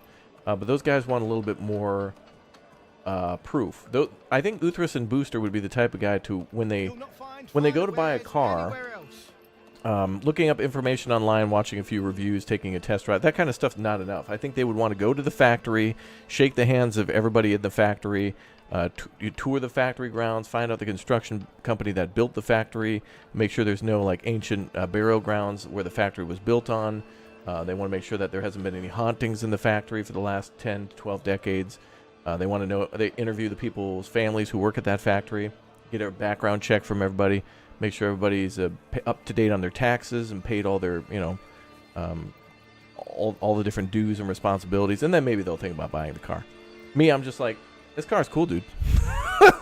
So they're a little bit more, they put in their research. They are very, and that's not a bad thing. Their time is just as limited as mine. I just kind of go with things that I think I'll enjoy, and I'm usually right. But they want their, they want their mineral water locally sourced.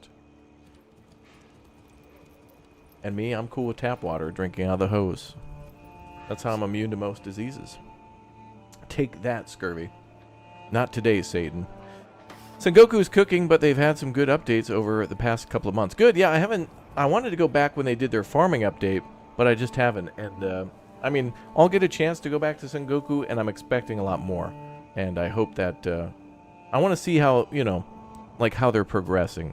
There were some things that were really annoying about Sengoku. I literally spent one damn stream just trying to shoot a deer. Oh, no, I think first it was like you were supposed to catch a rabbit or shoot a rabbit. I sat in a place for days, no rabbits. And then I just run around, then suddenly there'd be a rabbit. And then they changed it to deer, but then I think the deer were super armored to where you had to hit them 3 times in the head or something. I'm like, this sucks. I was like, they need to change this. And then I don't know, they keep tweaking it. I'm sure it's better because they have, Medieval Dynasty and I hope Sengoku Dynasty are 2 games where they really pay attention to player feedback and make something that fix the glaring issues first so that there's less to complain about, and then start focusing on adding content that people really care about. Games that have issues are kind of annoying, but it's I can overlook that if there's a ton of content. Hell, this game has issues that are annoying. Look at this. There's a frickin' tree that has tipped over from people logging it, and it's a glitch. It's just a tree that sits right across the road. There's nothing I can do. The people don't think it exists. If you zoom out far enough, it kind of disappears, but I'm sure that'll be an issue that'll be fixed later. But I can overlook that because there's, we're looking at a huge scale of the game. Yeah, WoW on install. I'm sure many of you just canceled your non-existent pre-orders. Hey, we did it! Stodoni is now level 4. It's now a small town. Now we got to upgrade a few more houses and we're good to go. So keep with those upgrades. All right, let's do it. Let's keep upgrading houses. This is the way to generate tax dollars, and this is the way to get our military. So by doing all these upgrades, we're getting, we're going to get more military units this way. So it's going to be important. Although I need more timber. I know you guys are mad. I know. I'm sure a lot of people just on wish listed. Breaking news. Manor Lords loses top spot and falls 75 places due to a YouTuber.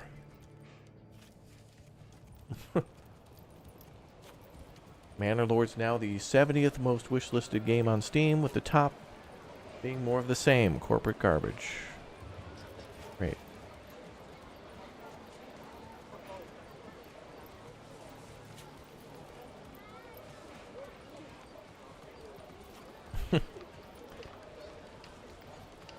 What is the record for the most wishlisted ever? Good question. I don't know.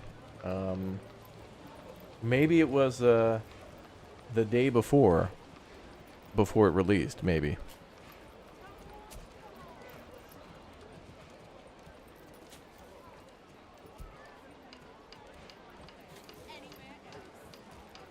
Who would I vote for president? For me, I'd run on the pizza party platform. If you vote for me, we'll have a pizza party.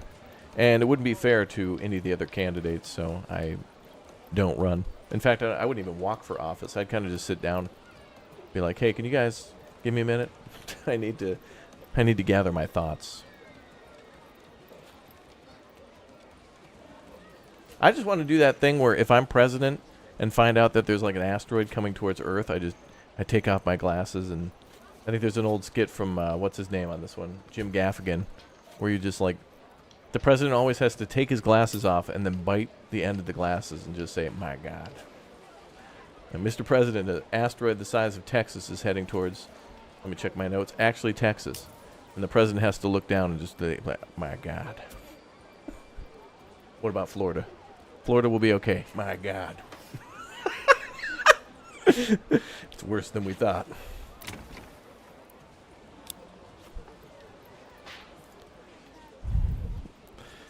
Baldur's Gate 3 was the most wishlist game of all time. Was it really? Oh. I actually do find that shocking because I thought it would have been... I thought Elden Ring would have been more wishlisted, but that Baldur's Gate kind of like had this thing where it ramped up quickly towards the release or something. I don't know.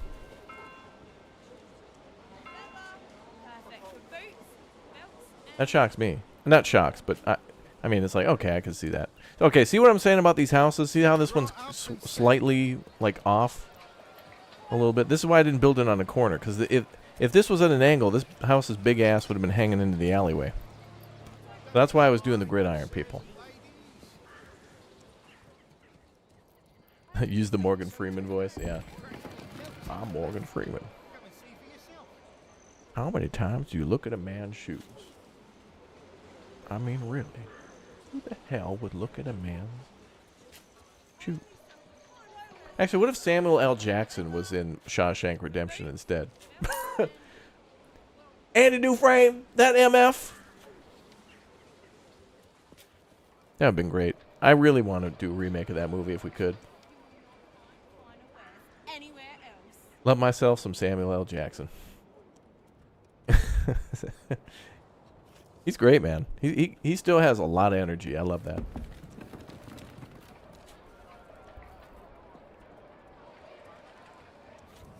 Bro, Samuel L. Jackson was in Snakes on a Plane. I mean, I don't know why. I don't know why we just live in such a wonderful world. We really don't deserve that. Oh yeah, maybe GTA 6 will break the record? Yeah, you could be right. Actually, Samuel L. Jackson was in Grand Theft Auto game, wasn't he? He played, was it Tenpenny? Was that the name of the officer? I can't remember. Great game that was, though.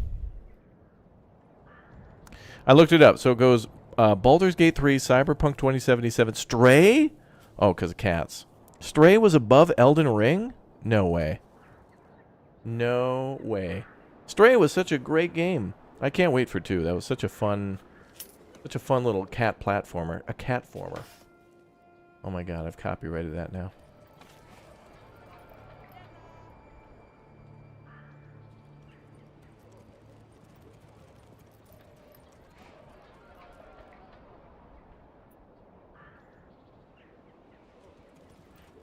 You think Kingdom Come Deliverance will break the record? I don't know, but I really hope a lot for... I'm loving the fact that Poland and Czech Republic and Slovakia and all these other places are just starting to make bangers. I'm really happy that they're getting the resources and have the talent and the drive to compete.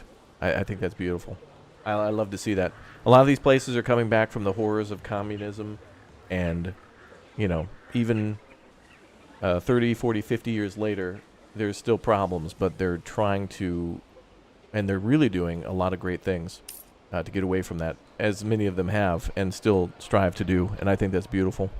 And the fact that they're able to, you know, have startup companies of 10 people in a garage or just wherever. I love that. I love that. I mean, if you've got the ambition to do something like that, and to be able to, you know, in these countries it gets quite cold, and you know, they spend a lot of winters indoors, and I think that's a great time for, like, self-reflection and reading and study and working on games and whatnot. So it's a cool thing to see. I think it's amazing. I think it's amazing. A lot of these people are smart and have great human resources and ambition, and it's great to see. I love it. Surprise Stray was number 3. I know it was popular, but how? Yeah, I know. Bellwright is out. Yep, we'll be taking a look at that in probably about an hour. We'll take a look at Bellwright.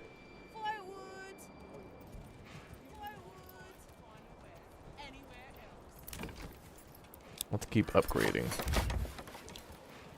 Okay, so our biggest slowdown now is logs. And I need to keep some people assigned to... I think we got everybody where they should be for now.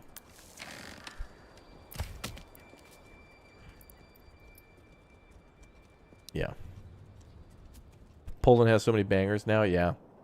Yeah, 11-bit and BD Project Red. All those guys are really Creepy Jar for Green Hell, and they're also making that new game called, I think, Star Rupture. It used to be called like Crimea or something like that, but now it's Star Rupture, which is an interesting name, but whatever. So was Green Hell, I guess. Good stuff. Favorite Morgan Freeman film? Well, Shawshank Redemption, but also the one where he drives that lady around. I think Dan Aykroyd's in that movie. Is that called Driving Miss Daisy? I don't remember. I just like it in movies where he's a kind soul, but then other people will be like, wanted. He's been in a variety of movies. I like when he played, the hell's his name from Batman? Like in The Dark Knight.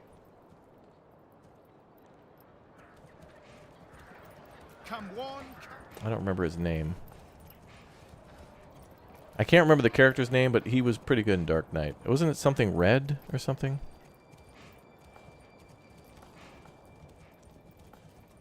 Oh, Lucius Fox. Yeah, that was cool. I hope to see Morgan Freeman in like in the newer Joker movies or something like that. Yeah, Lucius Fox. Yeah, he's great. Like, it's funny. I don't really think of him as a main character in that movie, but he really. I kind of remember Morgan Freeman more than I do Mr. Cocaine. You know, Michael Caine. Whose is this? Whose cocaine is this? My cocaine. Oh, there you are, Michael. There's your cocaine back. Yeah, Michael Caine is Alfred. Like, I remember him in the movie, but I think Morgan Freeman... I don't know, that's like the fact when he had to, like... You remember that scene in Dark Knight where Batman has the Mega Ultra Deluxe Ultra Mega wide monitors? Which I don't know how the hell that would ever work. I don't know. I don't know what kind of graphics card he had, but he was pinging all the phones across the city. That was cool, man. That was a cool scene. And we'll never get another movie like Dark Knight ever. Joker comes close, but Dark Knight at the time just hit different. People were just like... You guys ever go to see a movie more than once in theaters? I've never done that before. But I know a lot of people who said that they... Oh, dude, we went twice. People who went twice... Like, some people who never went twice, went twice. I've never gone twice, though. I think that's crazy. I just go once and then watch it again on, well, DVD, but now watch it never again on our streaming service. Pay for it now and never get it again.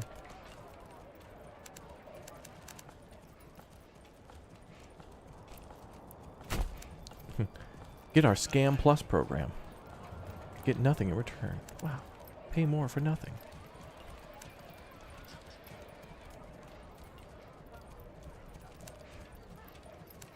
Oh, he's in 7. Oh, yeah.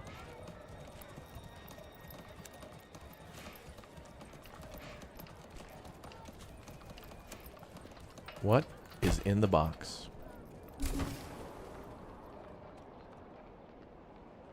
Cool, I like how we have a whole... I love how we have a difference of the cities here.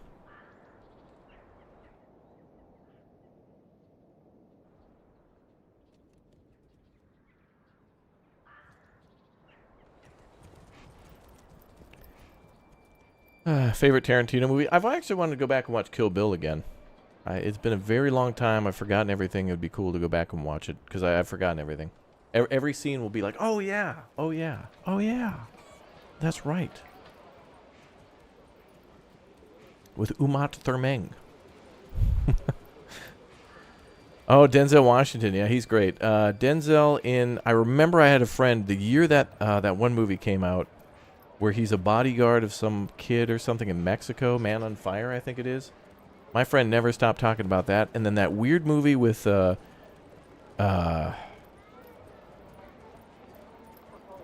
Tom Cruise and... Is it Jamie Foxx? Where it called Collateral? Where, like, Tom Cruise is like this, I don't know, 55-year-old dude... and like hijacks a taxi or something. I don't remember. I'll have to watch that one. I do vague memories of my friend relentlessly talking about it all the time. Training Day, right? Oh yeah, Training Day was Denzel, wasn't it? Yeah. Yeah, Man on Fire was good. Yeah. Yeah, there were a lot of great like late 2000s movies, like between 2005 and 2010. That I didn't... I was just too busy, I think, with university at the time and or ending high school. But, like, remember hearing about them. Being like, dude, you need to see whatever movie. I'll get around to it, chat. It's only been 20 years. I'll probably get around to it. Couple more years. A couple more years I'll watch it. Actually, you know what I saw when I was at a hotel... in the Czech Republic, and I was flipping through TV trying to find English channels, and I stumbled upon this movie you may all remember. I'm going to describe it in chat. You'll know the name, but there's a movie with Bruce Willis where he has to go back in time, but then he goes back in time to like the wrong time, and he goes back to like World War I and gets shot in the leg with like a World War I bullet, and he basically has to go back to New York. Actually, the movie starts with a frickin' bear, doesn't it, or a lion or something like that. He's out gathering samples in, like, Manhattan or something like that. And then he has to go back to the underground. An amazing movie that I think would do well as a game. It feels a little bit like the Metro series in a way, but then goes right into weird time travel. Yeah, it's the movie 12 Monkeys. Yeah. 12 Monkeys is like... If it's been a while since you've seen 12 Monkeys, you should probably watch 12 Monkeys again, because that movie is frickin' crazy. It's so cool and funny and weird, and... It's really the only type of movie I think Bruce Willis could have done. It's almost like what came first, chat? 12 Monkeys or Fifth Element? Either way, it's like 12 Monkeys and Fifth Element are completely different movies that feel like the same movie.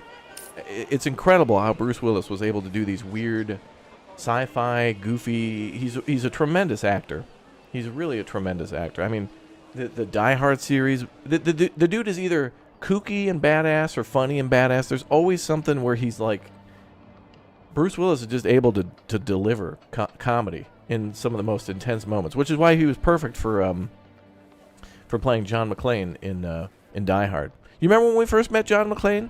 Argyle picked him up from the plane and took him down to Nakatomi Tower to meet with Holly. You remember that? You remember. There's a song about that, by the way. Look it up. Die Hard song or something like that. I don't know. Die Hard is a good time, man.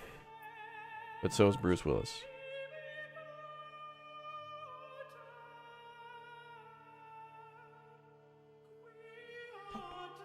Okay, cool. That'll be a very weird save. Alright, folks, unfortunately, we're out of time for now, but we're going to go live right now to a Manor Lords video dropping immediately on the channel on YouTube, and then I'll be back at the top of the hour for our first look at the release version of Bellwright, which is another medieval survival builder with combat and much more, raids and whatnot. We'll take a look at that one very shortly on the channel, too. So thank you very much, everybody, for being here. We are now less than around 2 days, just over 2 days until the launch of Manor Lords on Steam, GOG, everywhere else. Go ahead and click or tap that link I bopped in the chat. Go check out this video. You guys are going to like it. There's some combat in there. For those of you who were hoping to see combat today, I was too, but we're at the mercy of the game, and when there was damn pesky raiders want to come through. But this video definitely has combat, so enjoy. Get in there and spam some swords, and I'll see you all in a bit for our next big stream. Our next big stream. Yeah. All right, I'll see you all in a bit. Goodbye. Bye. Goodbye.